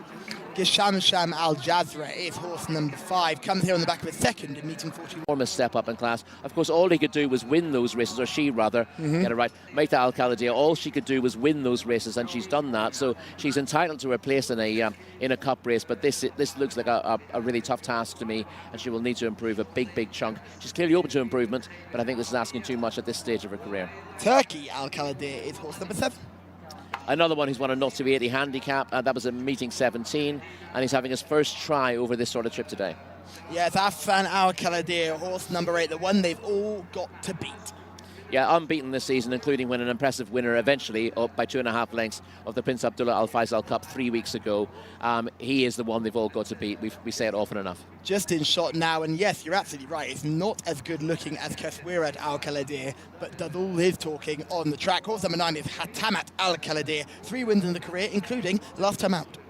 Yeah, that was a non-winners of 3 over course and distance 2 weeks ago. That's probably a career best effort from Hatamat Al-Kaladir, but this is much harder again. A rating of 95 shows how tough this task is. It is a tough task for sure, and those are our runners for the next race. We'll have a closer look at them and another second inspection of them. But here, I really think this is a one-horse contest, surely. It is very hard to try and find a fault with Afan Al-Kaladir. My main thought would be, if pressured on the bend again, is he going to spook? But there might not be anything getting to him on the bend. Yeah, he's just tucked out a little bit on the bend last time out. I think you'd have to be looking fairly hard to see that as a major concern, but it was certainly something that caught your eye at the time, and it's the first sign that there might just be a kink there, that something to take advantage of. Is anything in this race good enough? I think the horses who were good enough to beat him, or good enough to get close to him, went in our previous race, essentially, didn't they? So that leaves it to Najib Al-Zaman to have a second crack. I get the impression that Najib Al-Zaman might prefer to, I don't know, might just end up being a better horse at Riyadh because of the nature of the track there. He's suited by this trip, but is he suited by this trip at Taif? That's what we don't really know. But he should do better than last time. And to be honest, as a racing fan, I want him to run up to his best. I want him to come back to the form he was showing in Riyadh last season, and then we'll get an idea of exactly how good Asfan Al-Khalidiyya is. I'd be happy to watch Asfan Al-Khalidiyya win this by 20 lengths, but I'd be even more happy to see the front two come 20 lengths clear of everything else, and for us to be given a real treat. Just a quick note to those who are keen on watching the clock. Asfan Al-Khalidiyya has the course record here, 2:21.76. This track is riding fast. We saw a course record absolutely obliterated in our last contest. Are we going to see the same thing here today? I think so. I mean, I called this yesterday. The track is riding. I mean, in fairness, the breeze is gone. That's the one thing that's maybe against him in terms of breaking the track record. In races yesterday, we were getting fast times. We had a little bit of a breeze helping them up the straight, and it's gone very calm now. But I still think, because of his quality, because of the fact that he'd be pushed, hopefully be pushed in this race by Najib Al-Zaman, I think he's capable of producing an even faster time than he's done already. And we'd love to see it, wouldn't we? We've seen Mutlaq bin Mishrif there discussing with his jockeys what they're going to do. It must be a very, very difficult conversation to have, because on the one hand you think, well, we've got the best horse in here, and let's talk about the tactic for everybody else and make sure we can all get a 1, 2, 3 like they had in the last race. But again, you've also got to be thinking, it's like, well, is there any concerns, Abdullah? Have you got any concerns about this ride? Is there anything that you're worried about? Anything that your other riders can do to try and make it easier? Are they going to work as a team, or are they going to be running individually? Well, they didn't work as a team in the last race as such. What they did with the best two horses have got different running styles. So in the last contest, we had one that went to the front. He was the best horse in the race. And we had the second best horse coming late. So there was never a chance of them cutting each other's throats. And I think that's the important thing here. Not a case of, would you mind moving out on the bend so I can come through? That shouldn't really be an issue with Asfan Al-Khalidiyya, although you get the impression if he does find himself in a hole, it would be incumbent on one of the jockeys to help him out. But hopefully it never really comes down to that. And I think that the key thing with Mutlaq al-Mishrif here is that he wants to get the best result from all his horses. So it's not a case of, right, you lads, you need to make sure this horse wins. No. He wants to get the best position from all of them. So he's giving the best instructions as to how that can be achieved. And I think that's something that's worth bearing in mind. We tend to be quite cynical about multiple runners from the same operation in one race and going, yeah, team tactics. But mostly we don't see team tactics. We do see stables trying to ensure races are run so that chance is taken out of things as much as possible. But we don't see other teams being carved up in races. Well, we talk about team tactics. I always think team tactics is all fun and games. Always mentioned by people that have never ridden a multiple-ton animal at 30 odd miles per hour, because it's all fun and games. Saying, right, well, I'm going to settle in here and box this horse on. But you're on a live animal. You're going at 30 odd miles an hour, 65 up to 67 kilometers per hour in some of the sprint races. You've not got a chance of sometimes going, well, actually, I'm going to shut the door here. You're trying to make sure that you're in the best position possible. And that's why sometimes we see, even with the best jockeys in the world, we see the Ryan Moores, we see Overjump, we see the Paul Townsend, we see all these very good jockeys sometimes get it wrong tactically because you're on a living, breathing animal. It's not like driving a car. Yeah, exactly. That's the thing that people don't understand. You can't simply choose a position and press a button. Absolutely. You need to communicate with the horse that you're riding and hope that it wants to do what you want it to do. That's why we talk so much about jockeys who can get horses naturally moving forward. Just had a little issue with Asfan Al-Khalidiyya coming out there. I'm sure it's nothing. He's just a little nappy. He was just a bit there, just a little bit. If you were looking for any chinks in the armour, he's certainly not getting an A star going down to post. It is keen as mustard, and Abdullah Al-Orfi is very much deciding that I'm going to trot my way down here, and if you don't like it, you better not come and get it, because he is feet out of the stirrups, and this horse is really trying to pull him down to the start. We're going to see some really good horsemanship here. It's great that we've got this angle, because this is the good thing. I'm just trying to get a trail off the pony at the moment. We see this quite a lot here, though. Normally, if you ever see a jockey again in the UK or Ireland, kick his feet out of the irons, it's because the horse he's on is trying to run away. But actually, every race you see, you'll see multiple jockeys kick their feet out of the irons and ride down that way. And sometimes you think, oh, the horse is giving him a hard time, but it's almost a standard procedure in certainly at Taif. I haven't seen racing at Riyadh that close up, but you'll say, there you go. Virtually all the jockeys have got their feet out of the stirrups. It's just the way the horse is set to be ridden to the start here. Yeah, just having a canter down now. Hopefully it's all nice and calm. Let's head down to Shamila. Where on earth are you now? Callum, where else would I be but down at the start for the 2,000 metre race now. This is the 8th race of the day. It's worth 400,000 Saudi riyals, which is so serious. Now, Sheikh Mudlik bin Mishrif has 4 runners in this race. They are all by Layth Al Khalidiyah, who is the sire of Kasrat Al Khalidiyah, who won the last race. So he is a very expensive stallion. If we take Asfan Al Khalidiyah out of the equation, you're going to say, who are the horses that are going to finish behind him? Now, probably the other Khalidiyah horses. We have Wathib Al Khalidiyah, finished 2nd last time out. He is a 4-year-old colt. We have Maytha Al Khalidiyah, who is a filly, 4-year-old, unbeaten in 2 starts. We have Turkey Al Khalidiyah, the 2nd, ridden by Naif Al Nazi, 4th last time out, so probably the weakest of all the Khalidiyah horses. Probably could be the pacemaker for the horses in this race. And lastly, Asfan Al Khalidiyah, the star of the show. You know, 3 words, say them and you're mine, Asfan Al Khalidiyah. You know how much I love this horse, and get to see him up close and personal here in the at the 2,000 metre start is absolutely great, and the horses are taking to the start really well. And the music has barely stopped. The music, festivities, celebrations, and the horses are still so calm and collected down here at the start, and everyone is doing such a good job keeping them that way.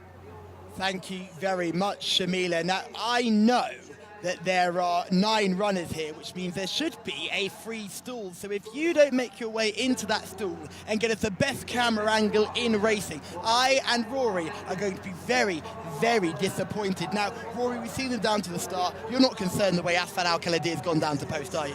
No, if anything, I thought he was reluctant to get out on the track rather than taking a particular hold, and that shows that he's got a bit of character about him. You know, you might be a little bit worried, but sometimes when you've got horses who've got intelligence, who've got character like that, when they look a little bit difficult, that's usually a sign just that they're at peak fitness, which clearly is a good sign.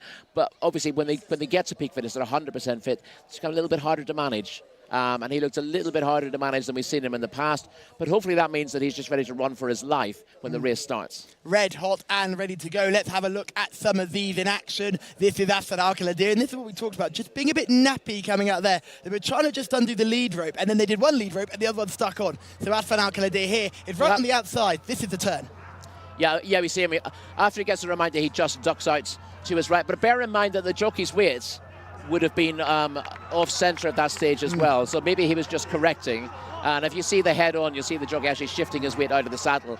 He's soon back on an even keel, and Asfan Al Khalidiyah comes home to win by 2.5 lengths from Kasrat Al Khalidiyah, who we know is an absolute superstar in his own right. So there's absolutely no second guessing this form. It's absolutely top notch, and he was eased down at the line. Could have won by a length further if he'd wanted to. Let's have a look at horse number 3, who's Najib Al Zaman. Now, this isn't when he was well beaten by Asfan Al Khalidiyah in the previous video. This is the race win for Najib Al Zaman. Now, on this, you're absolutely right about when you talk about the staying ability and the power to keep plugging away and how this horse may love Riyadh. This is the prime example of this. All staying on, all gritted determination. Yeah, the front 2 had the rest of them well beaten off at this stage, and the collateral form from this has worked out very well. The only question is, he does look a little bit tired as he gets to the line, and he loses his form a little bit in the final half furlong, but it's a very good performance on paper. You can see why he would have needed a break after that, to be perfectly honest. But yeah, his Riyadh form stacks up really well. He's beating the right horses there, but he didn't quite match that form after a break here last time. We all like Asfan Al Khalidiyah in this race. Enzo, I imagine you're just like us.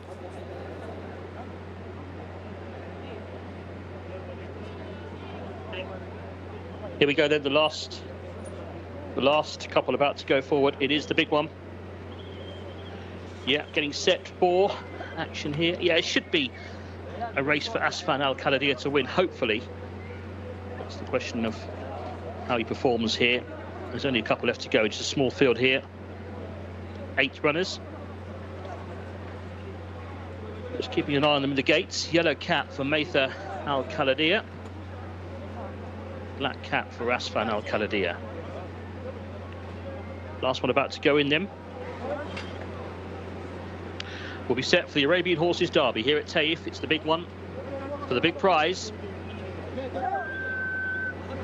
Flag up, we're almost set.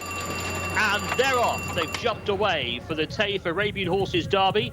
The feature race worth 200,000 Saudi Riyal to the winner. A bit slow to go was Hatamat Al Khalidiyah from the outside. They race over 2,000 metres here. Right up there on the inside at this stage is horse number 2, Watheb Al Khalidiyah, and that one leads up here. So Watheb Al Khalidiyah is in front by a length and a half to Najib Al Zaman in the check colours, racing in second. In third place, the grey and blue colours, is Gasham Al Jazra, who's fairly handy. Favourites back on the inside, Asfan Al Khalidiyah, that's in fourth place at the moment, and then 2 lengths back to find Maitha Al Khalidiyah, who's racing ahead of the green colours of Kasab Al Dam. Wider out is Hatamat Al Khalidiyah, and at the back of the field, the blue cap worn by Naif Adanazi on Turkey Al Khalidiyah the second. They make the run then down the back straight, and they're being led on the inside by Watheb Al Khalidiyah. Leads here by a length with the check colours in second. Najib Al Zaman, Camille Espida is poised on board the Chestnut. Racing in third then to the inside is Asfan Al Khalidiyah. Abdullah Alofi on board.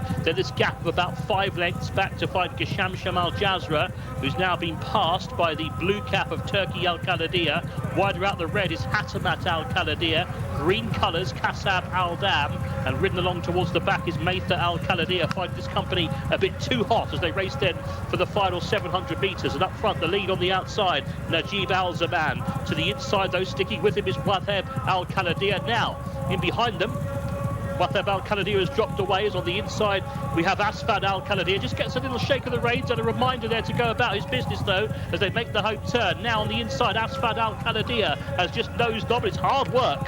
Najib Al Zaman is trying to go with him here. The front two are clear. There's a huge gap back to the rest.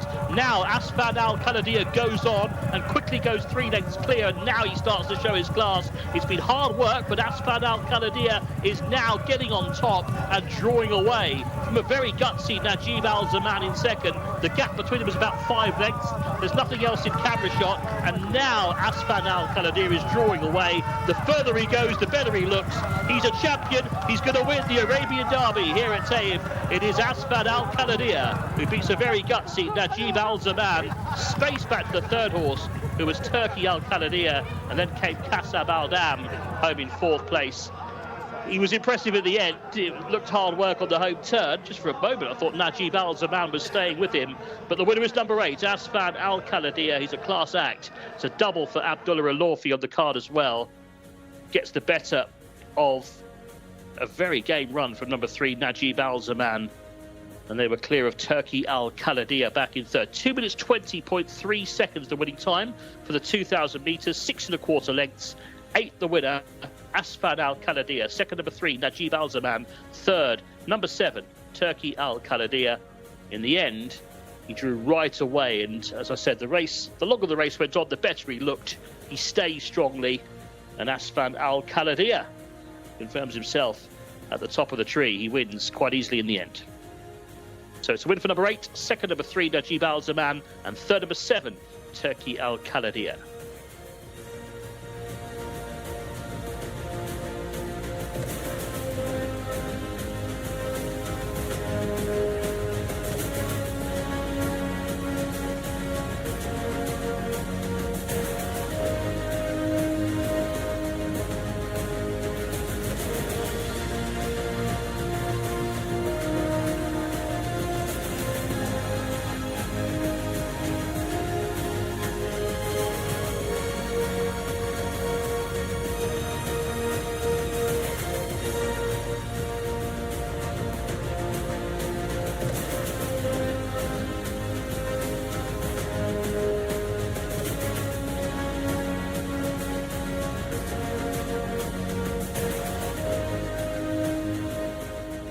Legend, thank you.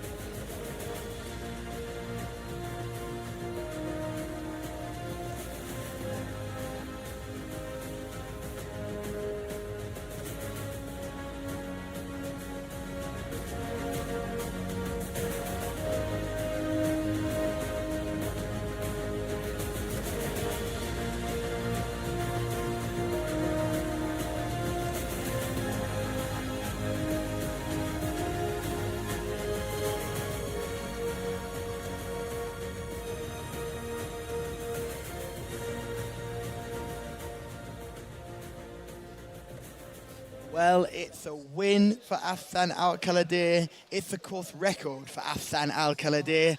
But that's not the story of the race, because there was a few moments of genuine worry in that contest. Well, but only because Najib Al-Zaman has run to his best. And that's exactly what we said before the race. That's what we want to see. We want to see a horse who's capable of at least getting Afsan Al-Khaldir off the bridle and forcing him to show us exactly how good he is. And that's what happened. How far did they come clear of the third? 20-odd lengths? Yes, they were an absolute country mile clear. Not quite a distance, though, were they? Not quite a distance, because that's got a very specific meaning, as well you know now.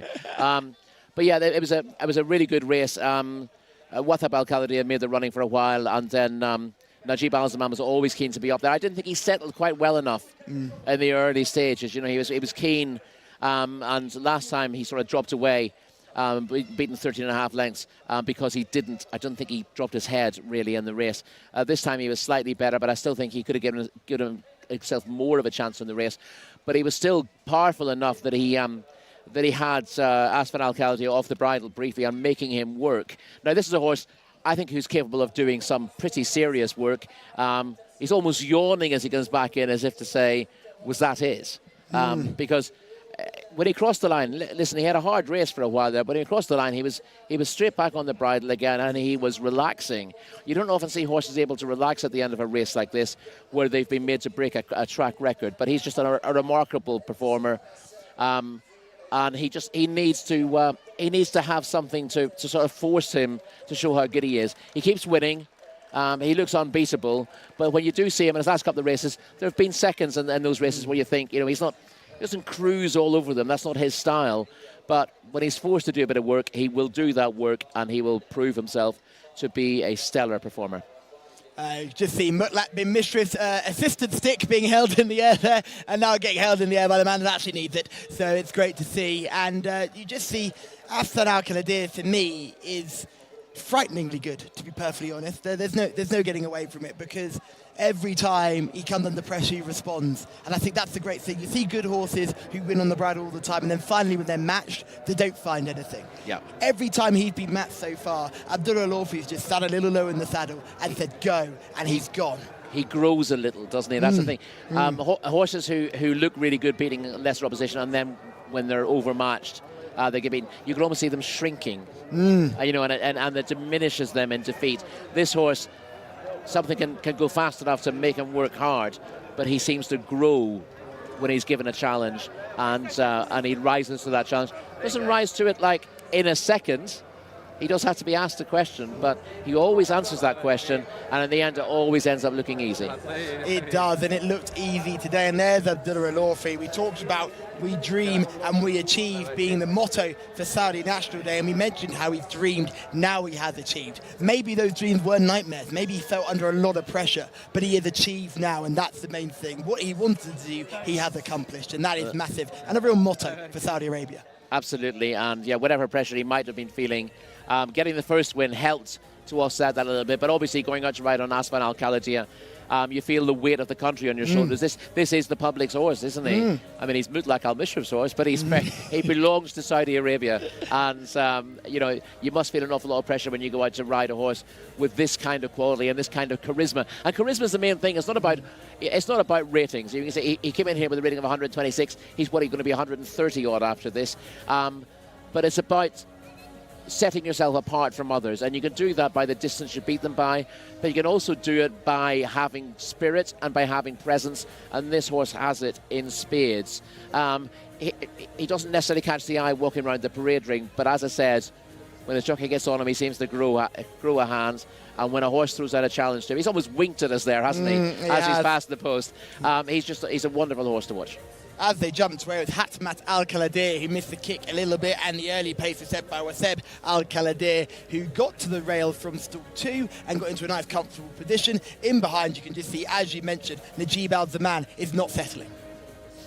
No, he's keen, and he went up there to challenge, and there's the right thing to do rather than trying to restrain him, and maybe the correct thing to do would have been to send him straight to the front, but he's he wants to get on with his job. He's not pulling really hard for his head, but he's not relaxing in quite the same way. If you actually watch what Asfan Al-Khalidi is doing, you don't really get the best impression from above, but he just looked really relaxed all the way through the race. He's just having a canter, whereas Najib Al-Zaman was right, I'm racing here, I'm racing, see who can beat me. And Asfan Al-Khalidi in a different league. Let's take a look at this trophy presentation. Let's take a look at the rock on Mutlaq bin Mishra's finger as well. I think that's probably worth more than the trophy. Unbelievable piece of jewellery he's got on there, class. But take nothing away from these winning connections who are all overjoyed, and take nothing away from the jockey who has done it under all the pressure and all the expectations, the weight of a nation on his shoulders. And now he gets to relax and enjoy these celebrations. Yeah, and also you can see that the other there, Mutlaq Al Mishrif, we said after the first win, given he's had his horses finished first, second and third, broken the track record, seen an absolutely tremendous performance from Kaswat Al-Khalidi. He didn't look over the moon, did he? But that's because this was still to come, and you can see that he relaxed considerably more after this victory, and he's able to enjoy it fully now. It's never out of your mind when you've got your best horse coming up. However much you want to enjoy what's gone before, this is what it was all about, and this horse is the horse of a lifetime, really, isn't he? He really is, and it'll be really interesting to see. I'm sure Shamili will know more than us. How does he compare to other horses of his ilk? How does he compare to other Arabian horses? What is his rating like in comparison? Are we looking at a potential GOAT, greatest of all time, or is there plenty more horses that he needs to pass? Plenty more excitement to come, and we move on to our final contest. I don't know how we can move on after Asfan Al-Khalidi, but we're going to try. He definitely winks us as he crosses the line. You're convinced about it? He's got so much personality. He's a real serious animal, and we cannot wait to see more of him. I know Shamila would like to see him go to the UAE for that very, very valuable prize on Dubai World Cup night for Arabians. I'm sure there'll be a prize on Saudi Cup night for him as well here. So plenty more races and plenty more Saudi Riyal signs to come. SAR is going to be in the bank for the Al-Khalidi stable. Easy for you to say. Yeah, it is easy for me to say indeed. Enzo will take us through the runners and riders for our finale, a contest worth 500,000 Saudi Riyal. Yeah, big money last two races. Yeah, he's a good horse, isn't he, Asfan Al-Khalidi? I'd love to see him tested, as you say, perhaps somewhere else, but he was impressive enough tonight. Right, it's the National Day Cup here on National Day, and it's worth 250,000 Saudi Riyal to the winner. Plenty of place money as well. 100,000 for second is not too bad either. We're going 2,400 metres. Number one is Star of Winds, a son of Sea the Stars for Abdullah Al-Khamis. Number two is Al-Wali for Khalid Al-Mimoni.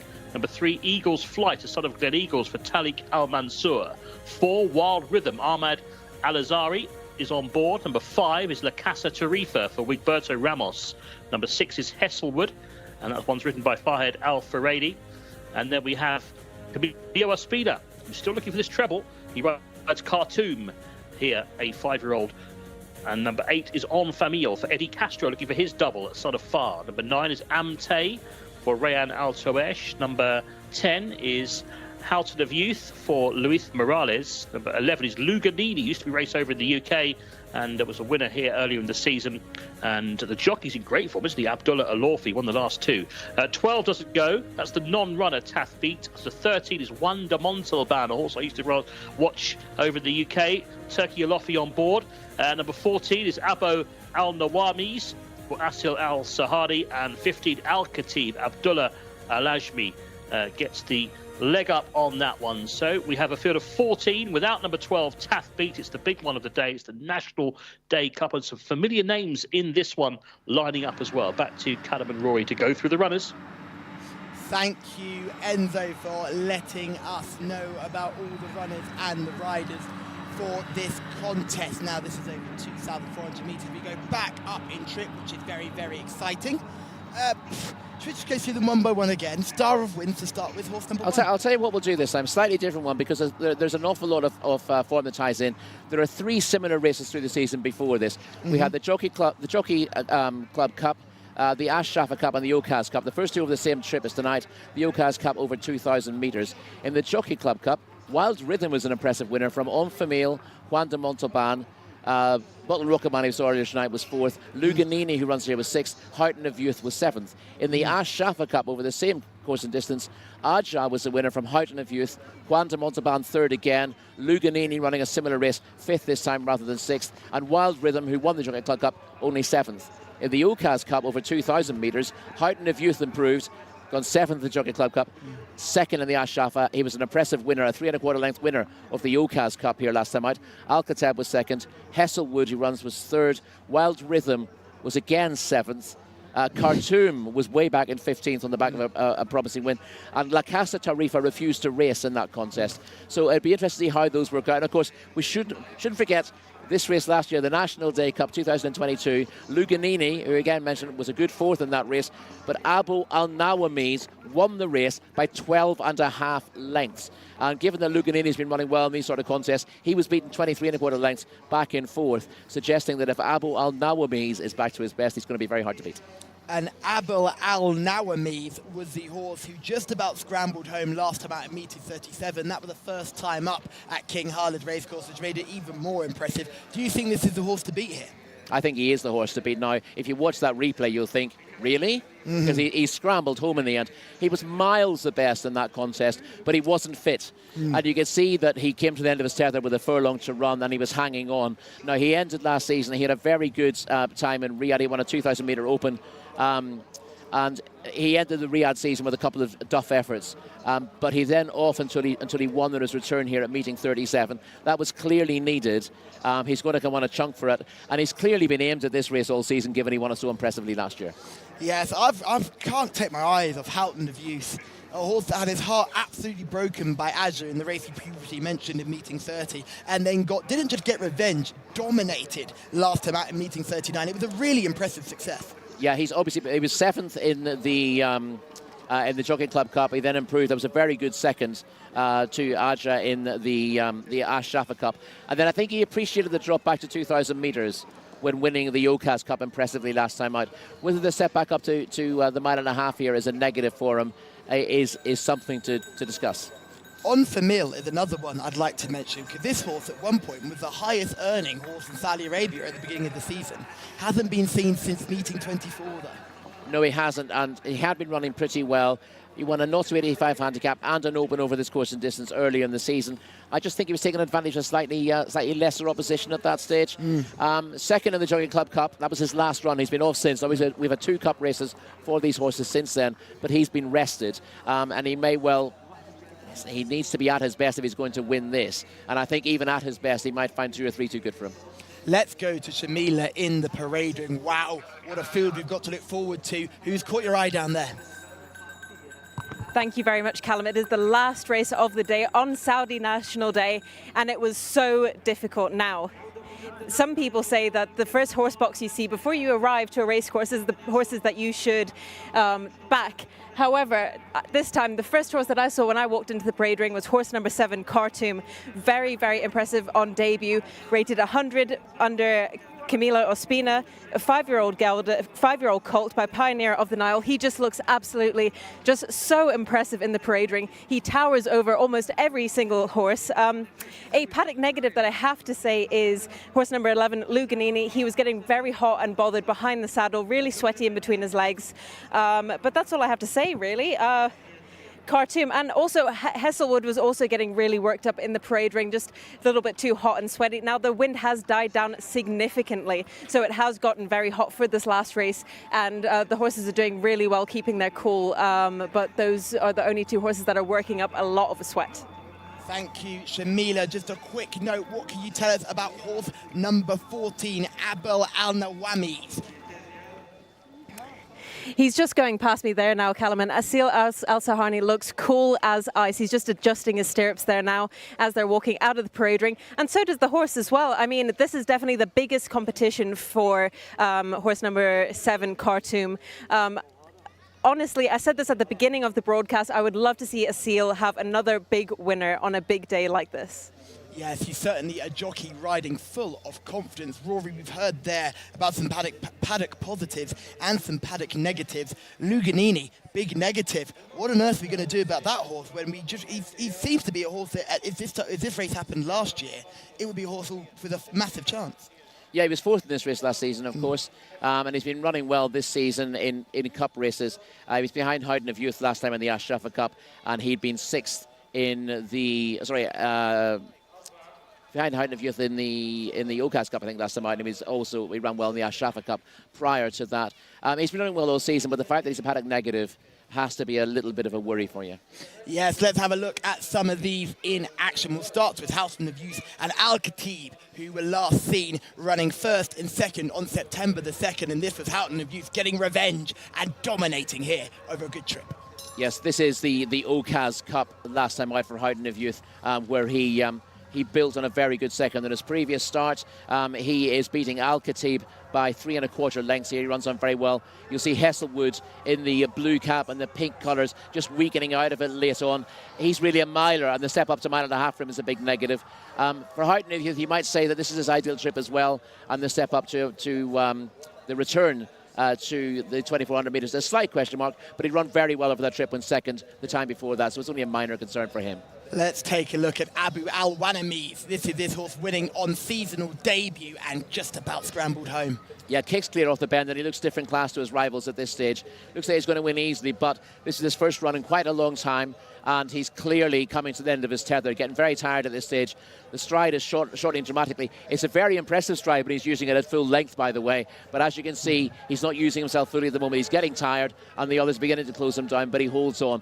He's a lot better than that bare form, as he showed in this race last year. And he'll surely come on from the run. Let's look at Enfamil. Now this horse is in the pink colours, the purpley cap, scrambling around on the inside and finishes second on this occasion. This was a good effort. This was a good effort. This is the Jockey Club Cup that he was second in. The winners won it quite nicely, Wild Rhythm.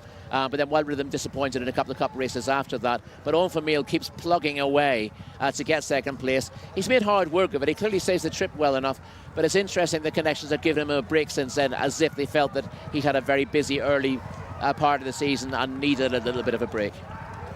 It's actually Enfamil winning there. That's yes, Enfamil winning. That's the winning form. That's not the second place form. That is the winning form of Enfamil. But again, that was all early in the season, which brings up a massive concern looking down later. It hasn't been seen for a while. Let's take a look at Luganini, the final one we'll look at. This is a winning performance in July. So this is a while ago. This is not a bad effort. Hasn't found that form in 2 starts since. No, this is a decent enough performance from Luganini. It was an easier task than some of those that he's faced. Obviously, he's been beaten twice since, but those have both been in cup races where he's been far from disgraced. Again, we said he was fourth in this race last year. He should be there or thereabouts, but he was beaten quite a long way when fourth last year, and he'll be doing well to better that placing, I think. The jockey was unbelievably confident, I think, on that day, trying to snap back onto the bridle, get back into rhythm, and unfortunately didn't quite seem to pick up and seemed to be preparing for a downward turn in form. Looked a little bit all out, crossing the line there. This is a really tricky race to find. Shamila likes Khartoum. I think that horse is worth a mention. 15th last time out after a winning day, not a winning debut, but a winning seasonal return. What can we make of this horse's performance, and what went wrong in meeting 39? Well, he beat number 2 Al Walier on his seasonal return, but then took a big step up to run in the Ocas Cup last time out over the 2,000 metres behind Houghton of Youth, and he just didn't run his race, finishing 15th there. Again, we've seen a couple of these earlier today. He could easily bounce back. It's not just Shamila who likes Khartoum, it's also Najir Alan. He likes horse number 7 as well in the YouTube comments. Remember to let us know who you like, and also remember to like, subscribe and turn on your bell notification. We're always here Thursdays, Fridays and Saturdays, and it's great to have you guys all along with us as they continue to circle up at the start. A couple of horses getting their tack readjusted, but certainly nothing to be concerned about. Rory, take us through who you like here, and what is your final selection going to be? Well, I think a lot of these are quite tightly matched, it has to be said. The more I went through this, the more I thought that the key performance was Abu Al Nawamiz's win in the race last year. It goes without saying that if you're winning a race of this quality by 12.5 lengths, you're clearly very good. He was given a break after a couple of moderate runs at the end of last season when he's a bit over the top. And I liked the reappearance run. He clearly wasn't 100% fit. He showed that in the race, but that would have brought him on, and I think he'll be back to his best here. If he's back to his best, although he's only got 1 or 2 pounds in hand, I think he'll end up, on ratings, I think a repeat of last year's win will see him home in front again. I am probably going to look towards number 8, On For Meal. And the reason why I'm doing that is I'm trying to take the idea that this horse has been freshened up for this contest. I'm trying to look at the idea as well that this is a cup race by name. By nature, I wouldn't say these are our best stayers on offer. I think a lot of these horses have run against each other and have lots of form where they bumped into each other repeatedly. Yep. I totally understand that's why you've made your selection for Abu Al Nawamis as well, because that horse has kind of got form outside of those 3 big cup races building up to this race. I can't have Houghton of Youth, as much as I love the horse, over this trip. I just think he's going to get very tired in the closing stages and could be easily caught by some others. Yeah, I mean, obviously, totally wrong. We're saying he was second. He was second in the Ashraf Cup over course and distance, but it was a better run last time in the Okaz Cup, dropping back into it. And he fell into a hole on that occasion as well. I know Nate tired later on, Nazi yeah. was on board that day, and when he got tired, Ajaz, who beat him on that occasion, as John Blanc said, needed a miracle to get home, and got that miracle and won in the dying stride. It was a real heartbreaker, wasn't it? It was a real heartbreaker, and Houghton of Youth got that win back, but again, that was a drop and trip. We go back to 2,400 here. He's had plenty of racing, so I'm going to look in a different direction. I'm going to look at On For Meal. So I will go with On For Meal, horse number 8, Shamila, and some of our people in the YouTube comments like Khartoum, number 7, and Rory, like Abu Al Nawamis, horse number 14. Anthony Ennis, we've seen 8 races so far. We've got 1 more to go. You've been great. We've loved having you on. Take us home for the lucky last. Thank you, Callum. You're too kind. It's been a pleasure. It's been a really good day's racing, isn't it, today? I thought this was a really tough race. I called that race that Luganini won in July, and I was really impressed by him. As you say, took it easy late on. He hasn't delivered since, but I'd give him another chance here, and I quite like the look of Wild Rhythm as well. But this is a really competitive renewal, isn't it? Camillo Espino riding Khartoum. There's the big screen. On For Meal, Eddie Castro. On For Meal's form's good as well, isn't it? A win and a 2nd place recently, so a lot to like about that runner. And the runners are about to load. They're still circling. Wild Rhythm just away from them at the moment. They're going a distance of 2,400 metres here. It's a long distance race, and they'll shortly be loading up these runners. In the 1.5 miles this time, and for the National Day Cup. So up to the 1.5 miles, 2,400 metres for this race. And the record going in that previous race, of course the track record here is 2 minutes 31.8 seconds, which belongs to Mostakim at the moment. First prize 250,000 Saudi Riyal, and the runners will shortly be loading up for what is our big one of the day. Just go for the runners again. Number 1, Star of Winds, Abdullah Al-Khamis riding a Son of See the Stars. Number 2, Al-Wali, it's the mount of Khalid Al-Mamoni. 3, Eagle's Flight, Talik Al-Mansur on board. As you can see, they're not wearing the normal coloured saddle cloths here either, because it is the National Day Cup, the big race of the day. Number 5, La Casa Tarifa, daughter of Casamento, with Berta Ramos on board. Hesselwood is the mount of Fahed Al-Faraydi. Quite a late jockey booking for that one. Number 7, Khartoum, Camillo Ospina in those familiar colours. On For Meal, number 8. Mount of Eddie Castro. And they are loading up the runners. The first one's gone in. On For Meal into 8. In goes Amte into 9. Under Rayan Al-Toesh. Goes forward 2.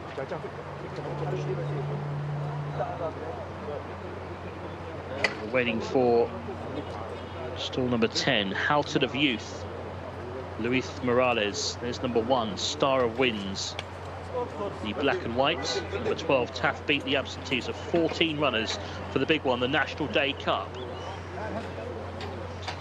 2 really big races at the end of the card today. The big race, the Arabian Breds, of course, just gone, and now this feature race of the day, the 8:10 local time here at Taif Racecourse. Going the 2,400 metres here. Number 30, that's Wanda Montalban, still to go forward. Used to race over in the UK.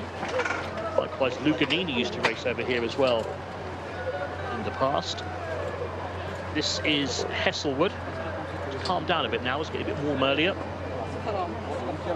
Fahad Al-Faradi guiding in Hesselwood to the stalls. Got about 3 empty, maybe 4 empty stalls, so not long. Waiting for Al-Wali, waiting for Wild Rhythm, waiting for La Casa Tarifa. as Khartoum goes in. Wild Rhythm in, 2 to go. Al Wali, black and red, and the green with the white cap. The Jcsa Tarifa goes forward now and will be just about set. We're ready, and they're off for our feature race. The National Day Cup gets underway. It just rousted to gather stride here is Eagle's Flight, but is right up with the pace towards the inside. Star of Winds as well. Eagle's Flight, Star of Winds. Handy to his Houghton of Youth to the outside. Just in behind them is Wonder Montalban with the white jacket towards the inside, the black. That is Al Wali who's advancing. Just off the pace then we have Luganini being held up in the green with the red epaulets. Towards the outside, the purple and gold is Abu Al Nawamis. More towards the inside then we have Star of Winds, who's in the black and white. That one's going against the rails. And then Wild Rhythm, who's next in the field, the fluorescent yellow sleeve jacket. That one's upside's Al Wali in black and red. Then Luganini. To the outside is Al Khatib, who's racing in the beige and maroon. And then just off the pace in the pink and purple is Hesselwood. Also pink and purple on Famia, the spotted jacket.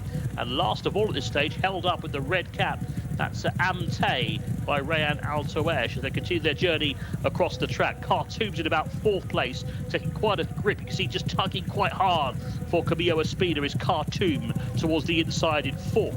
They continue their journey then in the National Day Cup, and the lead is still with Eagle's Flight. Leads by 3 parts.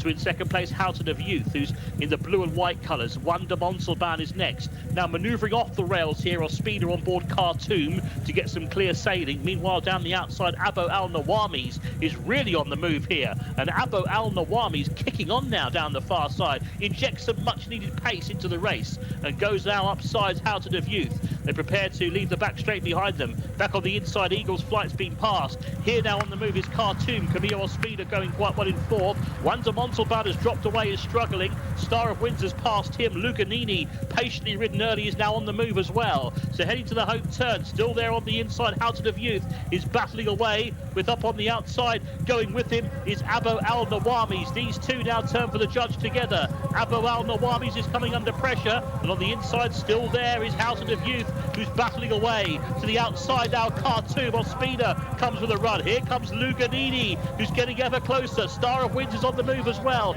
as they turn for home. Abu Al Nawamis has come under pressure and has cracked. It's now Luganini on the outside, who's coming to have a crack at Houghton of Youth, and Luganini held up early on. Abdullah Alofi, what a finish he's having to the day. It is Luganini who's pouncing down the outside and going clear in the National Day Cup to win. It's Luganini. It's a treble for Abdullah Alofi. Luganini wins. 2nd place Khartoum, and back in 3rd place was Houghton of Youth, and they were clear of Star of Winds. The National Day Cup goes to Luganini, number 11. That was some performance from off the pace. What a finish to the day as well for Abdullah Alofi. A treble on the day for the rider. 2 races for the Arabian breds, and now the big one for the thoroughbreds as well. Luganini has won, used to be trained over in the UK by the Charltons, and has done the business here, number 11. The winning time, 2 minutes 40.02 seconds. So it's well outside the track record, but a great performance from off the pace. 2nd, number 7, Khartoum, ran well for Ospina. And 3rd, number 10, that was Houghton of Youth in the end. This was a really gutsy effort, I thought, by Luganini. Got a bit to do, I thought, on the home turn, but he does finish off the races strongly. He was a comfortable winner here in July. He's won the feature race of the day. 1st, number 11, Luganini, wins by a length and 3/4. 2nd, number 7, Khartoum. And 3rd, number 10, Houghton of Youth, who was always up in the firing line. 11, 7, 10, the result of the big race of the day, the National Day Cup.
Well, ladies and gentlemen, hold on to your hats and welcome to the Abdullah Al-Lawfi show. The last 3 races have been won by this jockey, who has now earned his connections another 250,000 Saudi Riyal. And what a stunning finish, Rory. What a race. It was a tremendous race, full of drama. Luganini's come right at the end of the race to grab it. And it's a very popular result around here. Obviously, his owner is a very popular man as well. We met him during the week. That was very nice. And yeah, it wasn't the result that I expected. My selection still wasn't fit. Came there looking to win the race off the bend and didn't get home at all, having won this race last year with Luganini back and forth. But Luganini has stepped up on recent efforts. He was an impressive winner of meeting 18, been beaten since in cup races, but he's got the perfect ride here, I think, the way the race panned out. They've gone pretty hard, and it's suited those who've had a bit of patience and come late in the day. Shamila, you were down in the crowd during that race. Talk to me about the atmosphere as 4 horses were involved in the finish. It was absolutely electric, and we found ourselves cheering for every single horse. Every horse that hit the front or was trying to hit the front, we were all cheering for them. So yeah, I'm just really happy Luganini is finally won for the Feihan family. It's great to see them in the winners' enclosure. Yes, it's great to see winning connections inside the winners' enclosure, and it's a big win for a group of people who were absolutely lovely to us when we met them and have been just genuinely one of the friendliest faces we've seen on course here, all of Saudi Arabia. Absolutely, yeah. We've been knocked over by the hospitality here. People coming up to us all day while we're filming as well, just wanted to say hello, and we've had a sort of guidance like, don't get on camera, but it's incredible how nice people have been, how welcome they've been, and people can't do enough for you. And it was almost embarrassing to be welcomed that warmly during the week. I didn't know what to do about it, but we'll know next time, won't we? Absolutely. And we'll have something to talk about. The future of Saudi broadcasting is bright. The amount of children wanting to get on camera, I think they'll be safe to say we won't be in a job for long. Shamila, you know this jockey personally. You know a lot of the guys who are riding personally. Talk to me about what this will mean to him. Abdullah Al-Lawfi, not a name we typically say is a successful jockey. Yeah, I mean, he isn't a particularly successful jockey even, but I mean, you put him on any horse and he rides to the best of his abilities, especially the Arabians. He is so good on those Arabian horses. That is why Sheikh Mutlaq uses him all the time, puts him on the best horses. I mean, I feel like you could put a kid on Asfan Al-Khalidiyah, but you want the best jockey on your best horse, don't you, at the end of the day? And absolutely, he must have been under so much pressure, Rory. And again, he's achieved his dream, but also he's then gone and done it again. We weren't expecting Luganini to be a winner, but he's just gone on and shown exactly what this horse can do. And ridden him in very confidently, swinging around the outside, always looked like he was shaping to be involved in the finish. Yeah, well, he couldn't have been riding with more confidence, having won both the Arabian races on the card. And to end up with a treble on the biggest day of the year in Saudi Arabia is absolutely tremendous for him. So hats off. He clearly had 100% self-belief in this race. He's delivered Luganini with a perfect run. He's turned the tables with a couple in behind them, including Houghton of Youth, who's run a cracker himself, by the way. You know, he looked very vulnerable off the bend, and he kept battling away. That was a lovely run from him. And Khartoum, nice to see him bouncing back to form as well. Yeah, Houghton of Youth, what a run that horse did, and we were seeing right at the top of the straight. You know he's not going to get home, but he's just so tough. He keeps on fighting over and over again, and it's amazing how long he stayed right up in the front rank. He shook off your challenger for sure, Rory. He did, yeah. At this stage I thought I might be coming to win the race, but again, fitness was an issue on the second side. Maybe not enough time to recover from that race. But Houghton of Youth now fights himself back to the front. We've seen him in this position before where he's vulnerable in the last 200 metres. You can see he's desperately tired at this stage, but he battles, he tries, he keeps sticking his neck out and going away. But unfortunately, there's no chance that he can actually repel the challenge of Luganini down the outside. He battles again with Khartoum on the inside. It's quite close between the pair of them for second place, but Luganini delivered to perfection here and gets the job done in the final race of the night. Shamila, you picked Khartoum in the parade ring and you got your good run in second, but let's take a minute to talk about these trophies that are on offer for all the people involved with the green team, and they've had a very, very good day today. Indeed, and I mean, it's another one for their trophy cabinet. They have so many really nice horses, but it's just nice to see them having a big cup, especially on Saudi National Day. I mean, it means a lot to the connections to have a big winner on a big day like this. And these connections have ties to the UK. Carl Burke being a trainer that they tend to side with. They talked about how they like having horses with Carl. They love the fact that his daughters are involved in a lot of the buying and the training of the horses too. And I think that was something that was a real refreshing thing to hear.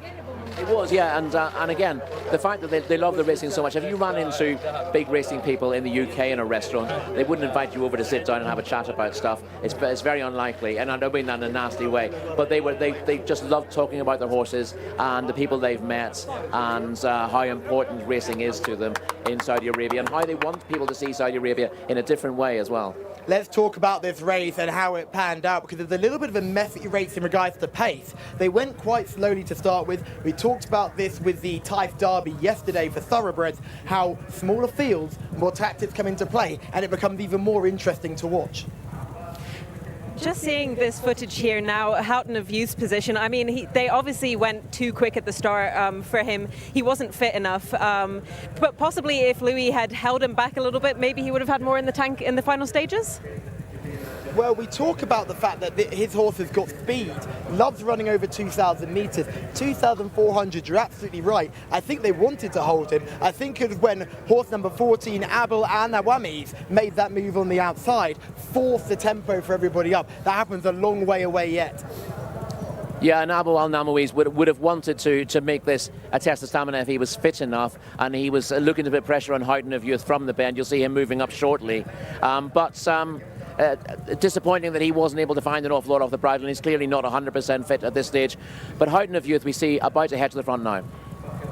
Yes, as we can see them turning away from the stands here, those making the early running Eagles flight is bang up there with the tempo. We've got plenty in behind. Khartoum is sat there in a nice posse as well. And on Famil, if you were with me on the on Famil selection, we were in third last and we got going very late, but we weren't involved in the finish.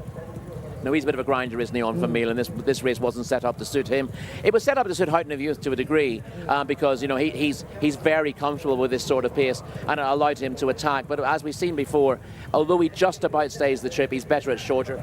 Here's where Abu Al-Nawawi's makes a big move on the outside, but the tank runs empty very quickly. Look how quickly he goes from moving up to lead to in trouble, and Houghton of Youth then goes back ahead again. It probably didn't help him he got involved in a battle at this stage. It softened him up a little bit for the finish, but you can see Khartoum now moving up for a challenge, and Luganini coming from further back. He's got a decent turn of foot, Luganini. I think he was outstayed in this race last year, but it's set up nicely for him, and the principals have ended up getting into a battle a little bit early, was Luganini sat off it a little bit, and you can see he's finishing strongly at this stage. He's got a much better turn of foot, and he comes through to nab Houghton of Youth. He tries all the way to the line, but doesn't quite have the stamina to last out, and Khartoum just gets the better of him for a second as they run to the line. But a lovely ride here on Luganini, who was produced, as I said, to perfection by a jockey who clearly couldn't be riding with any more confidence. Abel Al-Nawamis stopped so quickly. That was really shocking, and you saw from that great drone shot, he just falls out the back of the telly, so it's clearly that horse had a fitness concern.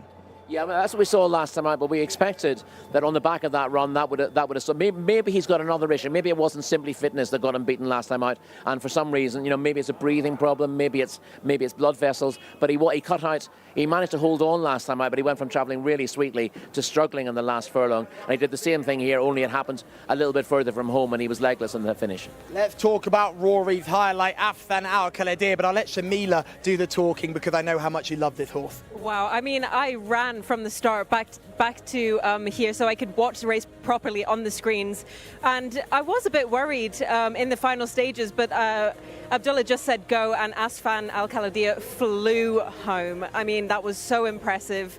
Another winner for Laith Al-Khaldir as well. I mean, they just keep getting better and better. I mean, can any horses in Saudi Arabia beat Afsan Al-Khaldir? That is what I want to know.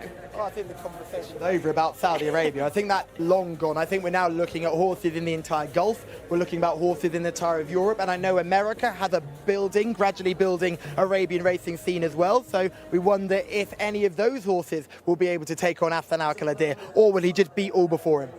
I really hope to see Afsan Al-Khaldir go international. I mean, imagine him in the Texas Derby, or, you know, they've produced us winners like Paddy's Day, and to see him in the Kahila Classic would be amazing as well. Just to, you know, show how good he really is. Yeah, because he is plenty talented. Rory, what did you make of that performance? I love that performance. You know, as you said, you weren't entirely sold on him because you arrived and people were already raving about him. And when you don't see a horse in the first place, you kind of go, are they getting carried away by this? And we had this discussion yesterday about yesterday's big winner. But yeah, it's taken a run or two for me to really fall in love with him. But he was wonderful today. And as I said, winking at you as he crosses the line shows that he knows exactly what's going on. I know I may be imagining that, but I swear he does it. I swear he does it. Let's talk about today as a whole. Saudi National Day. How have you found both of all of ours first National Day? Rory, tell me how you found it. It was a full-on experience, wasn't it? We still have the music playing again behind us, and that was tremendous entertainment. Also, but quite loud behind us while we were trying to broadcast as well. So it was a little bit of a challenge. And we had a stand full of people here. Normally, these blue seats are empty, the ones in front of us. But we had families in here today with lots of kids running around. Most of them wanted to come up and say hello as well. Wonderful experience to see that. Shamila, I'm sure you had a great time as well down in the entertainment with the children. It was absolutely fantastic. And you know what, Callum? I was counting down the days until Saudi National Day, and it did not disappoint whatsoever. All the entertainment activities, it was just brilliant. And now we can see the final scenes behind us of Saudi National Day. A wonderful day for everyone involved. Remember, we're here back to again for Thursday, Friday and Saturday. Thank you for joining us. Happy Saudi National Day, and we'll see you all next week. عاش سلمان يا بلادي عاش سلمان عاش سلمان ملكنا عاش سلمان عاش سلمان يا بلادي عاش سلمان عاش سلمان ملكنا عاش سلمان والشعب كله يردد عاش سلمان والشعب كله يردد عاش سلمان عاش سلمان يا بلادي عاش سلمان عاش سلمان سلمان ملكنا عاش سلمان عاش سلمان